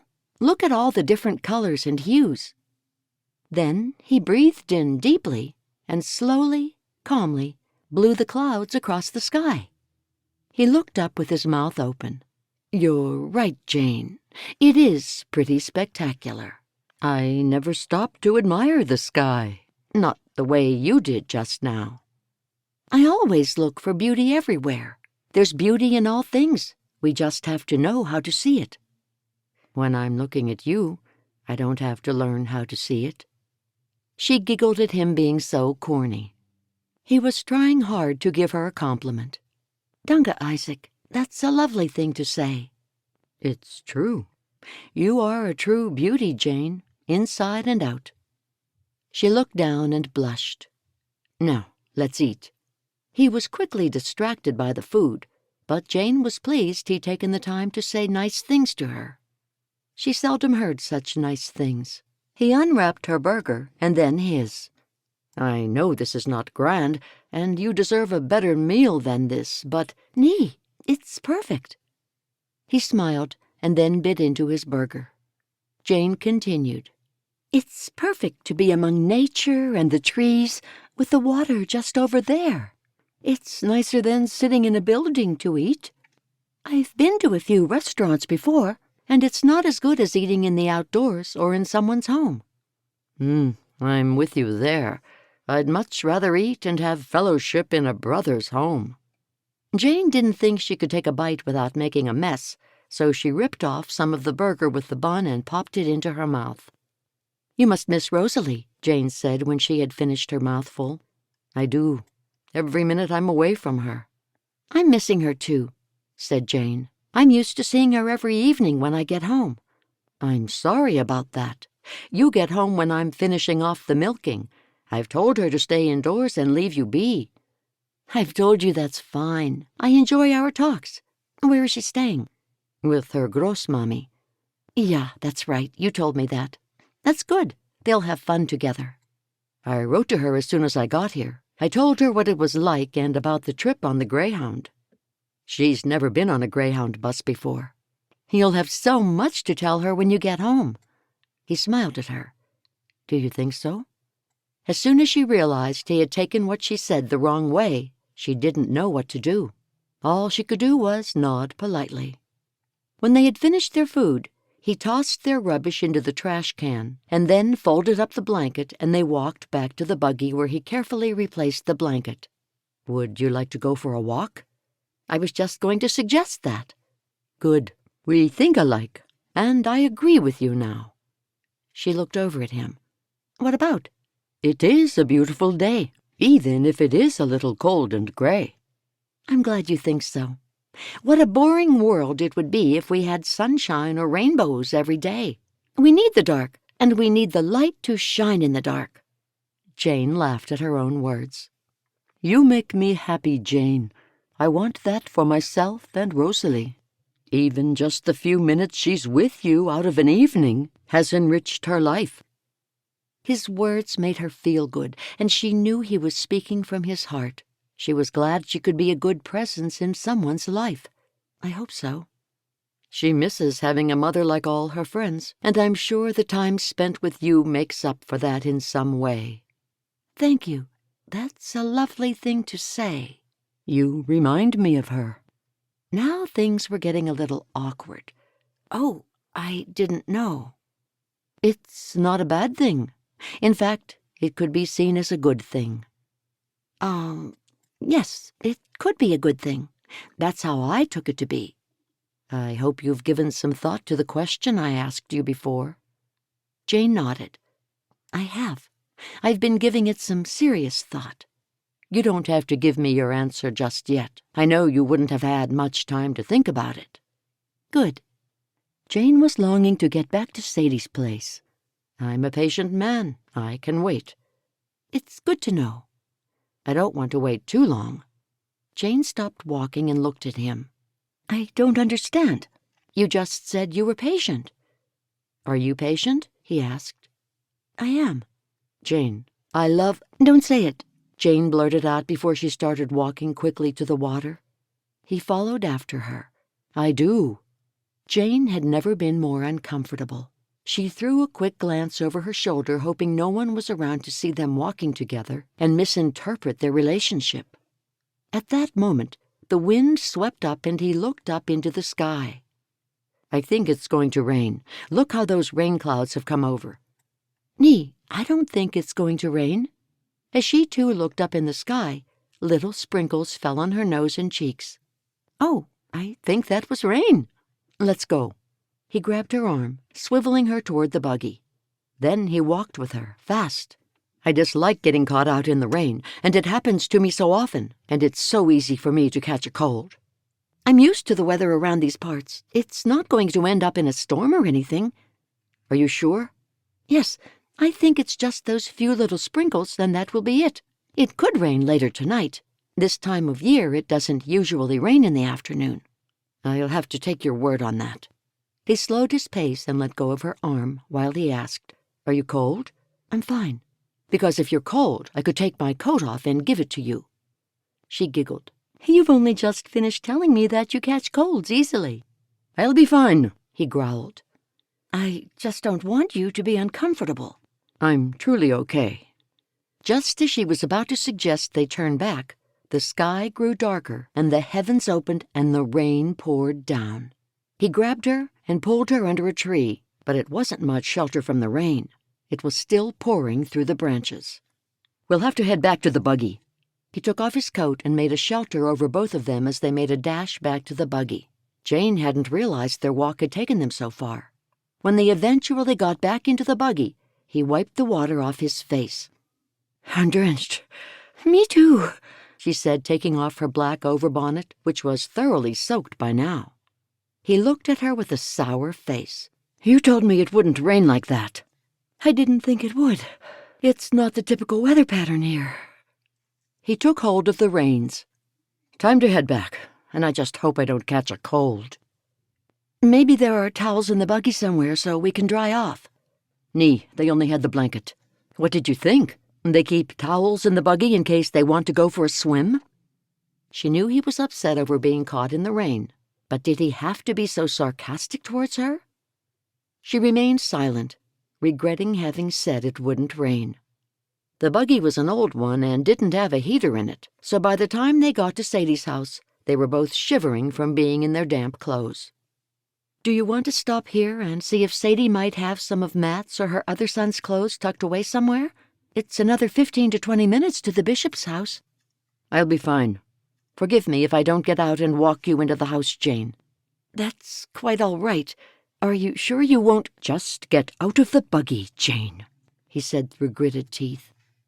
Jane was taken aback and quickly got out of the buggy, and because it was still raining, she ran to the house.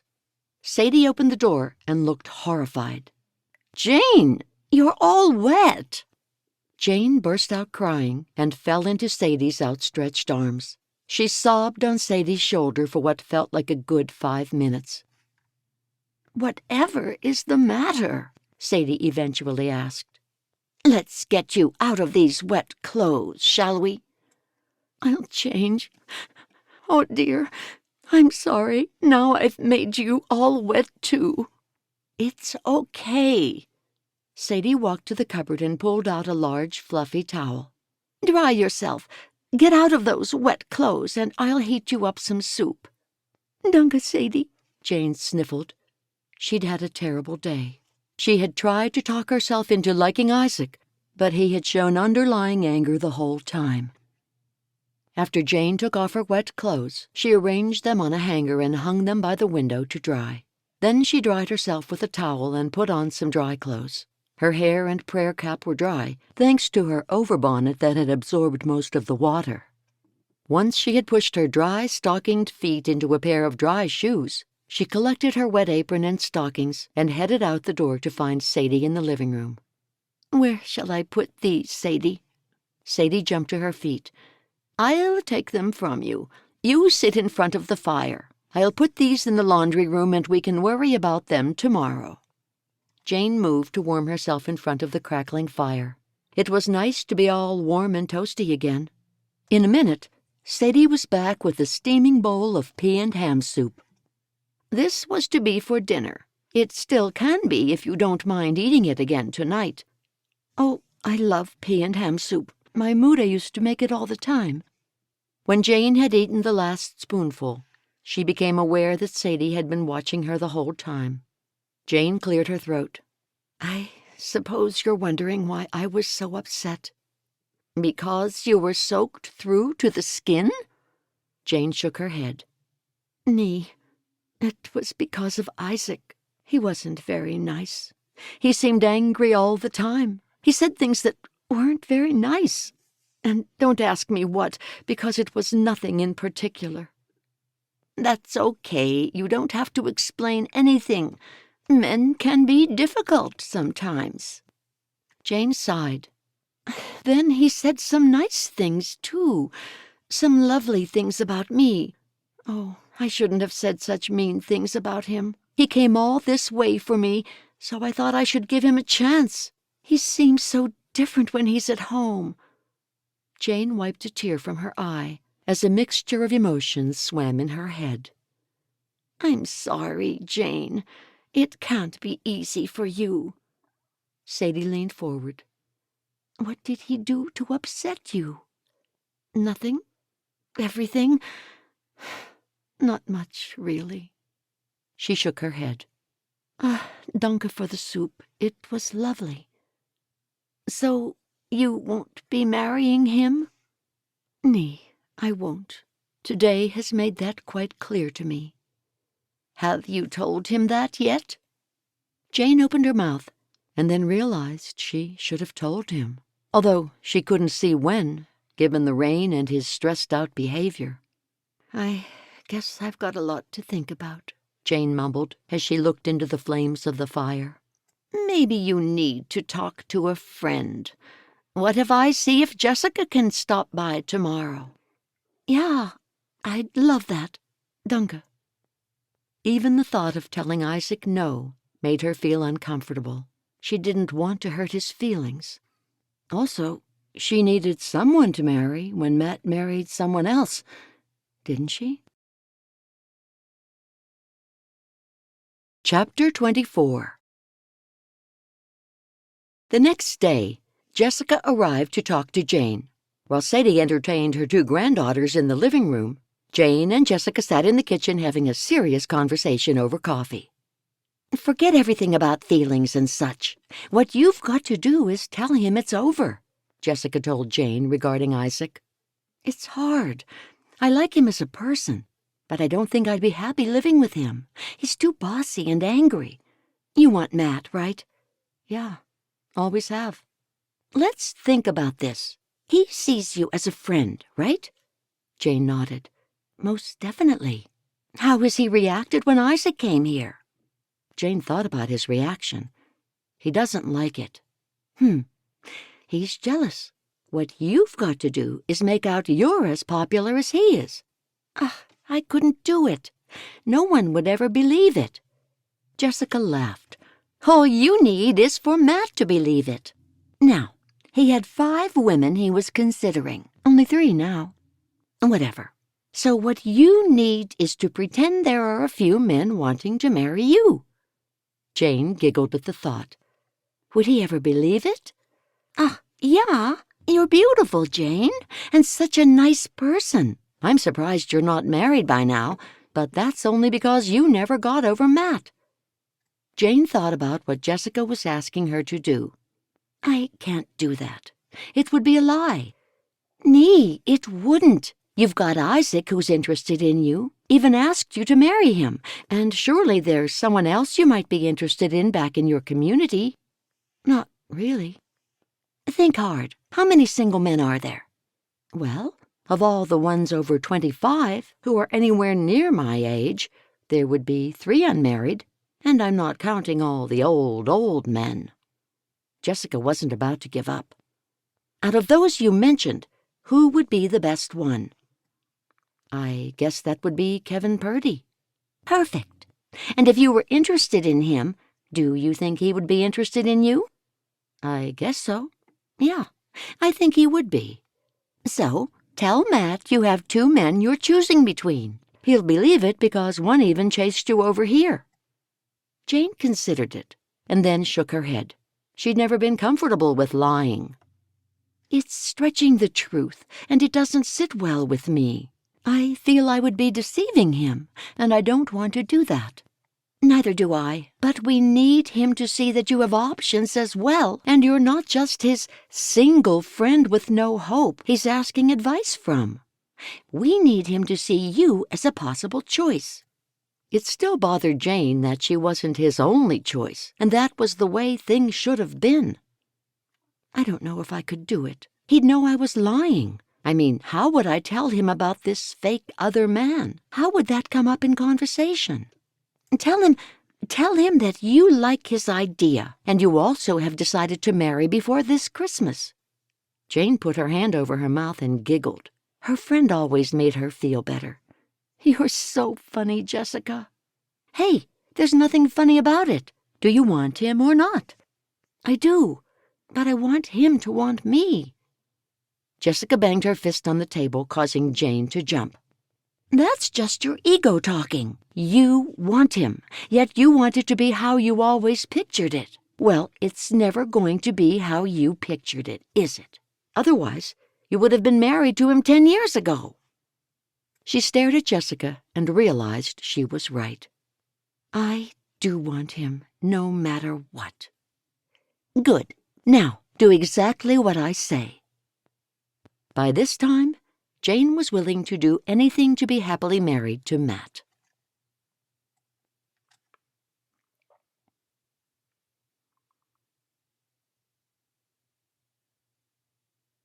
That night, when Matt came for dinner, Sadie disappeared from the kitchen saying she was having an early night. Of course, Jane had asked Sadie to do just that.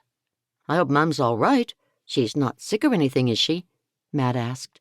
"Nee, she didn't sleep well last night, so she's just catching up on some sleep." "Ah, good." "I need to ask you something, Matt." He smiled. "Sounds serious." "It is. When you make your choice, could you spare some time to do the same for me?" His eyebrows drew together. "What's that?" "Come and visit my community and help me choose a man." His mouth opened, but no words came out. Eventually he said, "You want to get married?" "Of course I do." "I just thought that you—" "I don't have as many as you to choose from. I only have 2 men who want to marry me. It's so difficult to choose. That's why I stayed to help you. I understand how daunting it can be. I had more than 2, but I've ruled out the others, and I'm down to 2. "I do appreciate it. Yeah, I'll do whatever I can to help you like you've done for me." "Just wait until next year. After you're married, you and your Fra can stay with my neighbors. They're good friends of mine." His mouth twitched at the corners. "Tell me about these men." "Oh, there's nothing much to tell. Both so nice, so hard-working. They're both more than I could ever have asked for. God has blessed me. Isaac is one of them." Slowly he nodded. "You've never married or talked about being married until now. And at your age, well, I thought you would have married by now if you wanted that life." "I guess we've never discussed that part of our lives." A giggle escaped her lips. "I'm not sure why." "Me neither." "It's up to you, of course. But I think Marcy is the one who suits you perfectly fine. She's fun and lively, and I've heard she's such a good cook." "Marcy?" Jane nodded enthusiastically. "That's funny. I thought you would have chosen someone else." "Nee, Marcy. The younger the woman, the more likely you'll be to have loads of kinner. She's not the youngest, but I still think she suits you fine." He frowned. "I'm not choosing a woman based on how many children she can give me." "Marry someone my age and you won't have as many." He rubbed his jaw. "I never thought of that." "Well, you have to think of these things. It's only being practical." "I'm happy with whatever number of Kindergott decides to give me." She nodded, pleased with that answer. "What about love, though?" he asked. "Love?" A smile lit up his face. "Yeah." "I can't help you with that part. Only you know the true feelings in your heart. There's no way I can tell you what to feel." He drew in a deep breath. "I've got a lot of thinking to do." "I hope I'm not putting you under too much pressure with helping me choose a husband." "Nee, not at all. I'll look forward to it." Jane smiled, as though she didn't have a care in the world. "Café?" "Yeah, please." As Jane got up to make the coffee, he said, "I know you've got Isaac here to see you, but could you spare the day with me tomorrow?" "Okay. I explained to Isaac I was here to help you with something. He doesn't know what it is. He's okay with only getting small bits of my time." "Good." As she filled the tea kettle, she glanced over at him. He was looking down at the table, deep in thought, as he traced and retraced the wood grain with a fingertip. Chapter 25. As soon as Matt brought Jane to his place the next day, he asked the question, "What do you think of the twins?" She stepped out of the buggy and joined him, and together they headed to the house. "I already told you what I think about them." Was that the only reason he asked her to spend the day there with him? Or maybe to give him ideas on how to make the place nice for his new bride? She had hoped that he wanted to spend time with her, get to know his old friend again in person, rather than through their letters. She stared at him. He arched an eyebrow. "So?" "Oh, the twins." "Yeah. Refresh my mind about what you think of them." Was he having second thoughts about one of them? Perhaps he was in love with one of them and didn't want them dismissed so easily. Although they don't really look that much alike, their personalities are very similar. If you're asking me to choose between them, I can't. I simply can't. Unless there is something about one of them that you prefer over the other. If there is, I can't see what it might be. She did see. One was tall like her, and the other was short, and he certainly wasn't attracted to her. Would he prefer Beatrice, the shorter of the twins? He looked away. Yeah, they are similar. That's a hard problem. They are both lovely to look at. I thought you might see something in one of them that the other didn't have. Sorry. I can't help you out with that one. Do you see one of them as more suited to me than, say, Marcy or Lainey? She screamed in her head. Don't you see me? Am I invisible to you? When she didn't say anything, he suggested, Let's take a walk around outside, shall we? Okay. She cleared her throat and did her best to rid her head of self-pity. So far, I think the person you are most suited with is Marcy. She's at a good age. Age shouldn't come into it. Well, not age, but maturity, life experience. She saw his lips twitch. Don't you want someone who is on a similar mental mindset as yourself? It might be refreshing to have someone younger, to keep me younger in the head. I never want to become old in my thinking. She felt that sting as though he'd slapped her across the face. He clearly wanted someone younger, someone who could give him many kinner. At just over 30 years of age, the number of children she could give him was limited simply by the late start that she'd have. She desperately wanted to get out of there, but she'd made a commitment, and she was a person of her word. That kept her there no matter how painful, no matter how hard. Is that what we're going to be doing all day, talking about your 5 prospects? He chuckled. I wish you'd stop calling them prospects. Well, they are prospects. Contenders. Contestants. You have 2 as well. Yeah, but 2 is not 5. Do they know that I'm screening them for you? She'd found out that Lainey knew. He chuckled again. This time he appeared embarrassed, as he took off his hat and smoothed his hair back. She knew all his mannerisms and what they meant. 1 or 2 of them might have an idea. I might have mentioned something. Lainey would have guessed. She seems the most switched on out of any of them. You might be right about that. But it appeared he didn't want a bright woman, or a woman he could converse with. He as good as said he wanted a younger woman he could protect and who could give him loads of children. As they walked, she looked over at him and tried to make herself dislike him, loathe him even. It would be so much easier if she could lose her feelings or at least hide them away until she got back home to her community. What was wrong with her that he didn't love her? Surely it was more than her looks. Maybe he didn't want someone who had been a friend. He had loads of friends. Let's put the women out of our heads today. We could both do with not thinking about them for a day. I think that's a good idea. As he talked about the property, they walked towards the river where they used to play as children. He talked about his plans for the improvements on the property and the different crops he was going to try. So, you're not going to lease the land to one of your brothers? I might when I turn the place into a bed and breakfast. Everything is up in the air at the moment. Jane was feeling so sorry for herself she wasn't even listening about corn and soybeans and whatever other crops he was chattering about. She walked slowly along, looking at the earth beneath her change color. It's been dry this year, she said when he paused for breath. It has been. We're having a dry spell. She thought, much like my life. And hopefully next year will be better. She smiled and looked around. I've always loved this place. Remember how we used to play along the banks of the river and hide in the trees when we were younger? Those are some of my fondest memories of my childhood. He gave her a beaming smile. If only people didn't need to grow up. Things were so simple back when I was a young girl and my parents and siblings were still here. I didn't have to worry about one single thing, except getting our chores done on time. She'd felt so alone once her brother and sister had gone. They had both left at the same time without a trace, and they'd tried to get her to go with them. She wouldn't hear of it. And doing exactly what we were told, he added. Yeah, that too. Things are so uncertain when you become an adult. When I was growing up, I had so many different dreams for my future.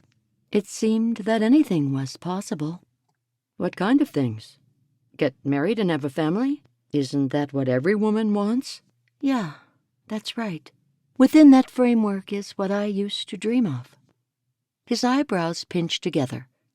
I'm not sure I understand.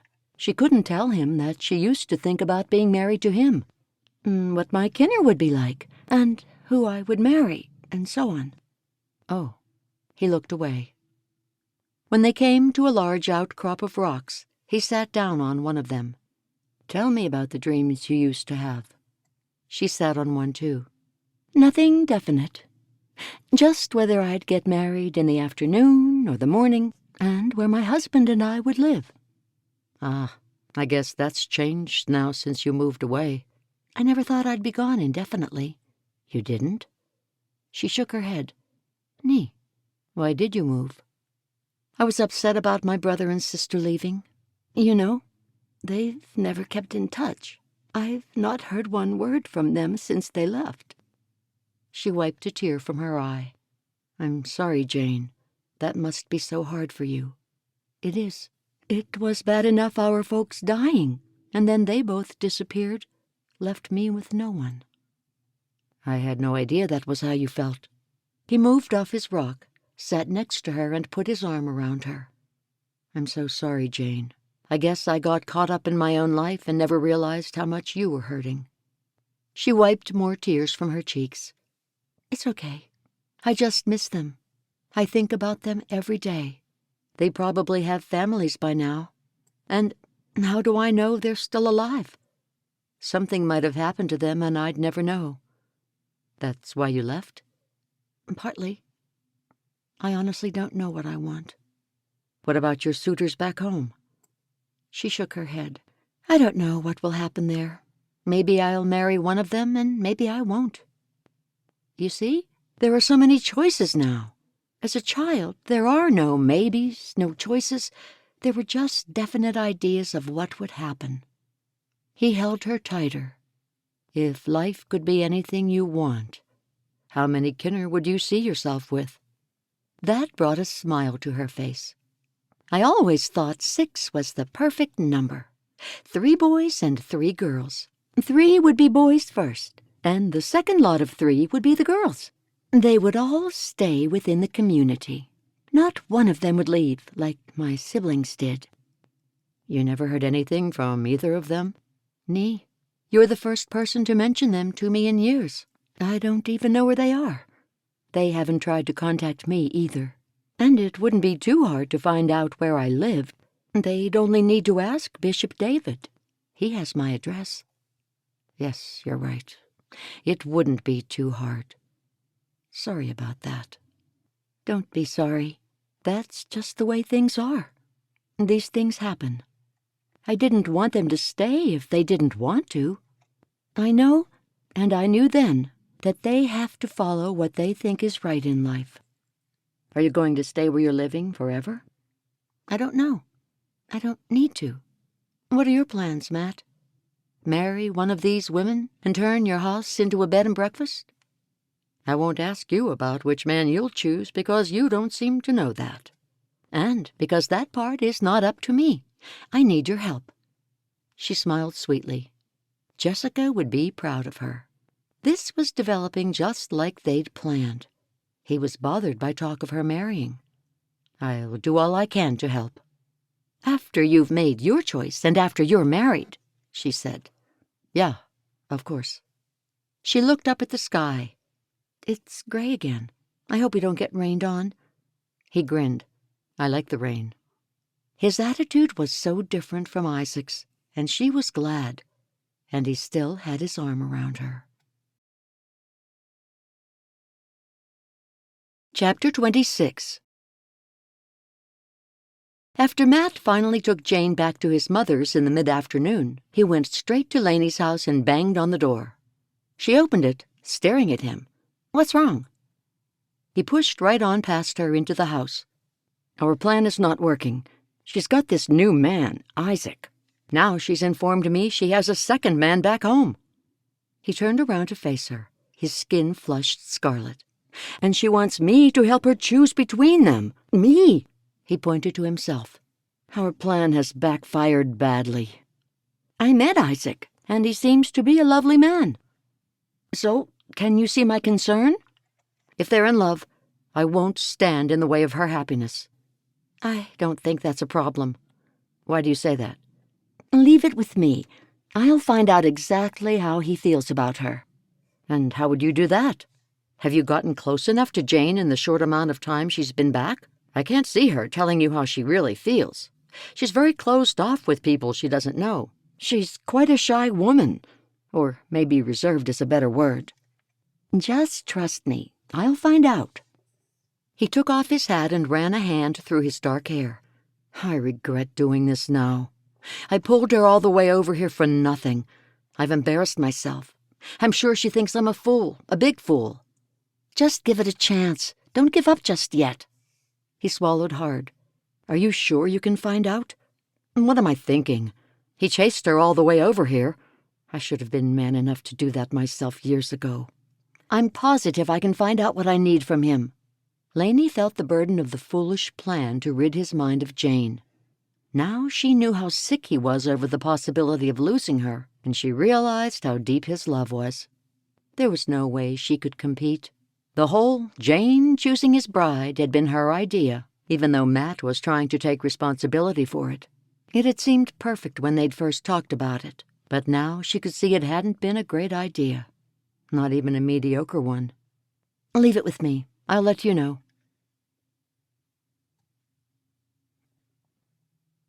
Early the next day, Lainey stopped by the bishop's house hoping to see Isaac. She had no idea what she was going to say, but she knew she had to say something. She was sure there was a spark between herself and this man, and if there was, she couldn't allow him to marry Jane. What were the chances of two men she liked being in love with Jane? Deborah, the bishop's wife, opened the door after Lainey knocked. "Lainey, how nice to see you. Where's Mary Lee?" "I just dropped her off with my mother." "I always enjoy seeing her. Come in." She walked through the doorway. "Well, danke, but I'm actually here to see Isaac if he's in. Isaac's helping mend one of our boundary fences. I overheard the men say it was 200 yards up on the northern side." "Do you mind if I go and talk to him?" "If you wish." "Okay, thanks. I'll go see him." The bishop's wife shut the door, and Lainey walked along the fence line, looking between the trees to see if she could catch sight of him. When she walked up a slight rise, she saw him, working by himself, and another man working another 50 yards away. She hurried to Isaac, seizing the opportunity to talk to him by himself. He looked up and saw her approaching. Then he straightened up and smiled. "Hello, Lainey. What are you doing out this way?" "I was just taking a walk." "Is that right? Taking a walk on the bishop's property?" "Guilty," she said, fluttering her dark eyelashes. "I did want to talk to you." He put the hammer down on the ground and his hands dropped by his sides. "About what?" "I want to let you know that I've enjoyed our conversations." She could see when he smiled that he wasn't totally focused on Jane above all other women. Unlike Matt, who'd never once looked at her the way Isaac was right now. "It would be nice if you could visit this community more often." He crossed his arms over his chest, looking slightly embarrassed. "I would if I had a reason. It's not easy for me to get away from my goats." "I just love goats." "Yes, you mentioned that before. I remembered." "I hope you found someone good to look after them in the end." "I did. My sister's husband. He'd offered many times to look after them. He helps me a few hours a week, so he knows what to do. He's really the only one I'd trust." "Sounds like you're a very tough man when it comes to giving someone your trust." He smiled. "Sometimes. I'm glad I came here." "Things are working out for you here?" He gave a lopsided grin. "They're looking better." She giggled. "How so?"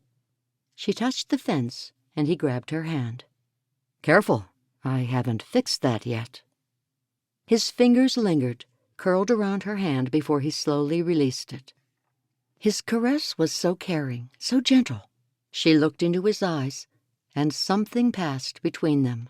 Something unknown, unspoken. And what's more, they both knew that the other knew it. "If I hadn't come, I never would have met you, Lainey." You feel that way? She asked breathlessly. "I sure do." He glanced over his shoulder at the other man working on the fence. Then he turned his attention back to Lainey. "How can I see more of you while I'm here?"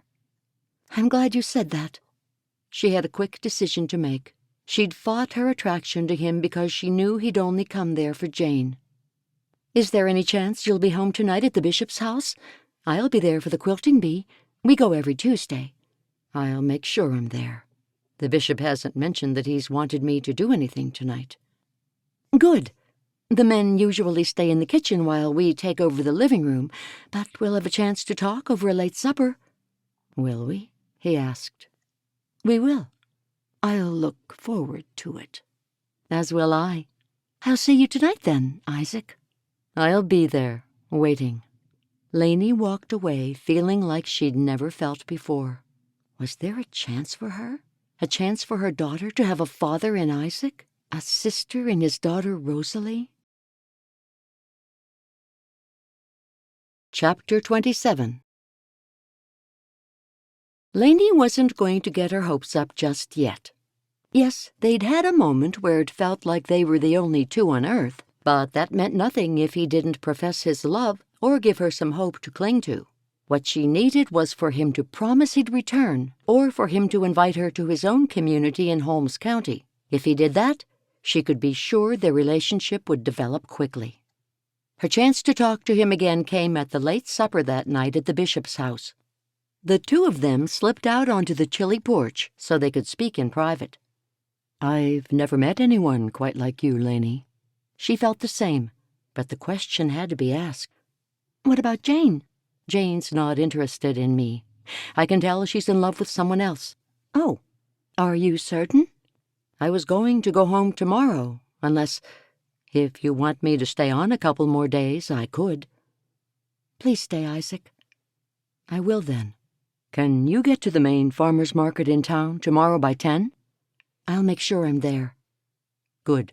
We should get back inside now, before we're missed." "Okay," she said as she went to walk in, but he suddenly pulled her back. "Lainey, I came here to get myself a fra, and it seems that's what I'm doing, if you'll do me the honor." "Isaac, do you really mean it?" "Will you marry me, Lainey?" She licked her lips. This was what she wanted. They didn't really know each other, but somehow she felt that they did. Some might say it was madness, but Lainey felt in her heart that it was right. "I will, Isaac, I will." He pulled her into his arms. "Wait, I'm thinking about Jane." "If Jane and I had been right for one another, we would have got together a long time ago. I know that because I can see things clearly now that I've met you." Lainey was smiling so much her face ached. She felt like she hadn't stopped smiling since she'd first met him. "Would you leave your life here, marry me, and move Mary Lee to Holmes County with me?" "You truly mean it?" He laughed. "If I didn't mean it, I wouldn't have said it." Lainey didn't want to hurt Jane if she really loved Isaac. She had to find out first. "I'm worried how Jane will take this. You came to see her, and now you've proposed to me." "Jane's not interested in me, and it's just as well she didn't give me an answer." Lainey bit her lip. "Give me a couple of days, will you? I want to make sure Jane will be okay. I couldn't bear to see her hurt over this." "You're such a caring person, Lainey." Lainey was just being normal, she thought, but if he saw her as caring, she wouldn't disagree. "I'll go see her tomorrow. I know that Sadie is going to be somewhere with the ladies, and I'm hoping Jane will be at Sadie's home all by herself." "Then will we be able to spend time together after that?" "I'd love to, if all goes well. I'll see her tomorrow morning and then meet you at 11. That will give me plenty of time to talk with her, woman to woman." He gave her a nod.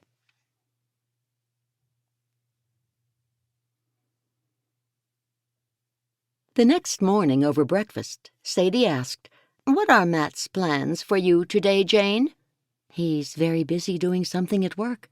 He said he's got some important meetings on. Looks like I've got a free day."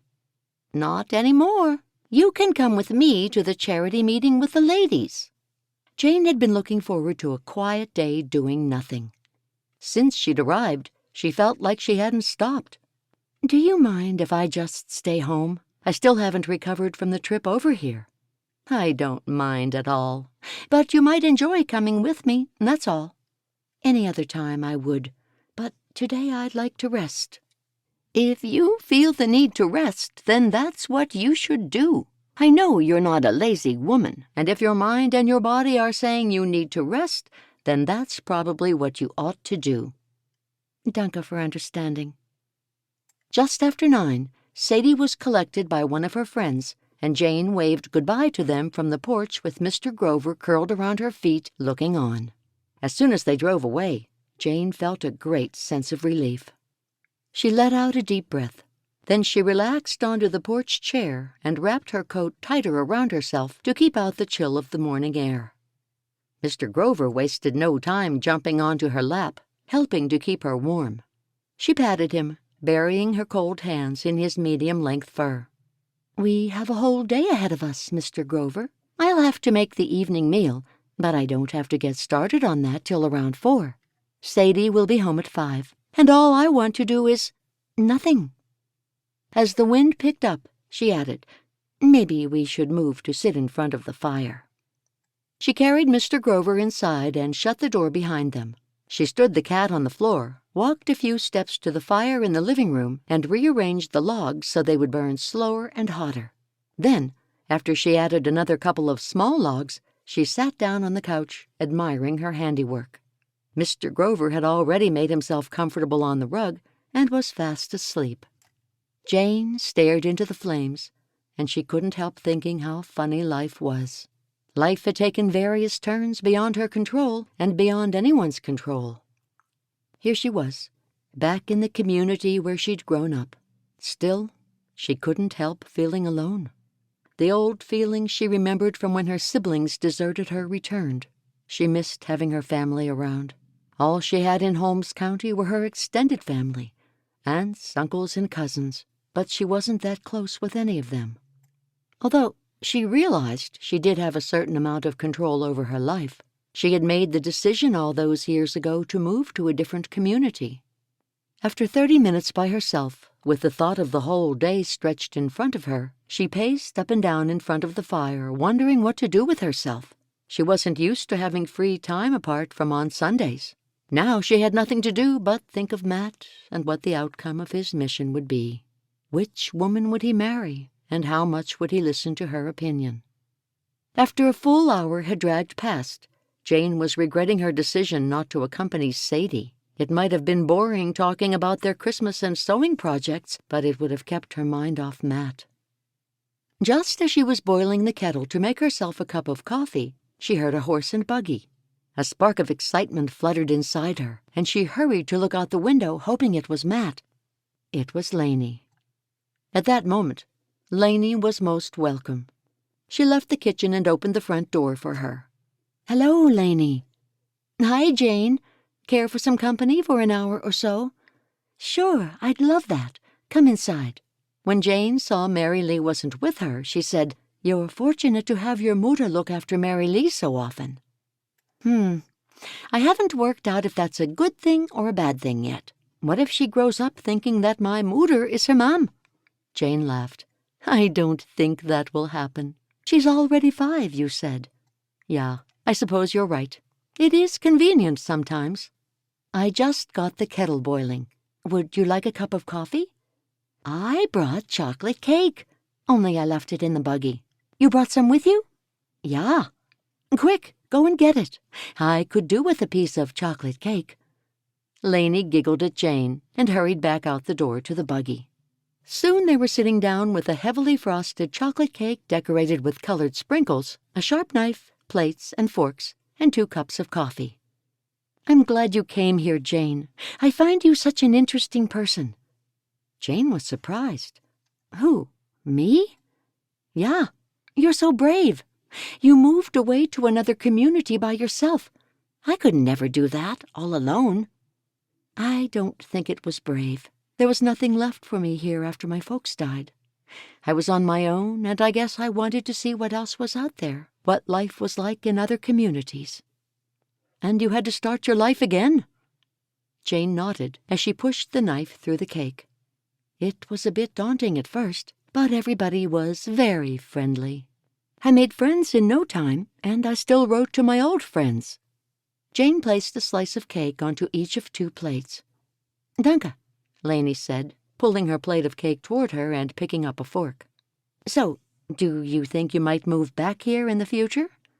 "I don't know. Depends what God has planned for me." She sipped her coffee. "Sometimes it's hard to make decisions. I think those are part of being human. We have to be sure to make the right ones, though, and some are life-changing and some aren't that important." "That's true. I'm glad you came today. I nearly went with Sadie to the ladies' charity meeting." "Ah," Lainey waved a hand through the air. "I never go to those things. I have my own sewing to do, and I'm paid to do it. If I was old and didn't need the money to live on, I'd do it to pass the time." "That's right. You're a seamstress." "Yeah, I sew night and day, and that's why I'm not very interested in doing it in my spare time. If you see what I mean." "I do, and I don't blame you. Otherwise you'd be sewing all the time." "That's right." Mr. Grover walked into the kitchen and meowed loudly, then jumped into Lainey's lap. Lainey bolted to her feet, and Mr. Grover landed on the floor. "I'm sorry, but I don't like cats. I didn't hurt him, did I?" He was able to land on his feet. With a little smile, Jane watched Mr. Grover stalk out of the room, looking as though he was disgusted. Lainey sat down and noticed Jane's expression. "Don't tell me you like cats." "I love cats. I'm going to get one someday." "That's your goal in life, is it, Jane? To get a cat?" Jane giggled. It did sound perfectly ridiculous. "It is one of my goals. I always think pets make a house seem more like home." "I think children make a home. The laughter of children. I only wish that my husband and I had been able to have more than one." "I'm sure you'll marry again and have more, if that's what you'd like." "That's what I'm hoping. And that's why I want to have a talk with you, so you could put in a good word for me with Matt." Lainey was fishing to see where Jane's heart lay. Jane broke off a piece of chocolate cake with her fork. "Would that be fair? Wouldn't that give you an unfair advantage?" "Phooey. I don't care about that. I can't see Matt really being interested in the twins, or either of the others. I guess he just wants to get my opinion so he can assess things from a different viewpoint. The decision's up to him. You know that, don't you?" "I do. Of course you wouldn't have the final say-so, but I know he will put a lot of store on your opinion. He respects you." "That's good to know. Anyway, let's not talk about men." Lainey was upset. That was all she was there to talk about. "I should go soon, anyway. Mom has Mary Lee with her while she hosts the charity thing at her house, and I know Mary Lee will be non-stop with her chatter. I'll need to rescue her." "Oh, the same one as Sadie's going to?" "Yeah." "Won't you stay for another cup of coffee?" "Oh, no, I should get going." "Would you like to take the rest of the chocolate cake with you? Sadie doesn't like chocolate, and I'm sure Mary Lee would like a piece." "Oh, if you don't mind, I will take it with me, and I'm sure my mother wouldn't say no to a slice either." Jane reached for the box the cake had come in and placed what was left back inside. Then Lainey stood up. "I've enjoyed our talk, Jane. It'd be nice if you moved back here. Do you think you ever will?" "I have no idea. My life is so up in the air. Sometimes I feel I have no roots anywhere. I hope you move here. Enjoy the rest of your day." "I will. At least I'll try to." Lainey walked through the door. "Me too. I'll try to." Jane leaned against the door frame and watched Lainey leave. Lainey got into her buggy, picked up the reins, and realized she was totally confused by Jane. She moved her horse forward and gave a little wave to Jane before the horse headed down the driveway. Jane said she had no roots, and that sounded to Laney like she wasn't in love with anyone. Not Isaac, and not Matt. Poor Matt. The feelings Jane once had for him were no more. Now all she could think about was Isaac. She wouldn't let him get away, not when he felt the same about her. Her next stop was to meet him at the farmer's market and tell him she would marry him. Now that she'd spoken to Jane, her conscience was totally clear. Chapter 28. Jane closed the door, alone again. She walked over to the fireplace, picked up a poker, and jabbed at the fire. Then she settled back into the couch, feeling full of chocolate cake. She closed her eyes and drifted into a deep sleep. An hour later, Jane woke and saw from the clock above the mantel that it was 12:30. It was time for lunch, but she wasn't hungry after those 2 pieces of chocolate cake and the coffee. It was too cold to go outside and wander around, and she couldn't write letters because she only wrote letters to Jessica and Matt, and they were right here. When Sadie arrived at 4, driven in Matt's buggy, Jane couldn't have been more pleased to see them. Matt must have collected Sadie from wherever the ladies were having their get-together. She opened the front door smiling, until she saw their faces. "Is something wrong?" she asked when they got closer. "We do have news," Sadie said. "You haven't heard any news yourself?" Matt asked. Jane frowned. "About what?" Sadie sighed and looked over at Matt. "She doesn't know." "What is it?" Now Jane was worried. "Let's all go inside and we'll tell you." When they were all seated, Sadie said, "I was at Elsie's place." "That's where the charity meeting was held?"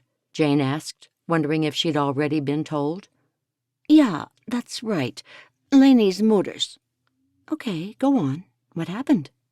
"Just as we were about to go, Laney arrived with Isaac, and they had a very odd announcement to make." "About what?" Jane looked at Matt, hoping he'd tell her. He looked away. "Isaac—" Sadie's voice trailed off. "Just tell me." "It's okay, Mom. I'll tell her. Isaac and Laney are getting married." Jane sprang to her feet. "It can't be. She was here this morning. We ate chocolate cake and talked about nothing in particular. Nee, it's not right. He asked me." Sadie stood up. "I'm sorry, Jane. I need to lie down." Sadie patted her shoulder and then left the room. "Are you okay?" Matt asked. Jane didn't know how to answer. She opened her mouth, but no words came out. This was the man she was going to consider marrying when Matt married someone, but now that option was gone. Soon, Matt would marry, and there'd be no hope for her. Her mouth turned down at the corners, and she couldn't stop the tears. He moved toward her and wrapped his arms around her, and she sobbed on his shoulder. In between her tears, she managed to say, "I'm sorry. I'm being so selfish. You might have been about to choose Laney, and now she's gone. It's all Isaac's fault. If only he hadn't come." He smiled at her and pushed back some golden red strands of hair that had fallen over her face. "I wasn't going to choose Laney." She put her head back onto his shoulder and sobbed some more. Jane was too upset about Isaac for Matt to tell her the truth. He'd promised his mother this coming Christmas was going to be her best ever. The thing she wanted most was for him to marry. He'd let everyone down, most of all Jane. It was his fault that Isaac had come to this community and met Laney. He wrapped his arms tightly around Jane, feeling her pain. "It's okay. It'll all be okay." All he could do was comfort her. If only she loved him as much as she'd loved Isaac. "Let's sit over here." He guided her back to the couch. "I know this has all been a shock to you, Jane, but I need to confess something to you." She held her head. "I don't know if I can take any more surprises." "Okay, I won't tell you." "Nee, you have to tell me, now that you've told me there's something to tell me." He smiled at her. I know I'm not Isaac, but I need to tell you. Jane, I've loved you all my life. When you left, you broke my heart." She stared at him, not able to believe her ears. "Why didn't you ever say—" "I figured if you loved me, you wouldn't have left. I thought long and hard about going to see you and telling you how I felt, but I couldn't bear the thought of a possible rejection. I knew that if you loved me, you would have stayed." "So, what are you saying? I don't understand. You love me?" "I do, Jane." "What was all this about me helping you choose a frock?" "Don't be angry. It was an elaborate ruse to get you back. I thought if you saw I was serious about marrying someone else, that might spark some jealousy in you, or you might look at me with different eyes." He shook his head. "It was a silly idea. I know that now." "I don't know why you didn't just come out and tell me." "Fear. Plain old fear. Would you have rejected me, Jane, all those years ago?" "Nee, I wouldn't have. You're the reason I left." "Me?" "Yeah. We grew apart and I saw no hope. The only thing I could do was leave and see if you missed me." Jane held her head, unable to believe what was going on. "What do these 5 women think?" "They've been in on it the whole way along. Lainey even helped me refine the plan." Jane shook her head. She wanted to be angry, but he had done all this because he loved her. "It was a crazy thing to do." Tears filled her eyes, but this time they were happy tears. "Love has made me crazy." "Love?" "Yeah. I'm in love with you, Jane. Since we were children, I always thought we'd marry, assumed it even. Then we grew apart. I thought you weren't interested, and then you left me." "It was you who showed no interest in me. A man should pursue a woman, and not the other way around. I was waiting for you." "What you say is right, but back then I was too scared, too nervous, and I put it off. I've lived for the letters you sent every week." "Me too. For yours, I mean." He smiled and took her hand. "Do you mean you feel the same?" "I do," she said through her tears. "I don't think I was crying about Isaac. I was crying because of— It doesn't matter. I never saw you with him. It didn't mean that I wasn't jealous. The first time I've ever had that emotion in my life." Then he reached out his hand and she took hold of it. "Jane, will you marry me?" She looked right into his eyes. Her heart pumped so hard she felt she was going to burst. This was all she'd ever wanted. Was it really happening? Or was she going to wake up and realize it had all been a dream? "What do you say, Jane?" he asked. "I say, yeah, I will marry you, Matt Yoder." He laughed and pulled her to her feet. Then he lifted her into his arms and swung her in a circle as though she was as light as a feather. He placed her down and they looked into each other's eyes. "I love you, Jane. Always have. Now, everything is right with me." "That's something I've always wanted to hear, because I love you too. And I always have too." He lowered his head slowly until their lips touched. Then he encircled his arms about her and held her close. "I can't wait to start our lives together. I feel we've wasted so much time when we could have been married already." A giggle spilled out of Jane's lips. "I know what you mean." "Let's tell my mother." "She'll be so shocked. She's upset with you for having me here to help you choose a frock." "I know. She's made that quite clear. She'll be delighted to know the truth." "I can't believe that all of this was made up. Mind you, I didn't think it made any sense." He laughed. "It made no sense at all. I saw the disapproval on your face. And I'm so glad you didn't turn around and leave on the next Greyhound out of town. That was when I saw there might be some hope for me. I thought about it. None of the women seemed a good match to me, except maybe Marcy or possibly Laney. Now, Laney's marrying Isaac. Maybe that's why we had to wait. What do you mean? What other reason would Isaac have found to come here? If he never came, he never would have met Laney. That's right. I never thought of that. Everything happens in God's timing and for His purpose. It used to annoy me so much when I heard people say that. I'm the kind of person who doesn't like to wait. It seemed I was the one who had to wait for things all the time. But now, I know that He does answer prayers, even if sometimes we have to wait a little longer. There's no more waiting for us, Jane. Let's get married as soon as we can. You will move back here, won't you? I will. I never really wanted to leave. Does that mean... I can't believe it's all happening. I made crazy plans trying to jolt you into loving me, trying to make you jealous, trying to make you think about me as a possible husband.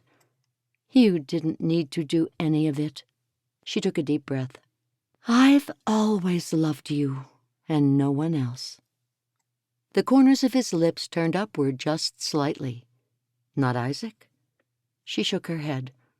He's a neighbor and a friend. I don't know what he was thinking when I left, but there was certainly nothing between us, ever. Why did you move away from here? Tell me exactly what went through your head. I was 25, Matt. I don't know how you remember it. I felt there was nothing here for me. My parents were gone. My siblings were gone. You never looked twice at me back then. You might be right. I was focused on building up the produce business. Whatever you were doing, it didn't involve me. I was stupid, senseless. Forgive me. I never meant to ignore you. I think I never expected you to leave. You had some girlfriends. Never. I saw you with Molly and Meredith Schultz. He grunted. I forgot about them. Their brooder asked me to show them some attention. I was never interested in either of them. I only had each of them in my buggy the once. He smiled at her. You loved me back then, so long ago. I always loved you. I wish I had known that back then. It seems that so much time has gone by, like water rushing under a bridge. We can't stop the rushing water, but maybe we can jump in the river and see where it takes us. As long as you're by my side, I'm willing to jump with you. She stared into his dark, chocolate-colored eyes. You will? His lips curved upward. I will. When? Whenever. As soon as we can? Jane nodded. Definitely. He wrapped his arms around her, and she prayed a silent prayer of thanks. God had finally answered her prayers. She nestled her head against his warm shoulder and shivered. You're cold. He held her tighter. A little. I never want to let you go. Never want to let you be far from me again. That suited Jane. The first person we should tell is Mom. Let her rest a while. She'll be delighted. She's always dropped hints about you. Jane giggled. That's good. I'll have to thank her for that. Sadie walked out of her bedroom. What's all the noise? They jumped apart and then smiled at one another. Sadie eyed them suspiciously.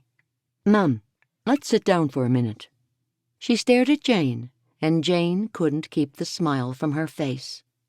Okay, we can sit, Sadie said, hurrying to the couch. When they were all seated, Matt said, Jane has agreed to marry me. For real this time? Yeah, for real. This is really happening. Sadie squealed, jumped up and hurried over to them both and hugged them. This is the best news I've ever heard. I'm as happy as the day your father asked me to marry him. You finally came to your senses, Matt. Jane suits you more than any of those other women. I'm so glad you've finally seen that for yourself. Oh, my, there'll be a wedding. Where shall we hold it? Here or at your house, Matt? Oh, So many decisions, so much planning. Mom, why don't we have a cup of hot tea before we make those plans? Yeah, Matt. Good idea. Now, don't talk about one thing until I get back. Jane suppressed a laugh at how excited Sadie was. Matt leaned toward her and whispered, "And you thought she didn't talk too much?" "I've never seen her like this," Jane replied. "I'm the last of her kinner to get married. I'm sure she came to think she'd never see the day." "It's nice to see her so happy. I'd feel pretty bad if she was disappointed." Mr. Grover jumped up onto the couch between them and looked at them both. Then he slowly proceeded to Jane, who was the closest, and curled up in her lap. "You found a friend." "Yeah, Mr. Grover and I have a special relationship. We understand each other. I'm sure he thinks that room I'm staying in is his." "I think it is. It gets the sun in the morning. I often see him lying on the bed in there, stretched out, enjoying some rays. I never knew you were a cat lover."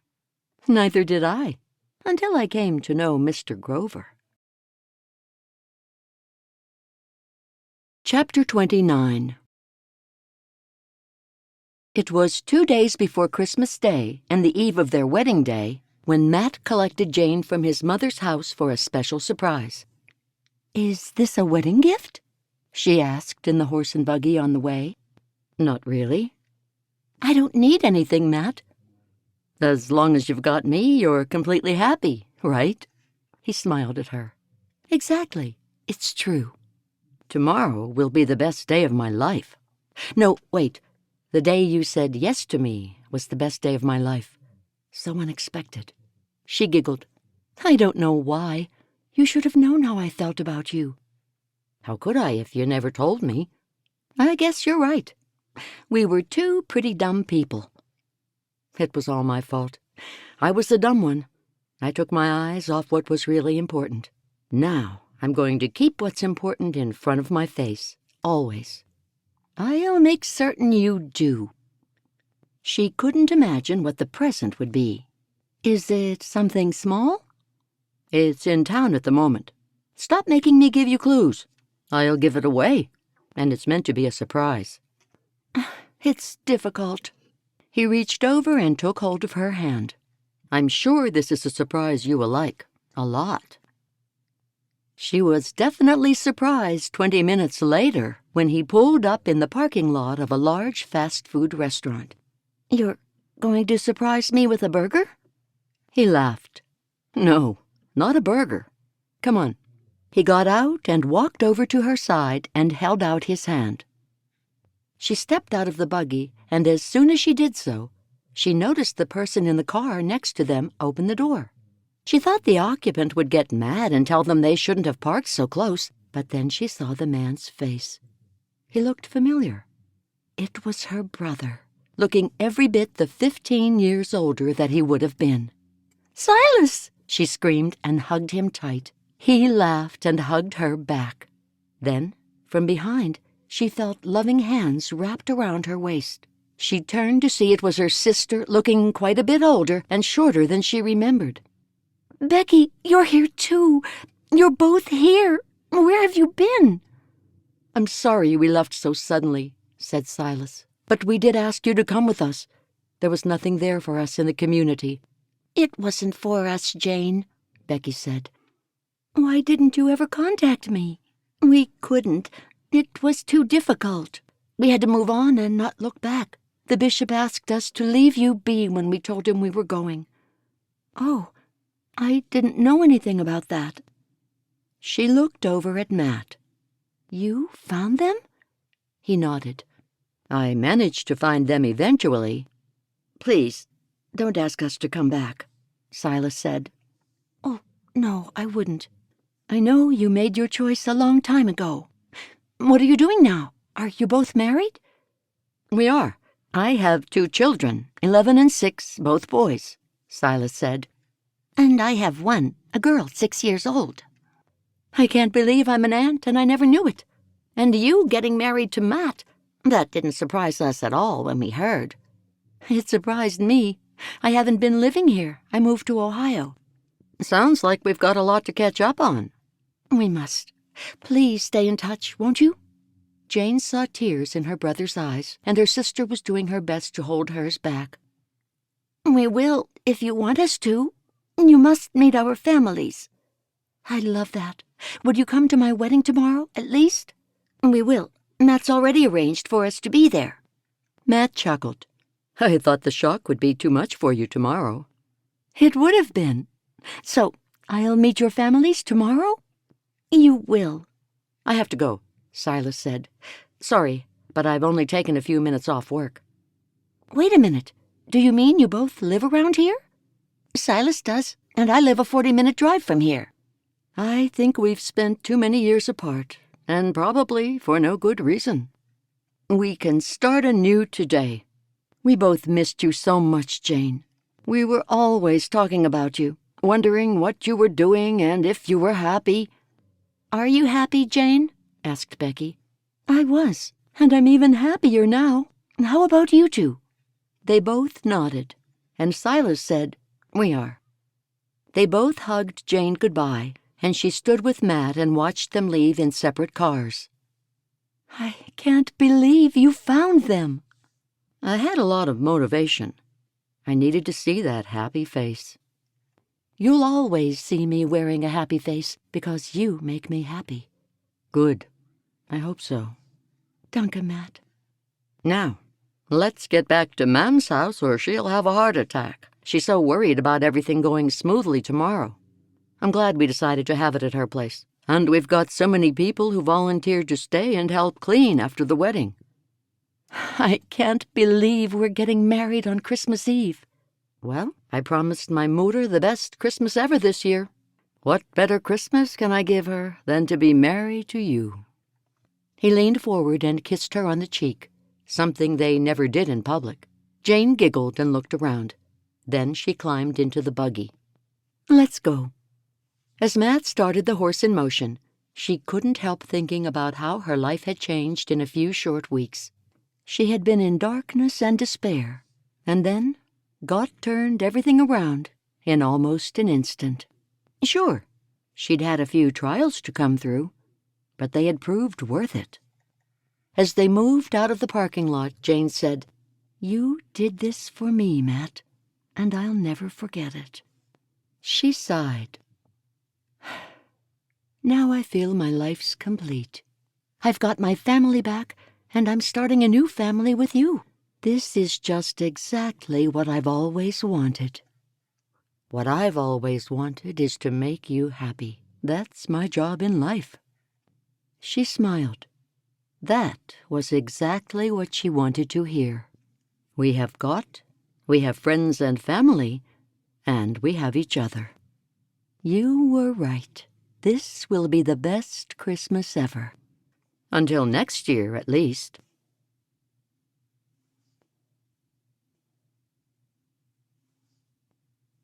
For Jane, today was her wedding day and the last day of waking up in Sadie's house. "Are you coming, Jane?" Sadie called out. "We've got an early start today." "Yep, I'm awake." She jumped out of the bed and patted Mr. Grover, who was asleep on the end of the bed. "Mr. Grover, are you going to sleep through my wedding?" Mr. Grover didn't open his eyes. He just changed his position to lay on his back. While she was changing into day clothes to help with the food for the guests and help with anything else that was needed, she heard the first horse and buggy arrive. Hundreds of guests were expected for the wedding that would start at 9. A minute later, there was a knock on her door. "Can I come in?" It was Jessica, her best friend, and today her wedding attendant. "Yeah." She threw open the door, holding out a bright blue dress. "What's that?" "Your wedding dress. Lainey made it for you." Jane opened her mouth in shock. Lainey had left this community to go back with Isaac only days after they announced they would marry. Since then, she'd heard Lainey had been staying at Isaac's parents' house. "It's beautiful." "She made me that?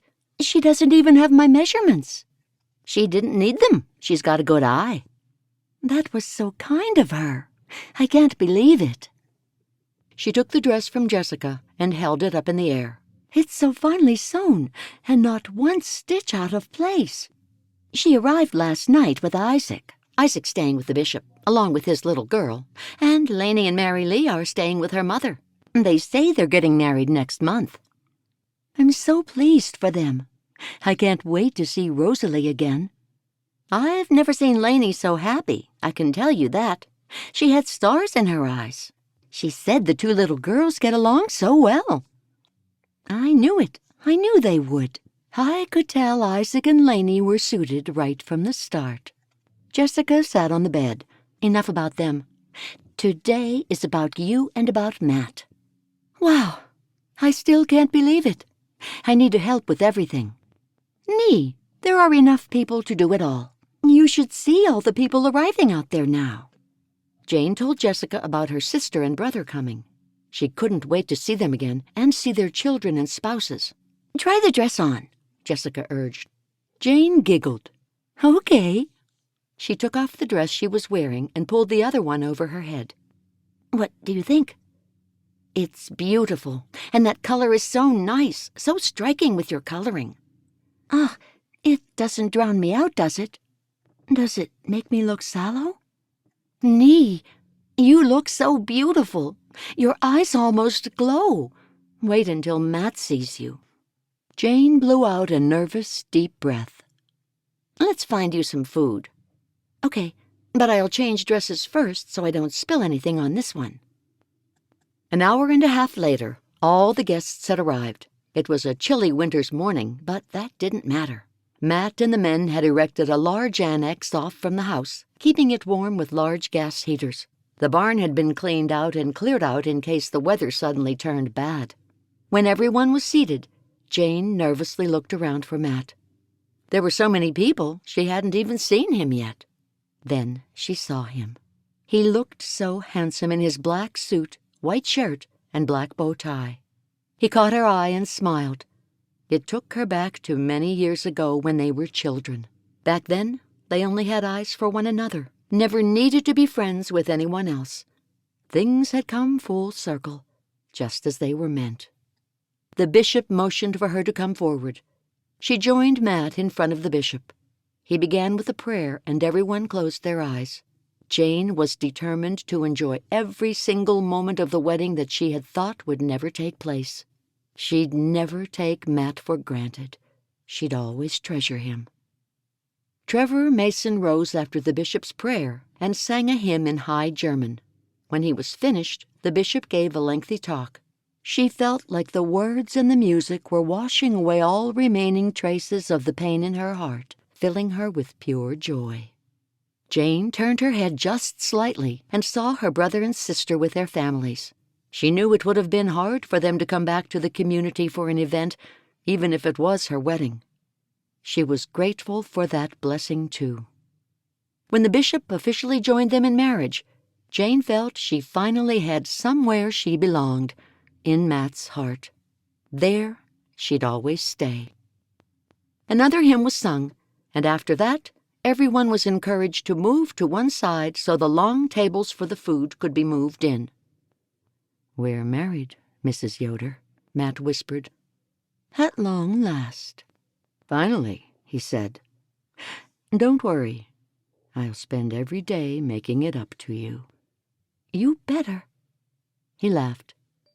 "Speaking of that, I see Lainey over there with Isaac and their two kinner." "I have to thank Lainey for this dress." He looked down at it. "It's beautiful, Jane. You're beautiful." "You think so?" he whispered. "You're not only the most beautiful woman I've ever seen, you're the most beautiful sight my eyes have ever seen." She couldn't help smiling. "And I can see your brother and sister. I can't wait to meet their families with you." Together, they went to talk to their guests, while they waited for the food tables to be prepared. Chapter 30. Jane woke on Christmas morning, the first morning of their married life together before Matt.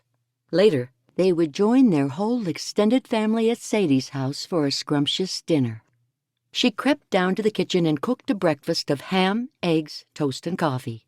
After she arranged everything on a tray, she carefully carried it all upstairs and opened the bedroom door. He was awake. He sat there with the red box tied with a white ribbon. "You made us breakfast?" "I did. I should have done that for you." "Nee," Jane said. "I've always dreamed of looking after you, and that's exactly what I'll do." Her gaze fell on the red box once more. "What's that?" "Just a small gift. You can open it after breakfast." She set the tray on the bed. "You know me better than that. I can't wait for anything. If this is a gift, I'll be cross. You said we shouldn't get each other Christmas gifts this year, because don't we always wait for second Christmas for exchanging gifts? Tomorrow?" "I couldn't help it. You'll understand when you see it." He leaned over and tapped her on the chin. "Don't be cross." She sat on the bed and took the red box in her hands. Then she pulled on one end of the white ribbon, and it untied and fell away from the box. Next, she lifted off the lid, having no idea what was inside. At the bottom of the box was a small key. She pulled it out and looked at Matt. "What is it?" "A key?" He offered a mischievous grin. "I can see that," she said with a laugh. "But what's it to?" "And I can see we're not going to eat until you see what this key opens." "Exactly." He got out of bed and took hold of her hand. When they were in the hallway, he pointed to the next bedroom. "It unlocks that." She frowned at him. "You want me to unlock this bedroom?" "Yeah, if you want your gift." She put the key in the lock, then turned it. Was it a sewing machine? Or had he perhaps arranged the room with shelves so she could do her craft work? When she pushed the door open, it was just how she'd seen the room before. There were no shelves and no sewing machine. She walked further into the room, and then she saw it. Curled up on the white and gray quilt was a tiny ball of light gray fluff. A kitten, curled up asleep. She spun around to look at Matt, and he smiled. "Name him what you want. He's yours." "He's beautiful." She hurried forward to look at him, and he woke up and looked at her with his big blue eyes. When she picked him up, he snuggled into her and closed his eyes again. "I knew you'd love him." "I do." "Let's eat." She took the kitten along, back into the bedroom. While they were eating, the kitten woke up when he smelled the ham. Jane broke off little pieces to feed him. "Now we have a complete family." "Almost," Jane said. "Whether we have many kinner or only one or two, I'm fine with whatever Gott has for us. All I wanted I now have in you, Jane. Kinner will be a bonus." Jane was pleased to hear that. So many of her youthful years were now behind her. She looked out the window at the dark sky. "I think it might snow today." "I hope it does. I'd love to have a white Christmas." She looked at him. "You said you wanted to be married by Christmas, and you are." "That's what I said, but I didn't tell you who I wanted to be married to." "I'm so pleased it was me." "You've always been the only one I could ever see myself with. I only wish I'd told you sooner," he said. "We can't live our lives with regret." "You're right. All we can do is appreciate each other more fully now, and be grateful that we're together." "I can scarcely believe Silas and Becky and their families are stopping by Sadie's after our Christmas dinner. We're all one big happy family now, as much as we can be." Jane giggled. "What's so funny?" "I can remember when you told me why you wanted me to come here. Your letter had sounded so urgent. At first, I thought you might propose, but then, when you told me the real reason, I was so shocked." He shook his head. "I should have proposed right then and there." "You should have. I would have said yes." "I'm a fool." "Yeah, you were once, but not anymore." She looked down at the kitten. "I will call him Sunshine. From now on, all my days will be filled with sunshine and happiness. When I look at him, I'll remember how blessed I am. God saw my unhappiness, and He answered my prayers." "And mine." He leaned forward and they kissed. When they moved apart, they saw the kitten had seized the moment. He was eating the remaining bits of ham like he hadn't been fed for weeks. They both laughed. "Happy Christmas, Mrs. Yoder." Happy Christmas to you too, Mr. Yoder.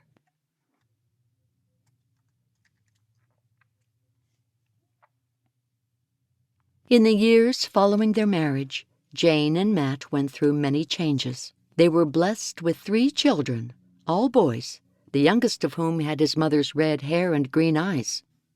The older 2 were the image of their father, echoing Matt's chocolate brown eyes and dark hair. Sadie came to live with them and helped with the children and with the cooking at the bed and breakfast. Reports of Sadie's meals went far and wide, attracting many visitors to stay. For Jane, life couldn't have been better, made even more special now that she kept in regular contact with her brother and sister and their families. Each Christmas they gathered together to celebrate, and for Jane and Matt, Christmas would always be their special time, when they counted their blessings, giving extra thanks to God for bringing them together in spite of themselves. Merry Christmas. Thanks so much for listening. If you enjoyed this audiobook and want more, join my members-only section. You'll get early access to all my audiobooks weeks before they're released here, monthly discounts to my store, and members-only polls where you help me choose characters and shape future books. Your support truly means the world to me and helps me keep creating these stories for you. You'll find the link to join in the bio. You can also find all my audiobooks, paperbacks, and large print editions directly at samanthapriceauthor.com. Until next time, thanks for listening. This has been Amish Christmas Bride, an Amish romance novel, written by Samantha Price, narrated by Marianne Jacobs. Copyright 2019 by Samantha Price. Production copyright 2020 by Samantha Price.